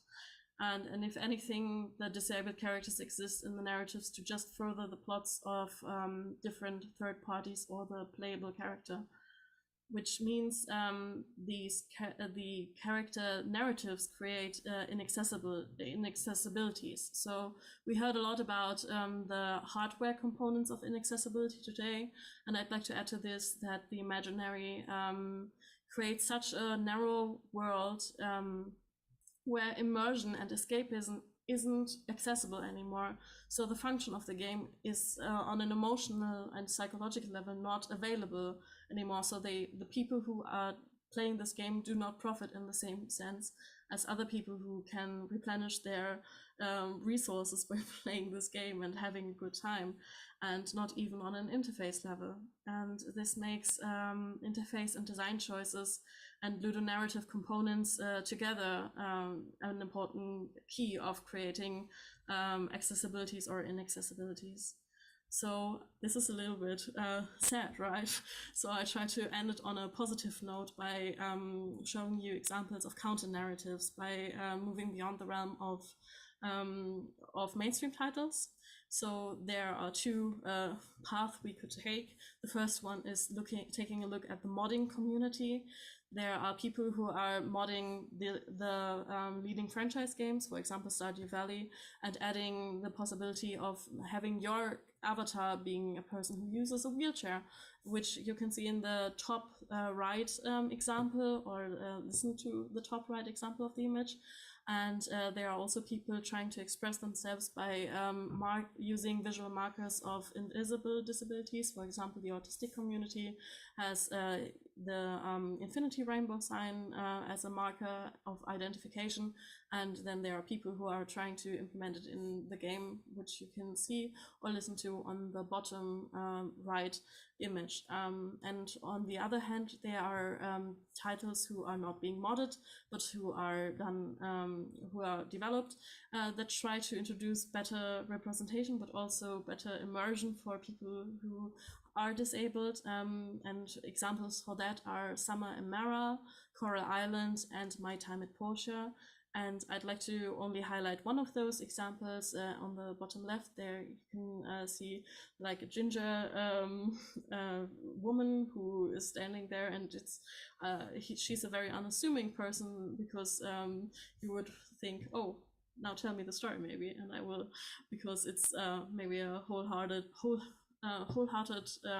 contrast to what I mentioned before, because she's a character of the game My Time at Porsche and proposes one of the rare instances where invisible disabilities and muscle generative disabilities are depicted, and which actually propose non-chrononormative handling of the character. So the playable character has to interact with that person on a non-chrononormative level. So the character is destined to die at an earlier point than any other character in the game, but the game doesn't frame it as something to be pitied, but something to be embraced, and has a disability affirmative point of view, and doesn't devalue the character for any of the attributes that she has. And she's also one of the characters that is an eligible spouse of the playable character. So this also marks a contrast.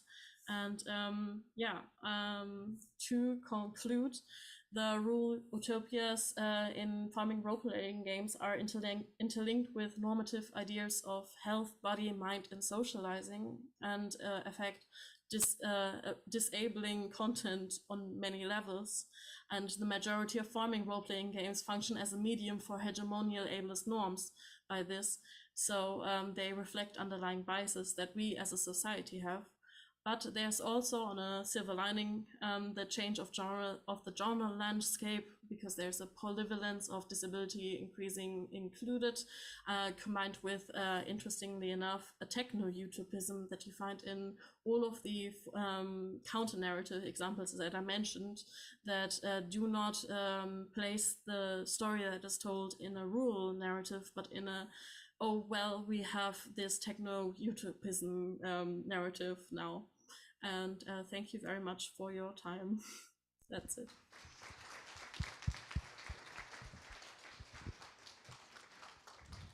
Thank you very much, Alex.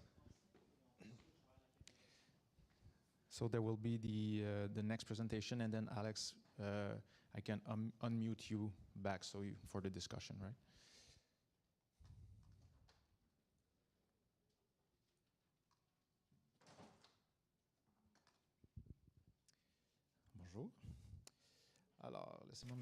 Hello, so let me just find what I'm looking for.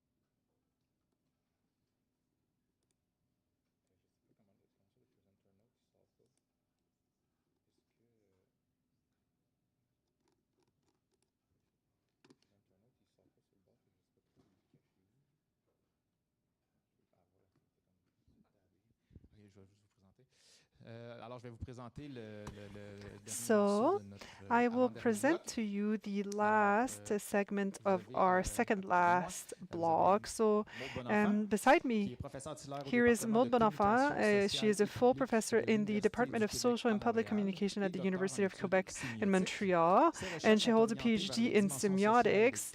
Her research focuses on the social dimensions of computer technologies of communication, social digital networks, artificial intelligence, online communities, as well as the study of play or playing. She holds the chaire de recherche du Canada sur les données massives et les communautés de joueurs. She is a co-director of the Laboratoire de recherche en médias socio-numériques et ludification, and co-director of Homo Ludens, a research group about game and communication.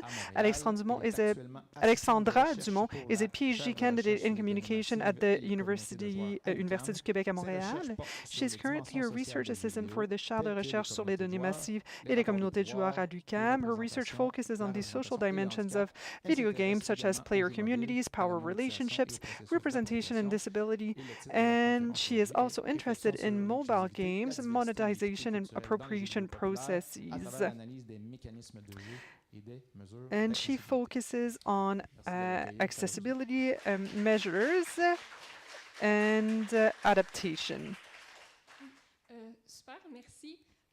All right, great. Thank you for being here, and thank you to all of you for organizing this conference. It was a great day. Today, we will be presenting to you the results of research that we did together.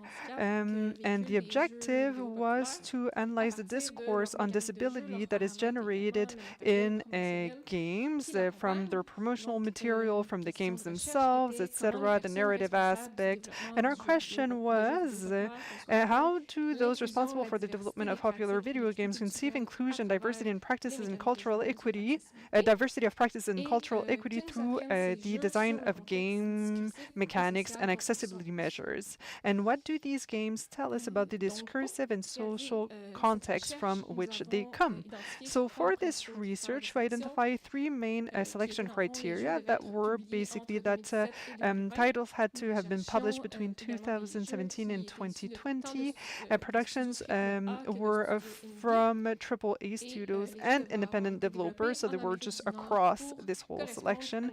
And video games had to have been developed in North America so that they would fit with our specific discursive context, right? So we selected Celeste, Spider-Man, Miles Morales, and Last of Us Part 2. These three games are all recognized for their accessibility.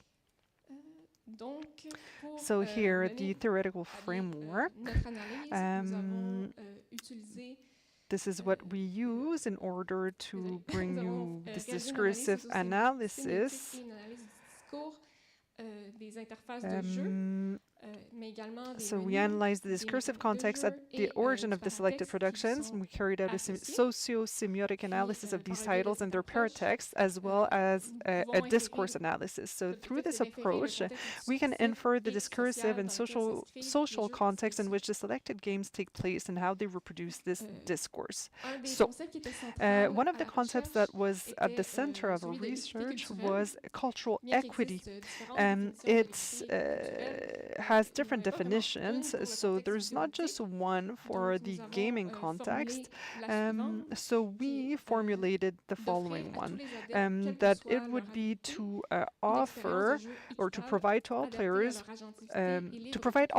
with a fair gaming experience tailored to their agency and free from unintended barriers, regardless of ability.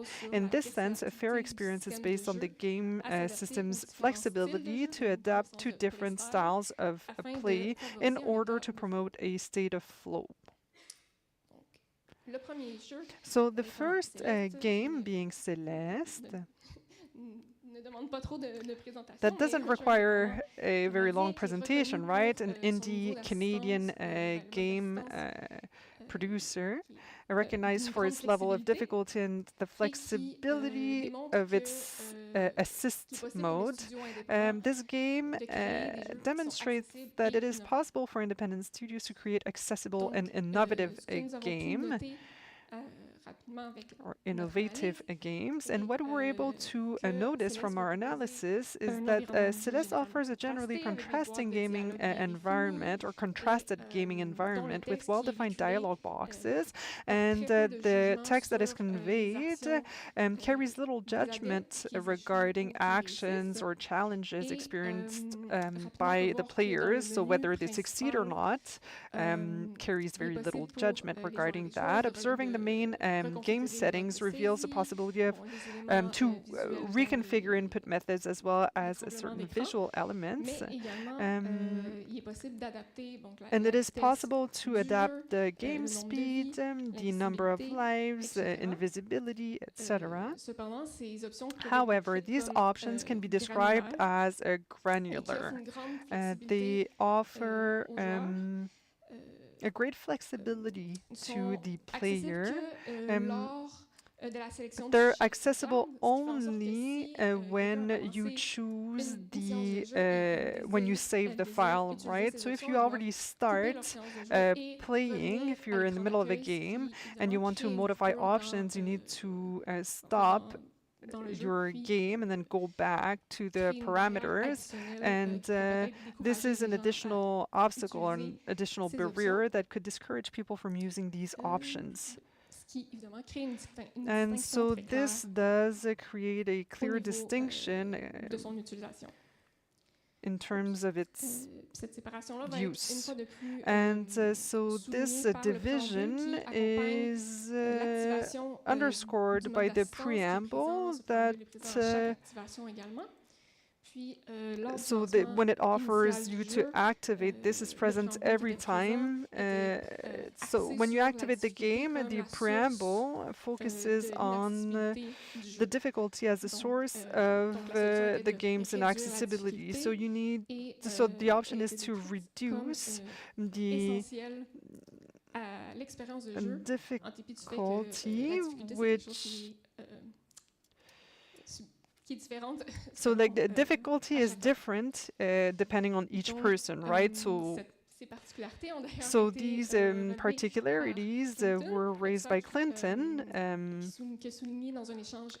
who said with Maddie Thorsen in a Twitter exchange that the existing preamble could feel alienating and insulting for certain people because of their use of the word intended. So the preamble used the word intended in a way that could be insulting for some people. Also, the preamble that allows you to reactivate the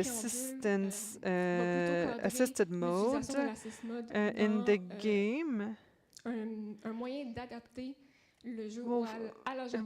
it will present the assist mode as a way to so now it will present the assist mode as a way to adapt the game to a different player, to different players. So it doesn't imply anymore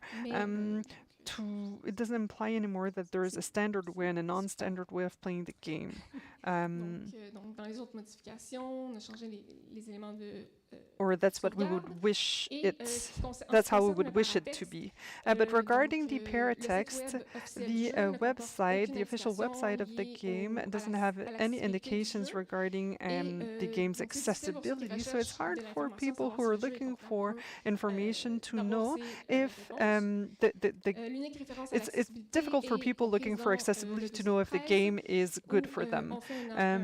So there is in a press release or press kit an association between the fact that there are little buttons to be pressed and the fact that it would be accessible to a large public. So they're associating these two elements. So it's accessible supposedly because you have little buttons to push. So they're confusing perhaps friendliness, user friendliness and conviviality with accessibility perhaps. Also, the consultation of numerous interviews by Matt Thorsen reveals that the assist mode resulted from resistance and compromises between the development team and other members. The assist mode was developed late in the development process and implemented in the final month of production. So it was initially considered a secondary concern. And it led to resistance, it revealed certain frictions, and that could explain the contradictions of that first preamble to the assist mode. So how, even though it's unintentional, it could reveal that players with disabilities are seen as less important than other players, and that supposedly we should sacrifice their experience to make other players' experiences better. So the general observations here are that the discourse here is a bit confused and contradictory.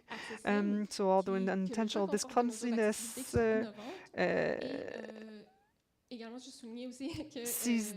shows that it's hard for developers to bring inclusive experiences that are innovative sometimes,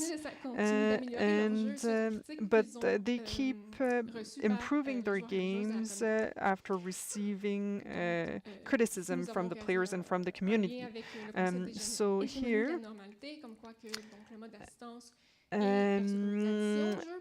we saw a link with the notion of the hegemony of normality, so social construction according to which any variation of the ideal or normal body is considered deviant. And the creation of a assist mode is primarily understood as an addition to the game rather than an inherent component of its development process. And it shows us again that some people think that gaming is a niche activity that is reserved to certain adepts and certain fans.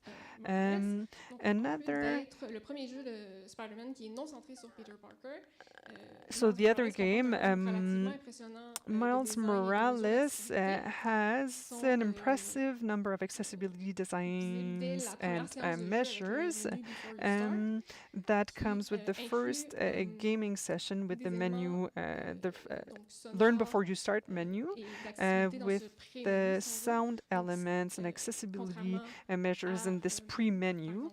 So compared to Celeste, you know, these elements are available right from the start. There's no discrimination or no additional step in order to access these features, and that could incite people, encourage people to explore these options and adopt them eventually. So there is a larger variety of parameters that are present and available, and the mechanics of the game, or some mechanics are already integrated into the game, so you can change the color, make some icons larger, and these elements speak to the importance of providing clear contextual elements. So, you know, the format has to allow people to, the format of the context has to allow people to assimilate this content. The content.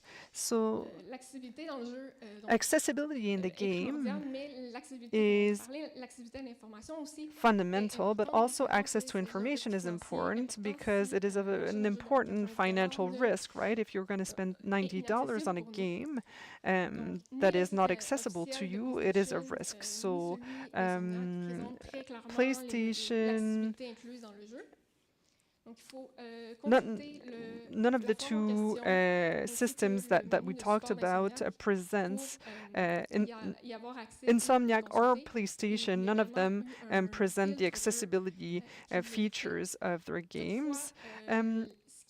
However, what is presented on the website is relatively short.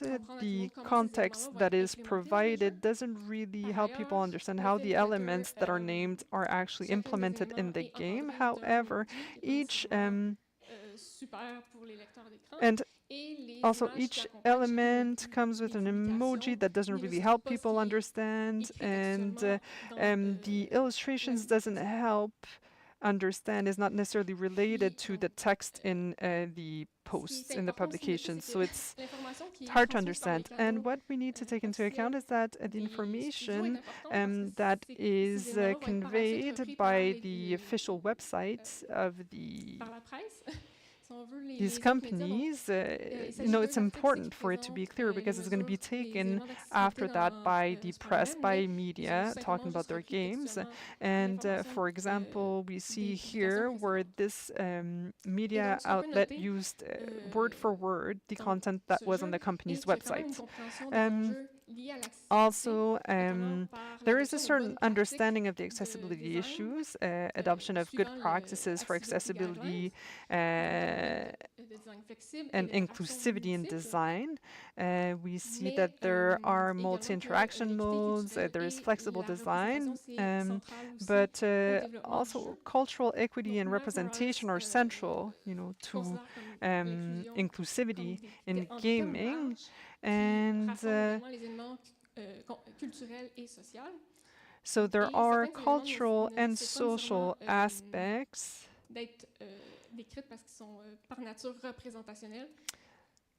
and these elements are representational.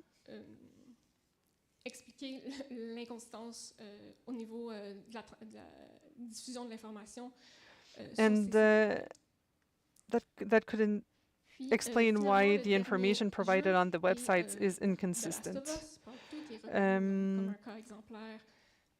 Also, The Last of Us Part 2 is considered as an exemplary case in terms of accessibility. So once again, these elements are presented from the start, the very start of the game, when you open your first session. So you have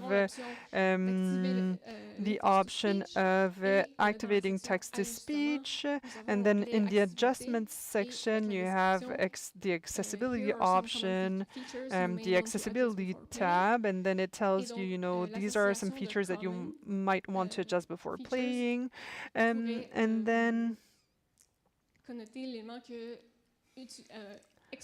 the use of this term features leads people perhaps to think that exploring these ability options is just something normal that you may want to explore and you might want to participate in their use. Then even though the menu has its own accessibility section, the elements that will be included in that menu would also be found in other option tabs. So that underscores they're common, the fact that they're common. It encourages players that would not necessarily go and look in the accessibility tab to perhaps access them and adopt them to have a better gaming experience. And because the transmission of information through feedback, so information is adapted through feedback, so it avoids people. I'm sorry, I'm losing my words. People are not going to miss this opportunity to gain access to certain accessibility modes. And different visual or sound elements may be adapted, material features may be adapted to the player and their specific profile. And regarding the paratext,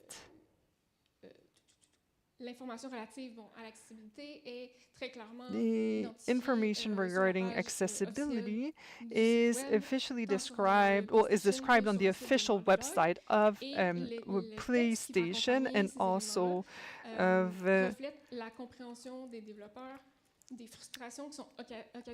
PlayStation and it addresses certain issues that arise when games or game conceptions, game designs are not accessible. Now I'll just go very fast because I think I'm not going to have enough time. So gaming will echo our social models of viewing disability, right? So here at the Game Accessibility Conference, it was emphasized that it is important to offer gaming as an experience to as broad a public as possible and as broad an audience as possible. Oh, sorry. This is terrible. I need to find what I was looking for.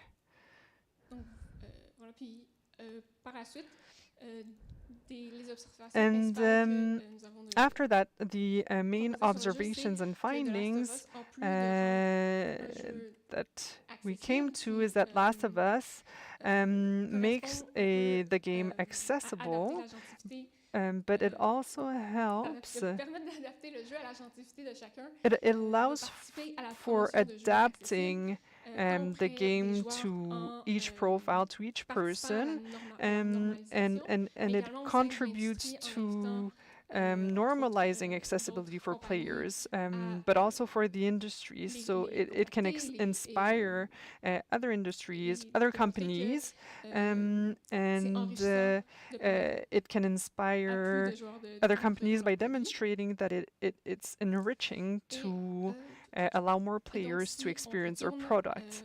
And if we go back to each game, Celeste could correspond to the reluctance of the industry to adopt some fair gaming design practices, while Miles Morales shows that planning accessibility early in the development process is important, while The Last of Us, on the other side, participates or shows a desire to participate in the promotion of flexibility.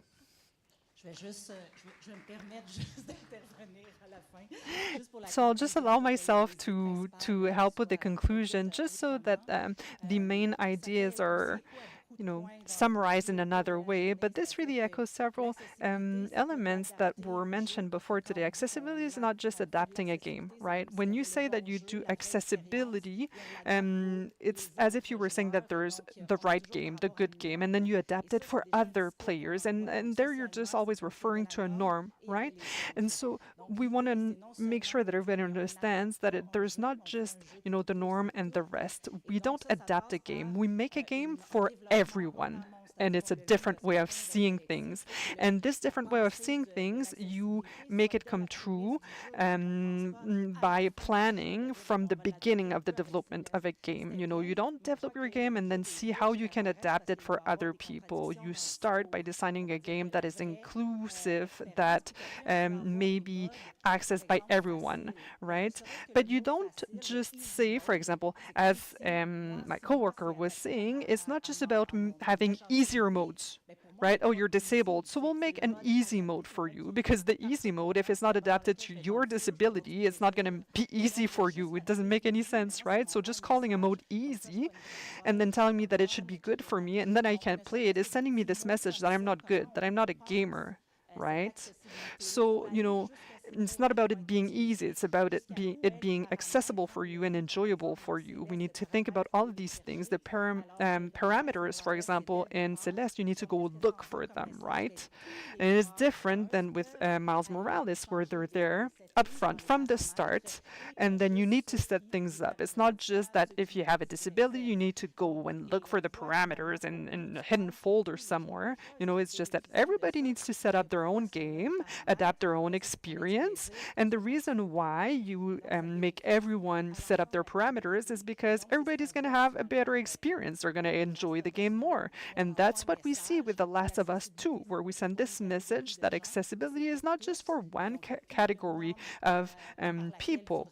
It's for everyone. There's not one norm to which you have to identify as a player.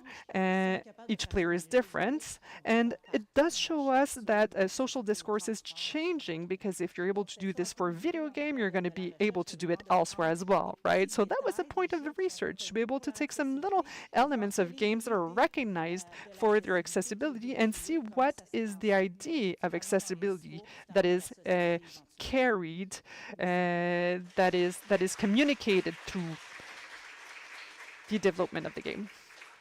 Thank you.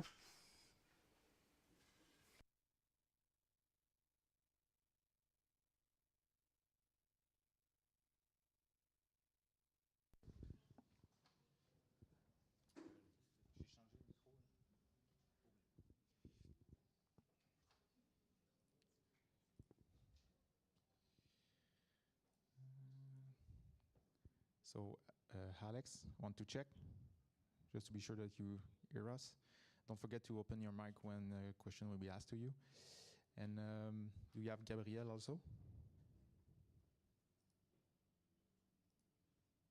Gabrielle, are you there? Oui, je suis là. Perfect, okay, everything is working, like magic. Alors, est-ce qu'on a des questions en salle? Question in the room. Do we have any questions in the room? Oui, la question est... The question is for Alexandra. we talk about inclusive language regarding difficulties in eliminating terms such as easy. When we talk about these options, difficulty options, what would be the inclusive terms that we could use? Because we want to be inclusive, but we don't have the words to express this intention. How do we present the different options? This is a good question. We see that some games use images, which can be even worse, like baby mode, for example, which is even worse. But by defining what this mode is we have A mode A, B, and C, and mode A has these parameters, and B and these other parameters, like the interfaces that we saw in the opening presentation. With the visuals are quite neutral, and so that's how you can send this message. For the skilled player, they'll say the mode C will be easier for him, but it's not easy for everyone. So you choose the mode that suits you best. And I can insist that this precaution taken to ensure inclusivity should be reflected in the website. In large teams of big AAA developers, there are all kinds of people involved, and we have to be sure that this culture is shared among everyone, and to be ensured that the game has been designed and thought out. Otherwise, you can have glitches like we saw in the 3 examples. Thank you. We can say that the kinds of difficulties are some uterances with kind of special jargon lexicon with herpes plenty, like Doom. It doesn't belong to me. Yeah. Maybe that's a free thought. Autre question? Other question in the room? Hello, Gabrielle. I was wondering about dementia and if you'd looked much into that, and what you found worked and what didn't.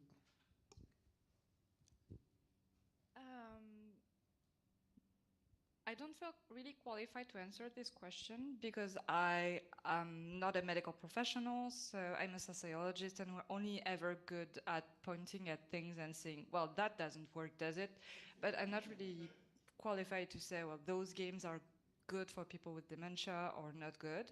I can only say that it's indeed a big area of research, and there are many people way more qualified than I am who have actually done the work. In the very specific circumstances where I was conducting my research, so in nursing homes, they made an interesting choice. They decided not to use any game that was designed for people with dementia or Alzheimer's or Parkinson's, even though those games exist. And they decided to pick a game that, their words, not mine, everyone can play. And they picked Wii Bowling. And then very interesting fact is that they have been attempting to get rid of Wii Bowling for years because Nintendo forbade them from using it, because Nintendo doesn't sell the Wii anymore, so they don't want anyone to communicate with it. But they can't find a game and a console and a controller that is really cheap, widely available, familiar to enough young people that they can actually teach it in nursing homes, that could replace the Wii Bowling. So they might end up actually going back to games that are designed for people with age-related diseases or disabilities. Do we have other questions? Oui, bonjour, c'est pour Gabrielle aussi. I have a question for Gabrielle, and you said how video games are related to age groups, and I was wondering if, in your experience, how were the products sold to these people from other age groups? Alors, effectivement. Yes, in fact, it's with difficulty. Après, je veux vraiment pas dévaloriser I don't want to undervalue the work that has been done. I don't want to put these people in a complex situation. It's easy to know who I'm talking about, but in fact, this is a sensitive issue. The problem isn't specific to a society, video games. I don't want, I think it's a cultural problem. In a modern representation, it's something for kids and young people. I'll stop there because I could say a lot of things about it, and this issue came up often. Often old people in farming RPGs. C'est venu à plusieurs reprises, donc il y a cette espèce d'intersection très compliquée de jeux vidéo, grand âge, handicap. So there is a big intersection between persons with handicap and older people. Do we have other question?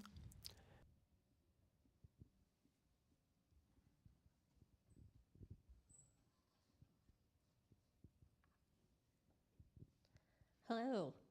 My question is regarding the farming sims.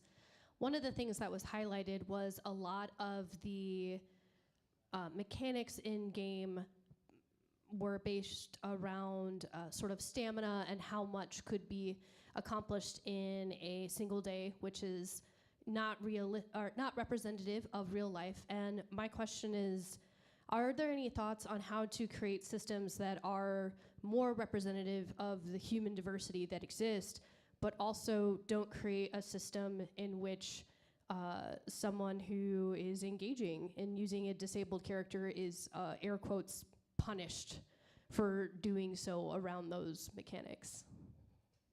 Thank you for the question. I think it would be an improvement if we decentralize the playable character as the only person that is able to influence the in-game world in a meaningful way, so that you highlight the perspective of interconnection of humans cooperating with each other and also non-human agents interacting with the playable character in a way that the way your relationships to the NPCs are different from depending on which character you choose to play, so that you have, for example, people who are helping you or items that are helping you, and you are helping in different ways. And this would allow for a more diverse way of spending energy and also getting energy back.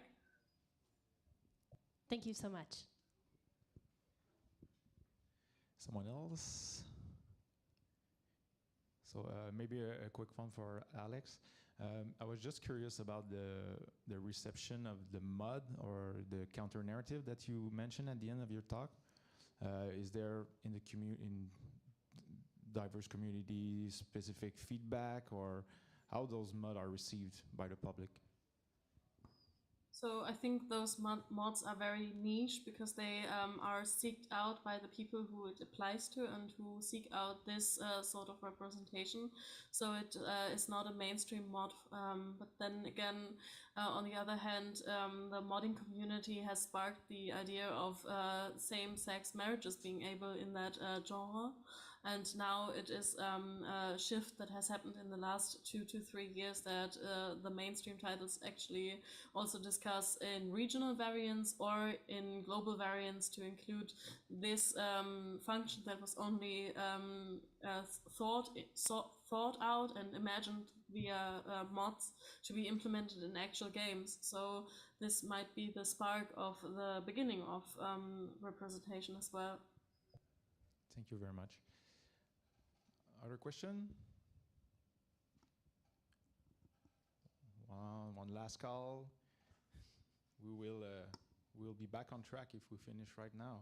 That will be that will be quite awesome. Okay, so let's do this. Let's give a hand to our speakers.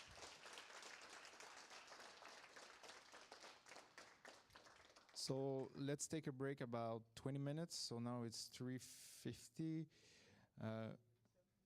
What? Yes, 10 minutes is a really short break. 15? Yes.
So we are ready for the last panel of the day, the last set of talk of the day.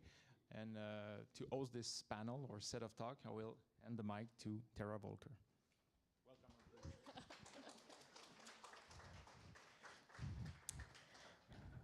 I love being a guest MC. Thanks for having me. All right, there's been a slight schedule rearrangement, and so we are going to have Jenna up next.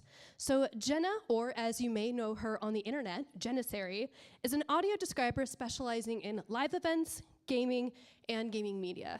Jenna advocates for audio description to be included in more games so that their narratives can be understood by a wider audience. So let's welcome Jenna to tell us all about it.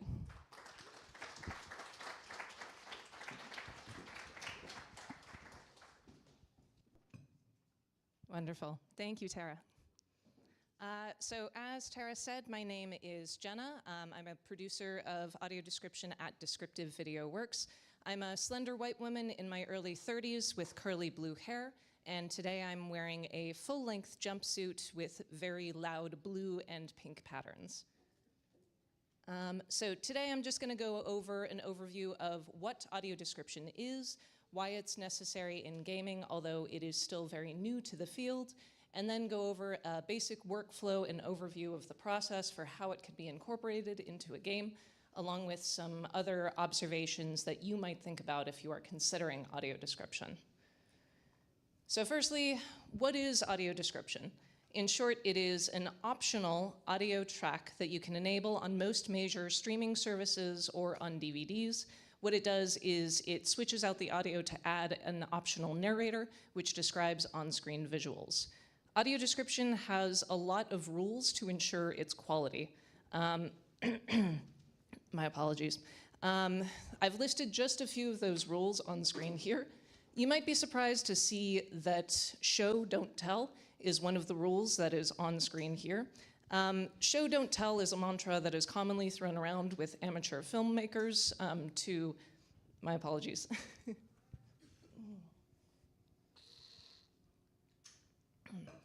It's commonly thrown around with amateur filmmakers to avoid forced exposition in dialogue.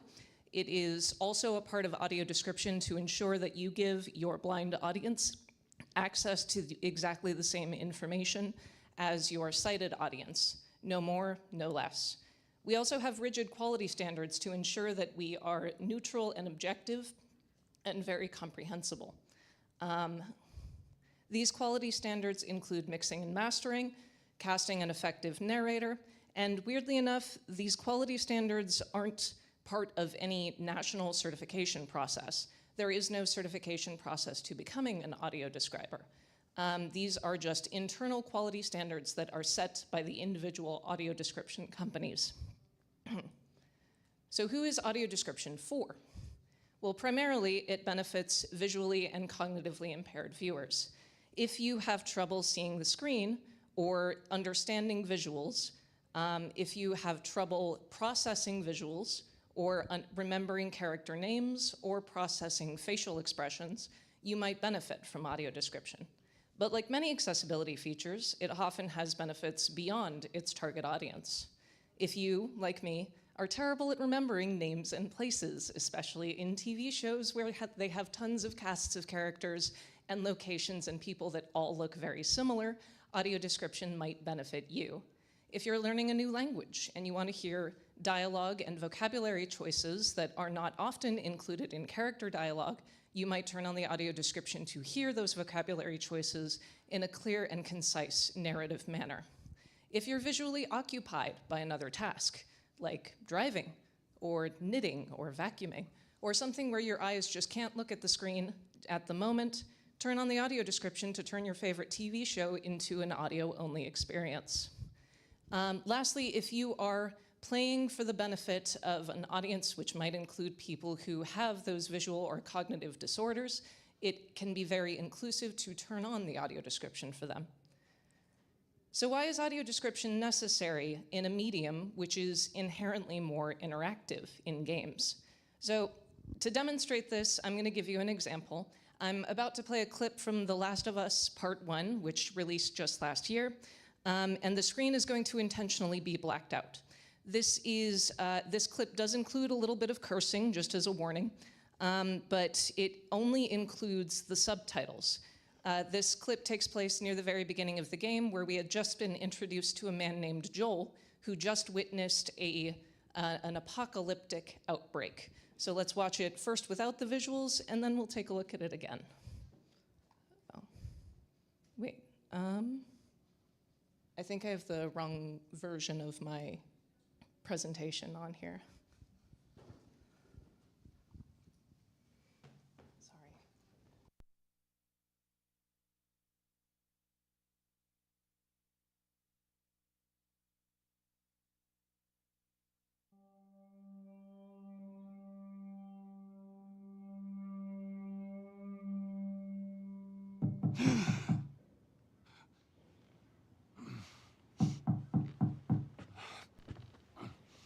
Sorry, just a moment. It's supposed to have subtitles.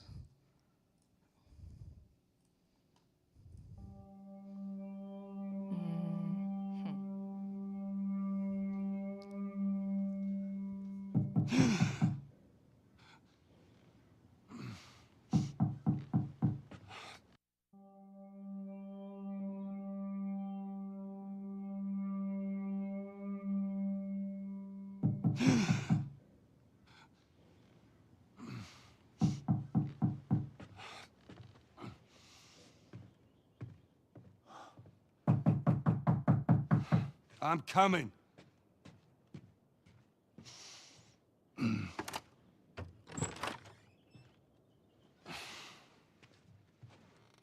How was your morning?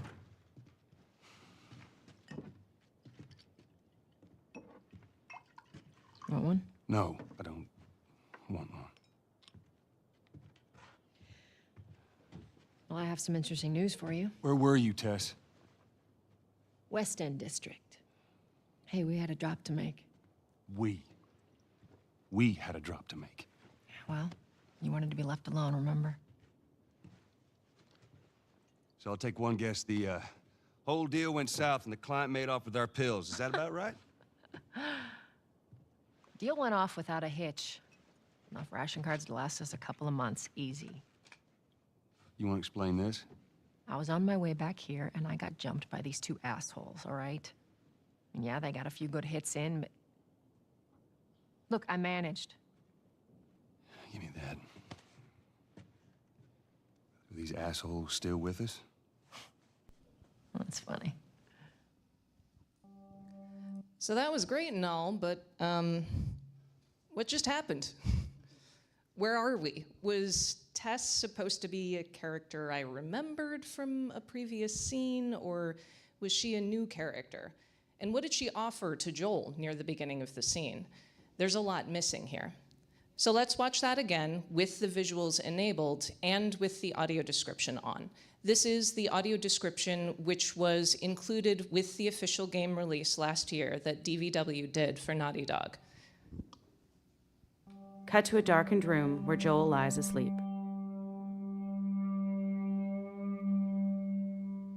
He startles awake. White words appear. 20 years later. A weathered Joel appears with graying dark hair as he staggers from the room. I'm coming. He stiffly shuffles to an apartment door. He opens it to reveal a woman with dark hair pulled back by a black bandana. How was your morning? She enters. Bruises mark her right eye and cheek. She picks up a brown liquor bottle, then pours its contents into a glass. Want one? No, I don't want one. They share a glance as he steps away from her. Well, I have some interesting news for you. Where were you, Tess? She sits on a tabletop. West End District. Hey, we had a drop to make. He brings her a damp cloth. We had a drop to make. Well, you wanted to be left alone, remember? She holds the cloth to her face. So I'll take one guess. The whole deal went south and the client made off with our pills. Is that about right? Deal went off without a hitch. Enough ration cards to last us a couple of months, easy. He motions to his face. You want to explain this?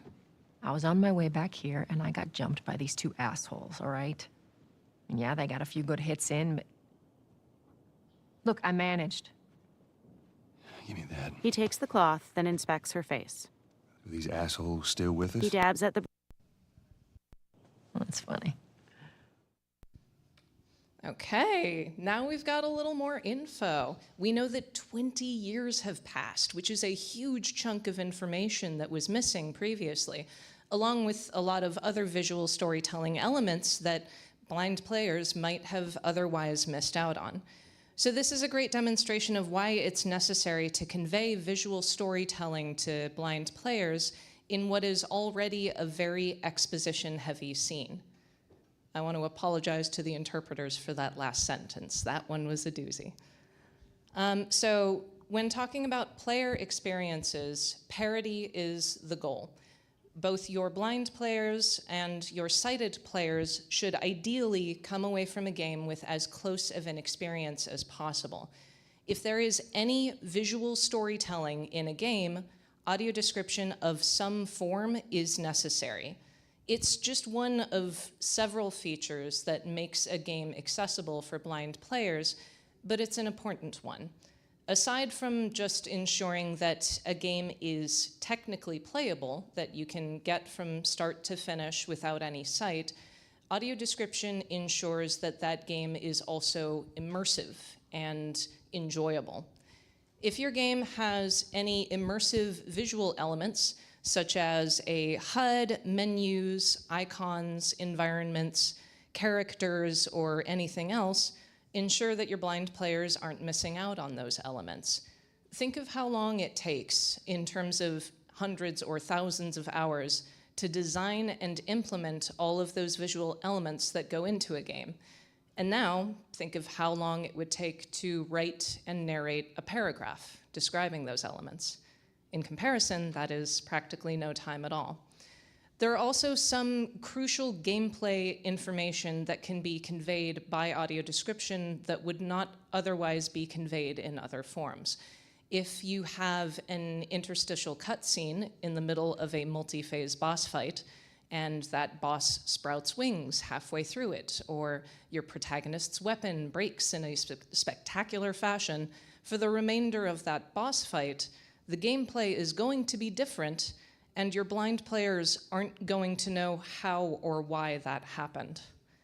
Lastly, cosmetics and other items available for unlock or purchase. A lot of blind players do care about cosmetics, and if you want them to spend time or money trying to unlock those, give them a reason to. Tell them what they're unlocking.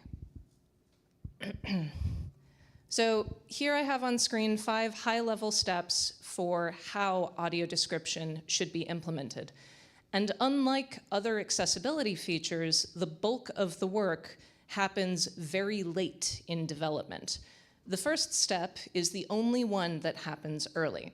So the initial planning phase can happen early to mid-development.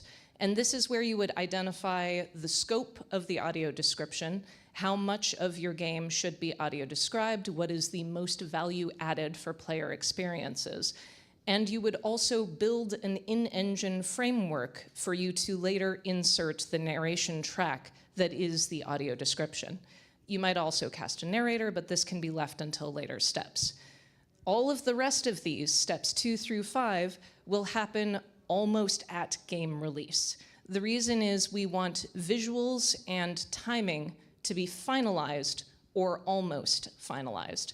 So when we're talking about these remaining steps, think about a finalization or data lock point. That could be print to disk, going gold, whatever you want to call it, and then work back about 2 to 3 months from that date. That's when the remainder of these steps will start. So first step is to actually write the script that is timed to the media, or which is going to be inserted in an untimed format. You would write it for quality, those audio description list of quality parameters that I listed earlier, and accuracy with in-game or in-universe vocabulary. You would then have a professional narrator record those scripts. We would master that narration. And then step 4 is to implement it by inserting it in that in-engine framework that we identified in step 1. The final step is to review all of it, ensure it triggers as intended, and maybe do a final pass of the game once it's closer to release to ensure that the script that you wrote in step 2 still matches and accurately reflects those visuals, because things can change.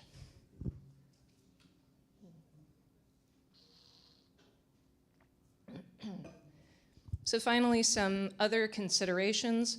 If you're considering putting audio description in a game, I'm sure we've all heard the mantra, nothing about us without us. Make sure that you're engaging consultants. Have a few checks along the way to make sure that you're on the right track. If you engage with an external developer for audio description, ask about their inclusivity practices. How do they ensure that blind voices are incorporated into their projects? If you're thinking of producing audio description in-house, you make sure that the blind voices are included in that project. That could be as co-writers, QC reviewers, narrators, audio mixers, or testers. The second part here is to be transparent. I know there's usually a huge disconnect between production and marketing, but if your plan is for a game to be fully playable without sight, say so. Let your players get in on the hype. Let them be excited. Declare that as early as possible and commit yourself to it. And lastly, use humans. Currently, AI tools are not at the level of quality or time investment as a human would be for writing, quality control, or for speech. The NFB and ACB have both issued strong condemnations for the use of synthetic speech in audio description. I would encourage you to read those if you would like a very scathing review of synthetic speech. If you are a player or a fan or a team member, ask about audio description, request it. Oftentimes, well, I shouldn't say, you would be surprised how many accessibility features I personally know of, which can be traced directly back to one person asking the devs, hey, have you guys tried this? Have you considered this? Also, request that audio description be localized into different languages. Ideally, if a game is available in different languages, the audio description should be available in those languages as well. One more point that I forgot on the use humans box over here.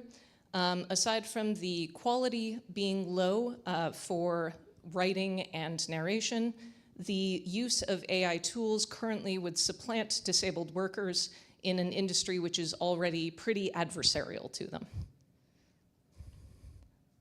So, in summary, audio description is necessary for parity between blind and sighted player experiences. If you want your narrative visuals to be fully comprehended, if you have any visual storytelling, ensure that audio description in some form is incorporated. Ensure that blind consultants are included in those processes. And if you're a fan or a team member or anyone who has a voice in this, request audio description and its localization for any upcoming games. Thank you.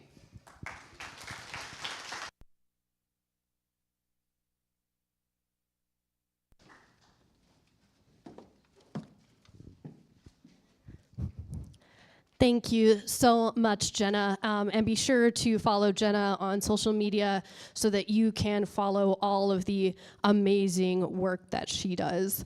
And I absolutely love, yes, how many accessibility features just come about because someone was brave enough to ask, hey, have you thought about this?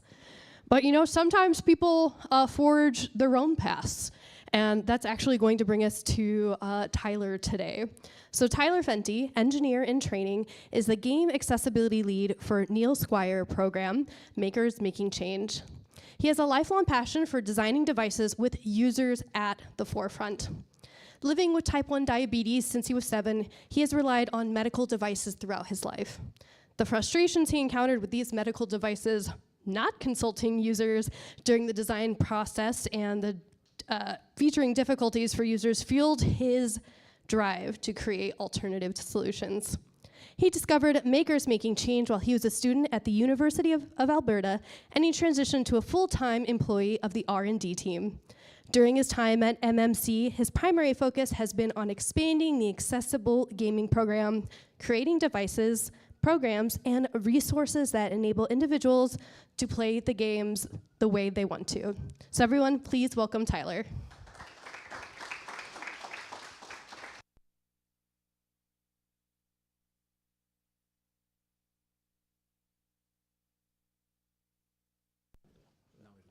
Hello? Okay, good. Yeah, thank you very much. Thanks for the introduction there. As was mentioned, I'll be here today, but we also have Josie over there who will be at the booth.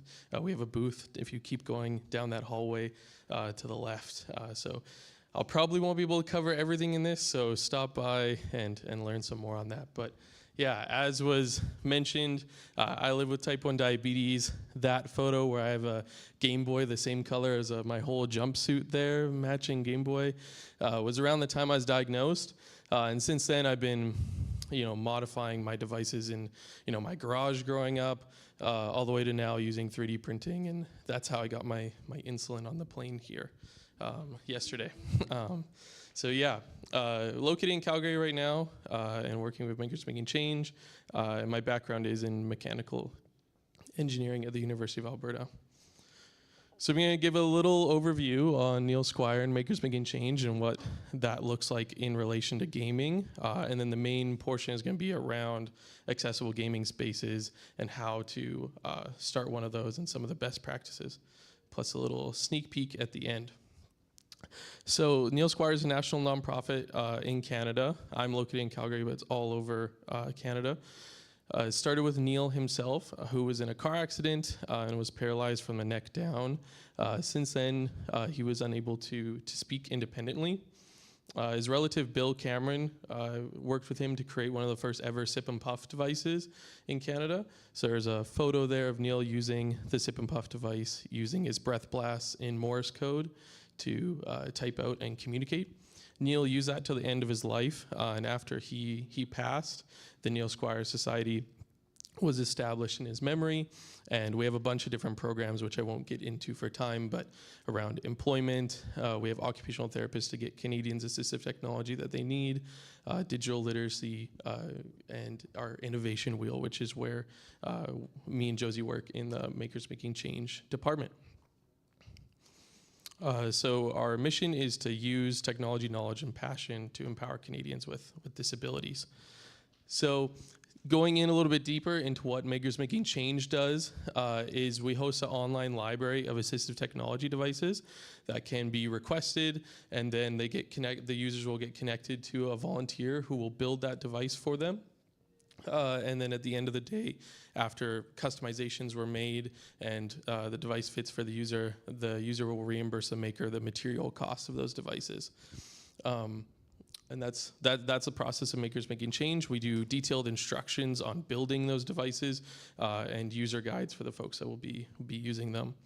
Kind of this is the big impact that maker model has on assistive technology, mainly around costs and customization. So around 80% of Canadians will need assistive devices in their lifetime. Cost is often the main barrier to accessing this assistive technology. So we have traditional assistive switches, which are literally just a button, are around $100, if not more. In comparison, a 3D printed open source assistive switch will be under $10 worth of materials. So can really help the financial burden on that. And then as I mentioned as well, if you need that topper to be rounded or shaped or positioned somewhere, you can make those modifications with them being open source. We have a variety of different devices, whether it be low-tech aids of daily living, adapted toys, a bunch of other things on our website, but we'll focus on the gaming side here. So why Makers Making Change in gaming? The big piece here that I want to focus on is kind of an example of how Neil Squire has always been, user-led and community-driven on this. So, for a long time, especially after the Xbox Adaptive Controller was released, we had a lot of asks for low-cost options for assistive switches and joysticks and devices that would pair with the device, or as gaming has become more and more accessible from a hardware standpoint. Creating options that don't exist yet. And as said many times throughout the different talks today, this is now the largest entertainment industry, and having participation and equal access into that community and socialization is huge. And then we're also working to provide education and closing the gap within the knowledge that is happening through assistive technology and gaming. So I'm going to talk a little bit about some of the barriers that we've been addressing so far in our program. This is by no means the full list of barriers in gaming, but a start that we have. So access to knowledge and learning of both assistive technology and gaming and game culture. So kind of two pieces there. One, maybe not knowing what's out there for assistive technology and gaming, but as well the game literacy, if you will, around someone that maybe has never played games before that's getting into gaming, or now kind of clinicians even that are helping users get back into gaming that may not be gamers themselves. How do they bridge that gap from the current technology that they're using? Limited availability for joysticks and all assistive technology, but mainly around the joystick use is, in Canada at least, very, very difficult to get, and if you can, it will be very expensive in the over $300 range. Guidance on research and development as well. So not just for us, but for all the makers that are working on assistive technology for gaming, it's difficult to be able to find the centers or locations or users that are open to testing these devices that are getting into their spaces, because they likely either have a setup that's working for them, or they don't have a setup, and there needs to be lots of work to get into testing some of these devices. So some pieces there to expand on the devices. And then the traditional inequalities around cost I was talking about before. So I want to just use an example here. If we're thinking about that first line of a setup for a person may cost $3,000 for an accessible gaming setup, I want to kind of break that number down a little bit. So if we think about someone that has been a gamer their whole life, and then they have an injury, and then their gaming looks significantly different after, getting a whole setup of assistive technology, potentially new consoles, and that can result in about $3,000. Now, the chances of someone finding that assistive technology that works for them, being able to get it in their home and set up and all those pieces, have someone to support them in those use cases, is often unlikely. So we think about maybe a rehab setting where someone may be able to test out all of these different gear and different assistive technology and games and such to see what it will look like after they get back home. That's going to cost a rehab clinic around $10,000 to get that gaming set up. So also very difficult for rehab centers to get those resources. So a little bit of how we've addressed this so far, and I'll get into some of the future work and other work that we've been doing. So creating various assistive gaming devices, resources on our website, and then accessible gaming setups. So working with gamers directly, healthcare centers, game developers and studios, as well as community centers to help them bridge those barriers I was talking about before. So a little bit of a quick look at some of the online resources that we have. So there's lots of great folks already doing resources in accessible gaming, and especially around assistive technology, whether that be special effect, able gamers, gaming readapted, a bunch of folks out there. So we're not trying to reinvent the wheel here, just more collecting these resources and sharing them with our community and Canadians. So we have a 4-part kind of crash course into what's out there and what's available. And then we've kind of expanded on this into directly supporting accessible gaming spaces. So I've said this word a couple times, so I'm going to define what accessible gaming spaces are. And the main piece of them is that they're an opportunity for people to trial a variety of assistive technology in gaming with trained staff in accessible locations where that gaming or assistive technology is already happening. So again, game studios, healthcare centers, community centers, place where people are already accessing these both assistive technology and gaming. So the photo there is an example of a bunch of different tables that have assistive technology and training manuals, as well as a TV that has an accessible gaming setup that is focused around assistive switches and joysticks and modified controllers.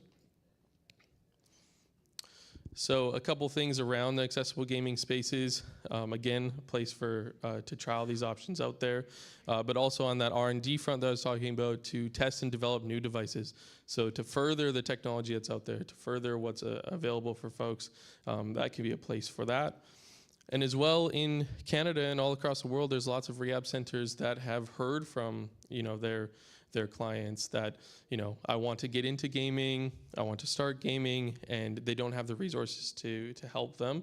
But over time, they've developed these maybe more ad hoc programs where someone that's a clinician but also an avid gamer will, carve out an Xbox in the corner and try to start doing that over years. And you see more and more of these centers happening, but they're not able to discuss with each other, and there's a lot of siloing that's happening. So growing these centers together to progress the accessible gaming work forward, and as well for these participants of the centers, as well as the clinicians themselves, to learn more about what's available.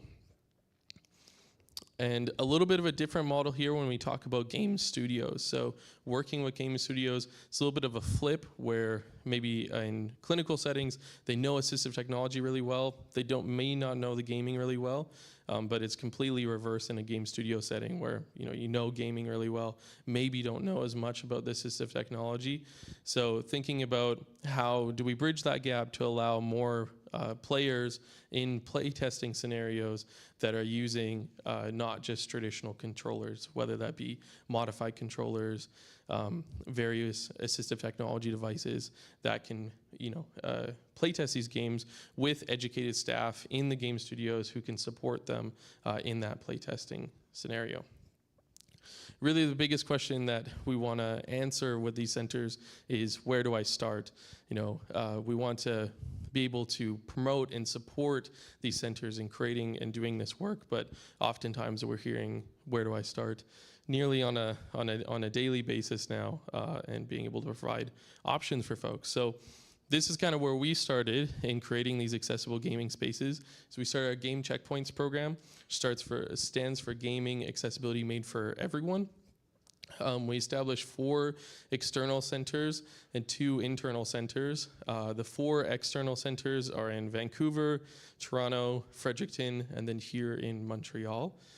So 3 of these were in the clinical community center space, and then 1 of them was at IDOS Montreal, a game studio here locally. So out of this, to create these spaces, a lot of the work that we had to do, whether it's training materials, getting devices ready, what's available for folks, kind of how should you set up a space like this? Everything that we do is open source, so why not put all of this stuff up online available as well?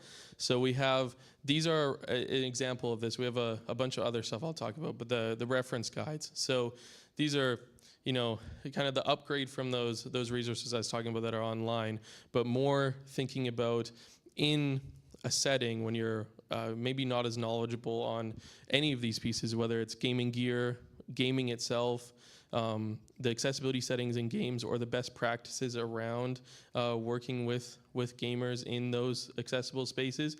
You can flip open these booklets, get to the information you need quickly, and are able to speed up those assessments. So all of these can be found on our GitHub with templates, all those reference guides I talked about. If you want to look at the reference guides more, we have them at our booth. We have a full material list of what we gave to the centers, and then as well some questionnaires to help out those first initial assessments. So these are the results of this program that just wrapped up halfway or at the end of March, I believe. So by the end of the year, we'll see about 100 gamers, over 100 gamers served at these game checkpoints. We have over 5 centers now that aren't part of the Game Checkpoints program using these open source resources to create their own in their space, whether they got funding from external sources to create these centers, and as well increase feedback on gaming devices. So not just for our own team, we've also had many developers in the space that are creating new assistive technologies reach out to us and want to leverage the work that we've done in the connections around this to test their devices to make sure that they're keeping the user at the forefront of their designs. So a little discussion here around our friend Anton. What I have here is a photo of myself and Anton, who was a patient at the GF Strong game checkpoint last year. So before they had their game checkpoint at their rehab hospital, they have on the room that we're in here is basically an assistive technology lab. So kind of at the end of someone's rehabilitation or time at the hospital, they will come in here and talk about what smart home devices and different assistive technology that they'll use day to day. And Anton's big request was around gaming a year ago. So what they did with the systems that they had was, so Anton had a stroke and is only now playing with his right hand.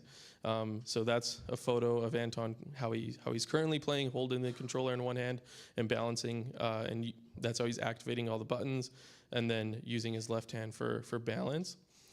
So a year ago, he came into the clinic, and they figured out that if Anton was playing racing games, that he could use all the controls for a racing game with one hand. So they could map the controls for gas and brake to the triggers on the right hand, and then use the right thumbstick for steering. Now, Anton's been playing games his whole life. It's been a really big part of his socialization and how him and his friends game together now that they're in different locations. So he was disappointed with the results and what was out there and what was available for him. So for the last year, he's been playing a ton of racing games, but has been really wanting to get back into Overwatch with his friends. So this is how these accessible gaming spaces can help benefit users. They're able to now go into this space where they have a full setup to be able to mimic what Anton has at home and be able to demo and try a bunch of different options to figure out what will work for Anton long term. So this is a video with no audio, just showing Anton's current, before we did any adaptations to his setup, playing a racing game. So he has no problem doing that right now, but is unable to use the whole other piece of the controller. So what we tested out was the one-handed modification from designer Akaki.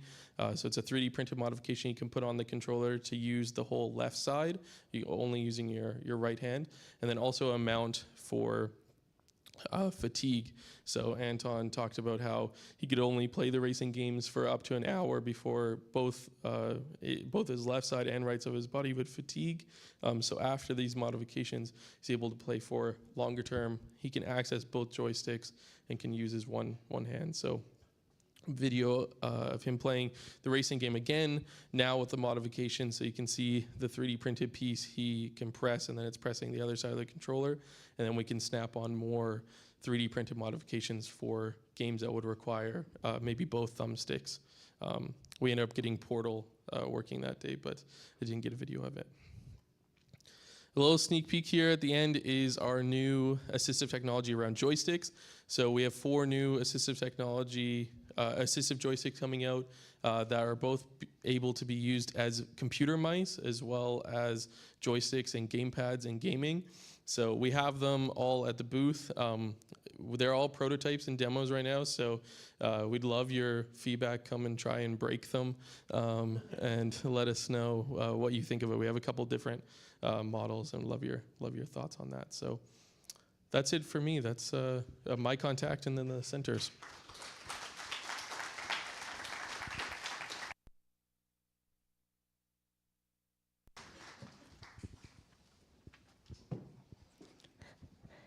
Thank you so much, Tyler. And like you said, please do not forget to go and check them out and their booth. I know he did suggest that you could break them, but maybe don't be that aggressive. I mean, or he said you could, so go ahead, I guess. For our next talk, although I will be introducing them in English, this is a talk in French. So if you are in person like me and need the translation, please prepare your translation devices. So our next two speakers are Marc and Jan, and apologies for any mispronunciation of French names. For the introduction, so Marc Tremblay is the founding president and CPAC certified accessibility advisor at Agents SAT. With more than 26 years of experience with marginalized populations, he holds a diploma of college studies in special education and a bachelor's degree in sociology. He has perfected his skills in assistive technology for people with disabilities, user experience design, and accessibility of digital environments. Also, he's certified as an accessibility professional from the International Association of Accessibility Professionals, a consulting association for the United Nations. We also are going to have Jan Serre, who is the founder of Enzyme Lab, a testing company that sold to Keywords. He has more than 25 years of experience in user testing of video games. His new company, Beam Me Up, such a great name, he acts as the CEO, which offers innovative solutions combining neuroscience and artificial intelligence, and it also won the Best Canadian Solution at the 2021 NATO Innovation Challenge. Thank you so much. Pleasure. Thank you. Merci. Merci pour cette belle présentation. Thank you for this nice introduction. What I could add to this nice introduction, on my part, I am a hypersensitive person, and I am going through an assessment now for a high intellectual potential, so I am neurodivergent. In my company, we're 6 individuals who have a neurodiversity or cultural diversity, a form of diversity, and we have a team of testers, about 15 testers, essentially for now, who are blind, and we are expanding also. So, Jan, did you want to add anything regarding the introduction? Well, I'm very happy to be here. It is a great match, the two of us, because we focused on the brain interface and emotional reading, and how we could increase accessibility by having a better reading in real time through the brain, through the head. And so that's a nice synergy that we have going. And we have 20 minutes now, but we could speak about this theme for hours. So we're going to summarize the best that we can, but at the end, if you have any questions, we're going to be here for that happy hour, that cocktail we're going to have, and we'll be very happy to answer your questions. So now we're going to start, and just to give a little bit of context, actually, I want to give an acknowledgement, because we like to start off with an acknowledgement. It's kind of akin to a land acknowledgement, but I've adapted this practice because earlier today, throughout the day, we talked a lot about people who are disabled, elderly individuals, and I think that it's important for us to recognize historically the violence, aggression, and microaggressions faced by individuals from diverse abilities, cultural and identity backgrounds, as well as towards biodiversity and territories. So for us, this whole process that we're going through together is to bring this to people. We think that everybody has something that they can add to our societies, that they can contribute to our societies, and so we want people to be able to live together in a society without anyone being more important than the other. We recognize this history, and we're thinking about ways that we can change it, right? So what we want in our vision is universal accessibility, and we want to meet as many of these goals as possible. So we want to address a maximum of accessibility needs. Secondly, we want to recognize a diversity of user experiences. Each of us has a different experience. We've seen it throughout the day. For us, it is a human question before even being a technical one, right? Of course, technical aspects are important. It determines accessibility, but the starting point is the human behind it all, right? So universal accessibility is an ecosystemic vision, a macro ecosystemic vision. There are many micro elements, but there are a lot of macro ones also. So we are going to focus on evaluation for our part today. And before getting into our demos and concretely what we did and how we evaluate, how we assess players that have accessibility needs. Actually, we focus on identifying the obstacles, the barriers that are faced by these players, right? But I don't only work in video gaming. I have many different clients in education, culture, cities. And so there are many things that are applicable to accessibility from one environment to another. And the approach that I developed, which is the management and inclusive management and design approach, that is based on the norm that you can consult on Google, which is ISO 300711, and this is the code for best practices for designing accessible technological products and services. So I'm not going to go through all of these steps. I want to move quickly to the evaluation assessment steps, but these are iterative steps. They do not replace working processes, but there are four steps that are important to integrate to a design process in order to generate a product, a game in this case, that is accessible. So you need to evaluate the accessibility of standards. You need to analyze the diversity of needs. You need to plan for digital accessibility. You need a co-creation of accessible digital environments. You need to include this diversity as much as possible throughout the process. And the ultimate step that can actually be present throughout the development process is the evaluation of accessibility. So it's been 26 years, and I've seen so many students, people who live with disabilities that would abandon assistance technologies for different reasons. It's been 15 years that this has really been haunting me, getting to a way of testing and evaluating well to see what the problems are, because sometimes the person themselves, they actually don't know what the barrier is. Sometimes they can name or identify a part of it, but sometimes they don't identify all of the whole issue. So when we get there, when we go and evaluate accessibility in the context of video gaming here, everything applies also for any digital service. So there is conformity, which is one aspect, and this is so assessing the compliance with accessibility standards. So you can have accessibility audits that you're going to be put through. So either you pass or fail, right? There are guideline standards that are clearly established. They are always evolving in the case of video games, for example. So you have Xbox accessibility guidelines. There's also game accessibility guidelines.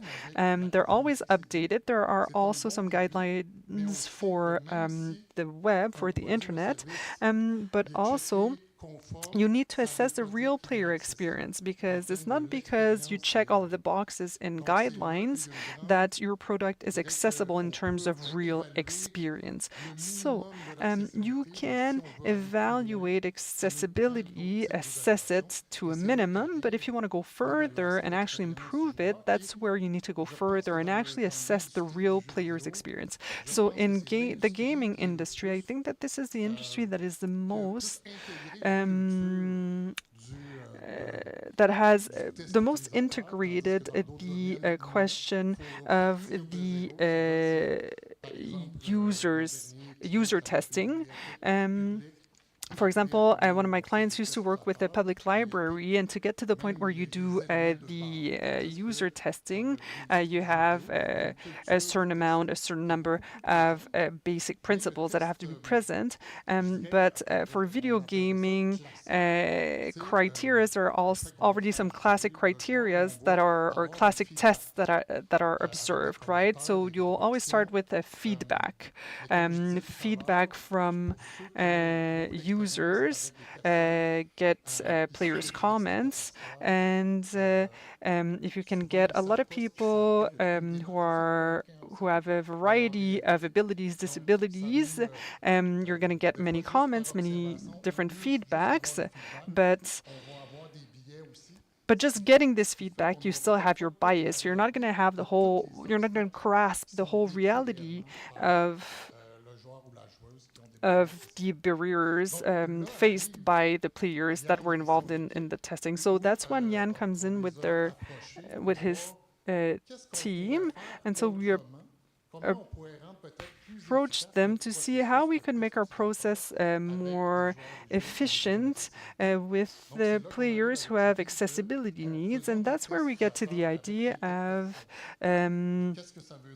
doing user assessments with brain interfaces. And so we're very, very interested in this issue. In my old company, we used to have over 300 testers, and we did game balancing at different levels, and we had focus rooms, and we constantly saw that we're missing that aspect of if we were able to measure if people are confused, unengaged, disengaged, upset, distracted, enraged, and I was able to combine almost in real time all of the data from 10 or 20 players and extract with big data some synthesis reports and get some insights, for example, like bugs, right? Tell me the 25 spots at the first level where my players are the most confused, they disengaged, are not interested anymore, they're tired mentally, and then you can click and replay that insight. So we got to, after 5 years of developing this approach, COVID slowed us down, of course, because it wasn't very fashionable at that point to be touching people's heads and everything, but we were able to produce several university articles, and we came to a solution that is quite interesting. So here we have a headset that contains 8 electrodes, and notable in 2 references, but our models are based on several sensors, so we have more than 100 cognitive and inaudible measurements. You didn't want to make a little demo, or at the end we save it for the end? Well, we're going to see a bit in the video, but we're going to present 3 cases. So, for example, in accessibility, UX accessibility research, in order to have some probative data, you need to have more cases, right? You compile them. Now we're just presenting case studies, but usually you would agglomerate, you would compile the results from several more players. So in the first case 1 here that we tested, that was done in the Beam Me Up offices. Antoine came. He is blind, and he uses mainly a screen reader. And his task was when some researches, we could specify his task, but in this case, his task was just to play Mortal Kombat, right? And so this gave us some data. As you can see, the data that was caught by the headsets, it's in Jan's software that we view it, and it allows us to see the measurements and to analyze it, to bring out the moments of confusion during that period that the player was playing the game, right? So for example, it was show me, it takes 3 to 4 minutes to set things up with Antoine. He plays, and then we import the files into the software, and then we ask, show me the 20 spots by priority where Antoine was the most confused, and then you can view that. So during the recording, Francisco and myself, we had the data, and I would ask, okay, so there's a period of confusion here, but was there, for example, fear here? Were there other elements that could help us understand better? Some hints, And during that moment of confusion, for example, just a parenthesis here, we can actually play, do an associated playback of the event. That caused a certain feeling, right? So, for example, this spot, that's when he was most confused. You can click on it and you see what was happening at that point. And Marc, he contributed his accessibility, his own accessibility experience to pose some hypotheses regarding why Antoine may have been confused at a certain moment, right? So, for example, here, Antoine was looking at his screen, but he was confused by the reading order. So we were able to see it in the video.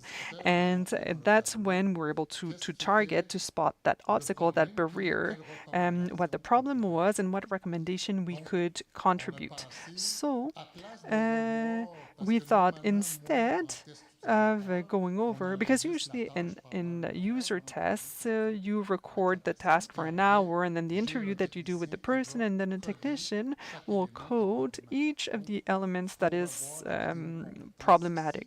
So you need to see the whole video again. And here we were able to just pinpoint the sequences of confusion, and that really allows us to reduce the time that we dedicate to analyzing the data, because we know that there is confusion somewhere, and that every time that we go look at the confusion points, there we can identify an accessibility barrier, and we can see if there is a problem in the accessibility feature, because even if theoretically there is an accessibility feature, it doesn't mean that it's efficient, right? That it's working well. So you can always draw this relationship between what's happening in the head of the subject and what's going on the screen. And you could have asked other questions as well, right? Like, what are the moments when he's most tired, when he is disengaged, etc., etc.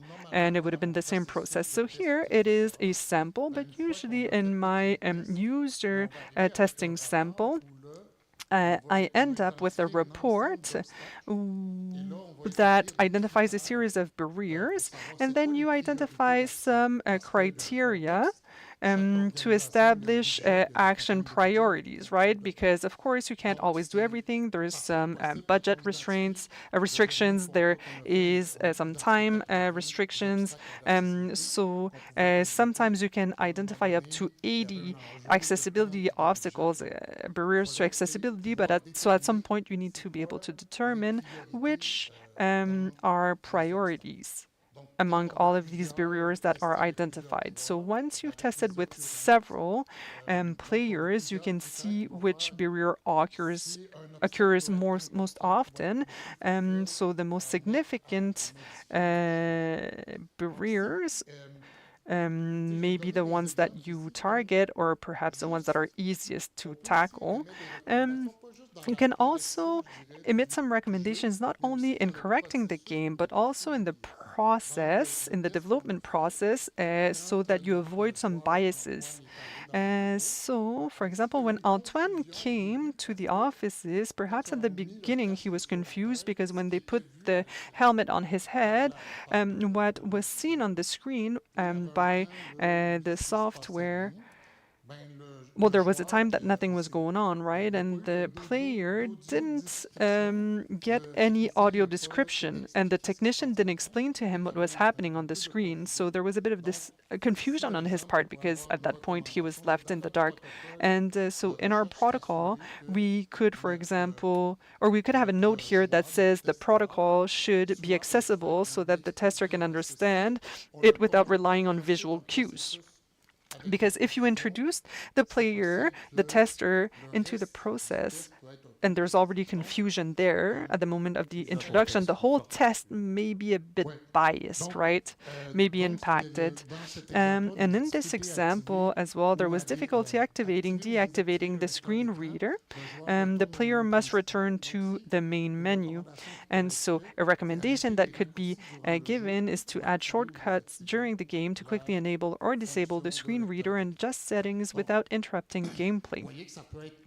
So you see, like the barriers may be multiple, diverse, and the challenge is to wrap this in an intelligible way for development teams. And what is interesting to note is that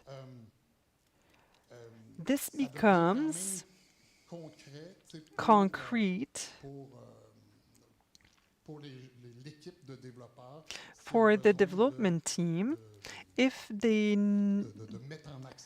need to apply some of the recommendations, right? Also, we always have an interface that is quite similar, that allows us to tag, to identify information, export, send to the teams, etc. And then you're able to really like flag things and then close the issues easily. So this was a case presentation, and so we always kind of use the same process, the same framework for reporting, etc. And all of this process always helps us enrich our accessibility approach. So we're not going to show the other cases because we only have 3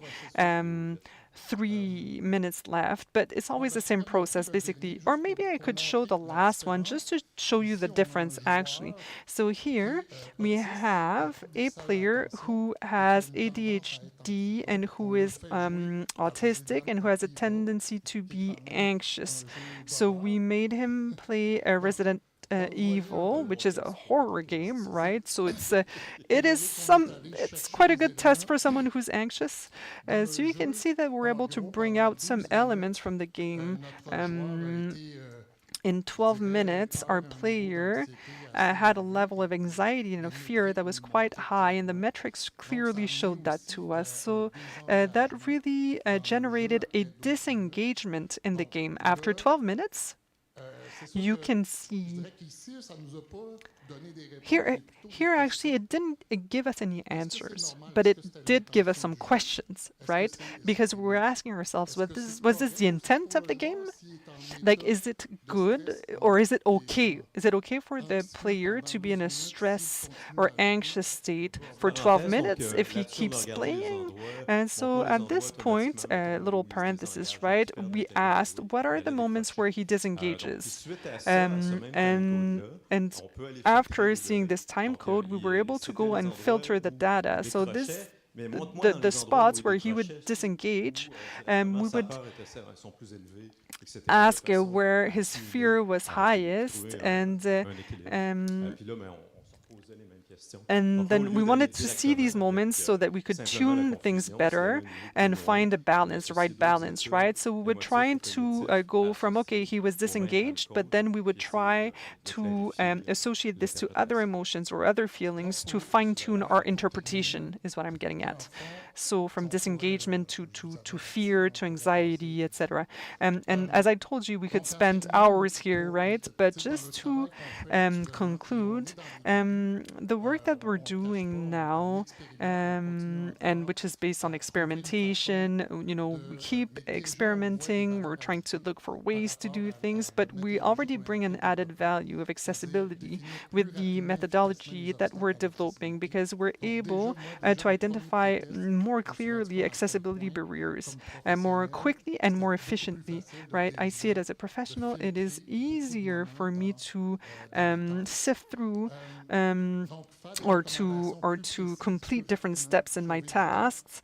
So I save time, and time is money, and that is internally, but also external. External firms like us, if they save money, it's going to save companies money as well. And also, we want to have practices that are more effective, more efficient.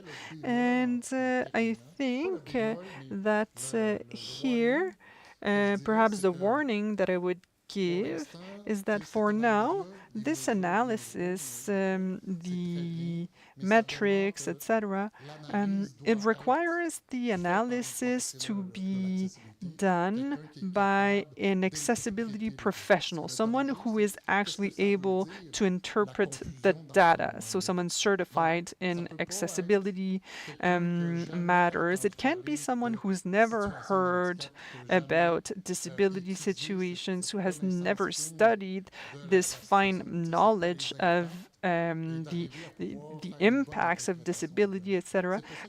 Someone who really is able to bring a good interpretation. That is why it is a collaborative task as well.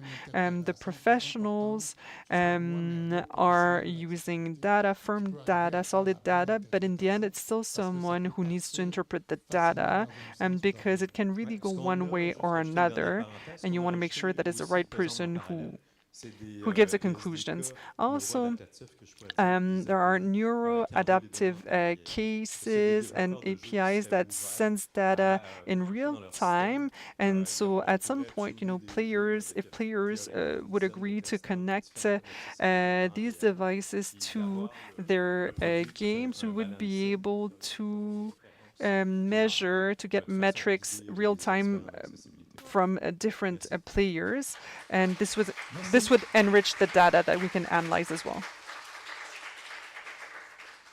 Thank you. So if you have any questions, just don't hesitate. All right. I want to have my brain hooked up while I'm playing Resident Evil. I think I could easily spend 12 minutes in anxiety.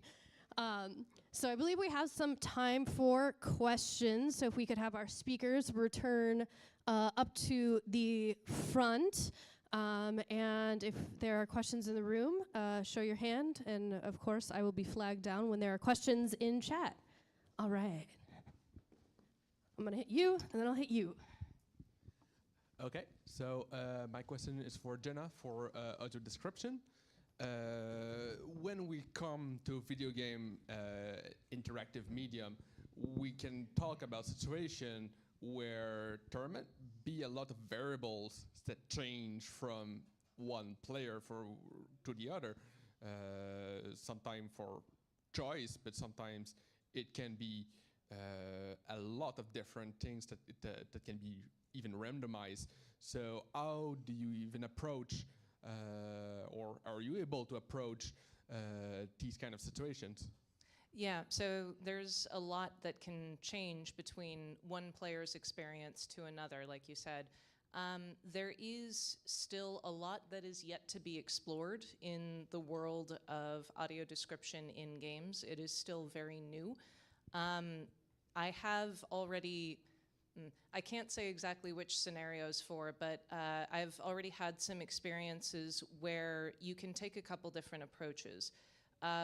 If the scope is manageable, one approach is to record different versions of the same narration line so that it can apply to multiple different scenarios. So say, for example, a player can choose to start a cinematic in a world that has a full day-night cycle.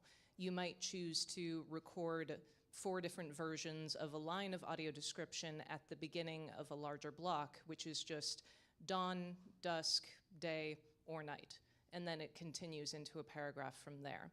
That is only if there are limited options and if it is a small scope possible to record all those different lines of audio description. Obviously, you don't want to record 30 different possibilities because there are some games that have that or even more. So for situations where there are too many possibilities for where the visuals can be different, we would instead choose a more neutral version of scripting. So if the protagonist's name or pronouns can change, we might choose to swap them out for a title and use neutral they, them pronouns. If there are opponents whose anything can change, we might choose to kind of use a neutral version of names, pronouns, actions, anything like that. It really depends on the situation because you can really get clever with audio description and find ways to describe different things which imply the thing you don't want to describe while not directly describing it. So audio describers can get very creative in the ways that they word things. Thank you.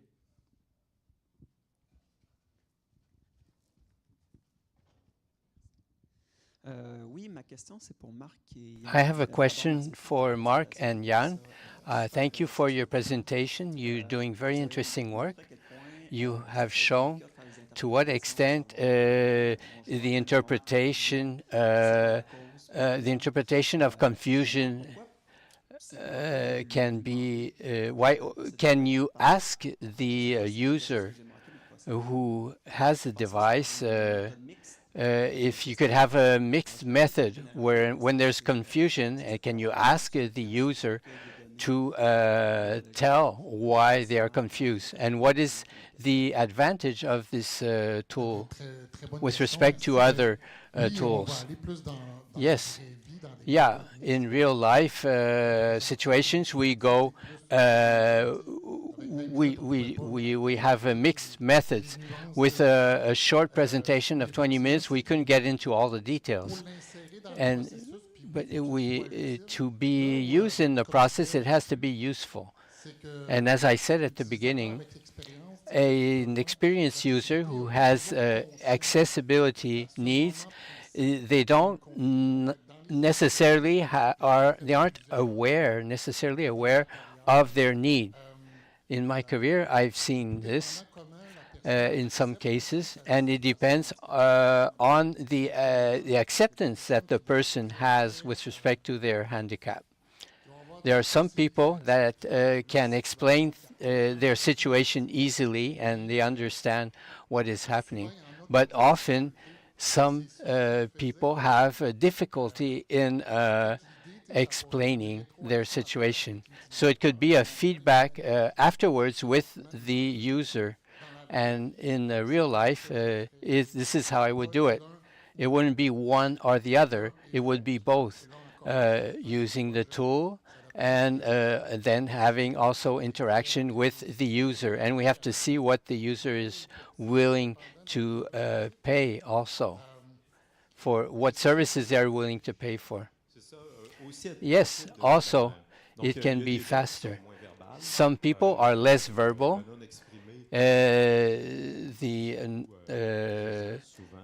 Very often they don't express many things. And we also have to take into account the cycles and the budgets. This allows us to be more rapid and and analyze rapidly. When we started, it could take us 2 weeks to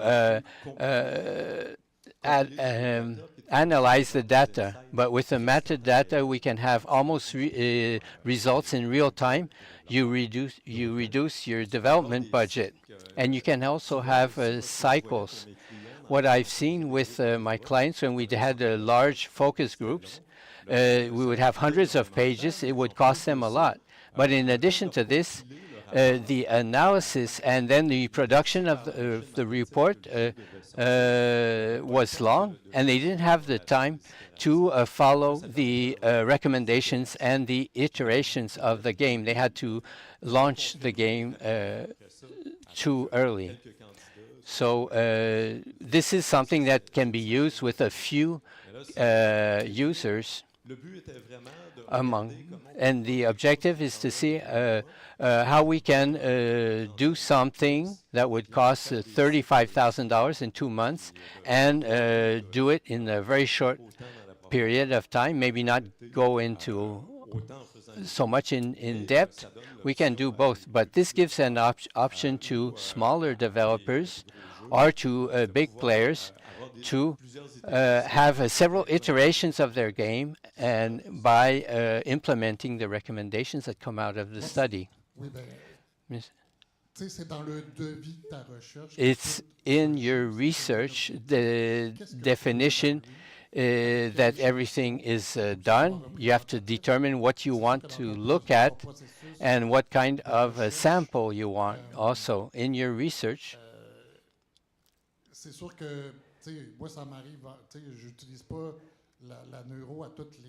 I don't use this device in all projects. We use it in some projects, and I see it as another tool. So it's very, your question is basic. And human analysis of these experiments cannot be done by artificial intelligence yet. But it's another tool that I have in my toolbox. And it's a new playground also to identify insights rapidly. You look at the cognitive and emotional realm, but it makes sense. A game designer wants it's the game's users to have an emotional journey, and so we can describe what is happening, and we can test and see if the objective of the game is being reached. So how can I adapt the game to reach my objective with players who are anxious or who have concentration problems and who are more sensitive? So it becomes a space that is very interesting. So there's two questions. So one question for Tyler is, have you faced in your work issues with compatibility with officially licensed hardware, consoles, platforms, with open source / third-party controllers, mods, things like that? And I'll ask the second one after. Yeah, for sure. Yes, for sure. There's some things that are more locked down than others, certainly. There's some ways around that, that like legally, of course, through like adapters that you can get online, like things like the Corona Zen that can make, for example, we make a 3D printed modification that works really well for an Xbox controller, works really well for someone, but they play a Nintendo Switch at home. Instead of having that person buy an Xbox, you could just use an adapter and get that controller to work with it. So that's a third-party option that we're utilizing. Oftentimes they're low cost. I think the biggest barrier that we run into when I think about third-party usage that we work with is the cost that comes along with that, even if it is just a standard controller. If someone needs a controller with a 3D printed modification, that 3D printed modification might be 30 cents, but the controller at the end of the day is still going to be $100, $120 on some of that stuff. So yeah, definitely run into those issues. There are some ways around it, and there's some ways that we've best practiced that, but we can't help when a system updates their software and all our stuff goes out the window the next day. So that definitely does happen as well. Thank you. Ensuite, j'ai une question dans le chat pour. And I have a question in the chat for Mark. In what way is the solution Beam Me Up is creative of value. It's a philosophical question. On the one hand, I've been searching for 15 years more and more efficient ways of getting results and good recommendations, and I know the limits of observation and what they can produce. I've done so many interviews and meetings with people with handicaps that the simple fact of developing the trust, a trusting relationship, in order to get what we want, even when we have this trusting relationship established, and the person has trouble verbalizing the obstacles. So for me to use metrics, cognitive metrics, there's an ethical aspect to all this. There are limits. We are different. We are different customers. But there's an ethical limit that I comply with. It's always done with respect. None of my users are forced to use this neural device. So the added value is it's a tool that will generate data more rapidly. And I have customers, a nonprofit, for example, in culture. I have 2 of them here that get a subsidy and would like to have a full research and this is a lower cost. This is how I found Beam Me Up. That is helping me be more efficient. The access issue is also a cost issue. As a consultant, I consider my business as a social business, a social enterprise. And so we want to make such tests accessible. If we only do audits and use only checklists, we don't get as good results as we would wish. And it takes a lot of energy to do some of these tests. So those are the 2 motivations to develop this work. I have to find solutions to these issues, and I've met different companies. I've searched different contracts with that didn't provide the results that I was looking for, and I went to institutes and universities that cost fortunes in new labs. So for me, Beam Me Up, with respect to cost, it's low cost, and it can help me go further and generate added value.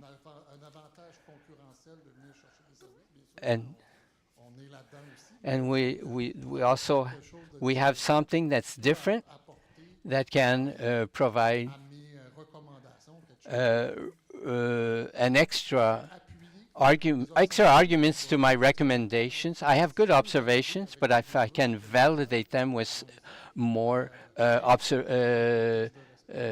observations, well, that's great. But always in an ethical context. You can be sure that I will never force any user to submit himself or herself to this measurement. This is all the time that we have for our questions and comments. You will have the opportunity to talk with our different speakers during the networking cocktail that is going to start shortly. Thank you. So maybe a quick closing remarks before we go to the cocktail area. So this concludes the first day of the Game Accessibility Montreal 2023 conference. conference powered by la Guilde des Jeux vidéo du Québec. So again, let's give a good round of applause to all our speakers who made this day a success. Thanks to all of you. Thanks also to the member of the public for the richness of their intervention, also in the chat, but here also in the room. So thanks, this is the main goal of the event, so that was fantastic. And also, one really important point. You see me coming, I'm sure. Our sponsors. Yeah. So a warm thanks to Ubisoft Montréal, Player Research, Warner Bros. Game Montreal, Compulsion Games, la Fondation de l'UQAT, and also to our founding partners, the Social Sciences and Humanities Research Council of Canada, UQAT Montréal, EDOS Montréal, and École NAD also, who gave us the room. And Julien, thanks to you for all the technical support. That was really useful and awesome. So just quickly about tomorrow. So at 10 a.m. we come back here in the auditorium for a quick opening remarks, just to launch the day, honestly. And for the public, let me just say that the roundtables will be accessible to members of the public, so there's chairs there and you can sit and listen to the discussion. But just be informed that it will be more of an informal exercise where we want to brew some ideas, so something really more spontaneous, so just be aware of that. So this is really important. And also, we won't have translation services tomorrow. And by the way, just another round of applause for all our interpretation services. But unfortunately, tomorrow we won't have any services. So each roundtable, each moderators, or maybe each participant, we ask you to just kind of translate on the fly according to the need of your roundtable. If you don't need to do so, because everyone speaks both languages, it's fine. But just feel the moment and translate according to the needs of the participant. And also, if you can be there for the roundtables, be informed that everything will be recorded, so you will be able to consult the discussion afterwards. And also we want to use this content to make a summary out of each table and have clean like documents about it, and do some other activities that we want to organize with la Guilde des Jeux vidéo du Québec, notamment la soirée de la Guilde, where there will be further discussion after on the topics of the roundtable and all the main point that has been discussed during those roundtable. That's almost done. Don't forget, those who have receptors and headsets for the simultaneous translation, don't forget to bring those back to the reception table outside.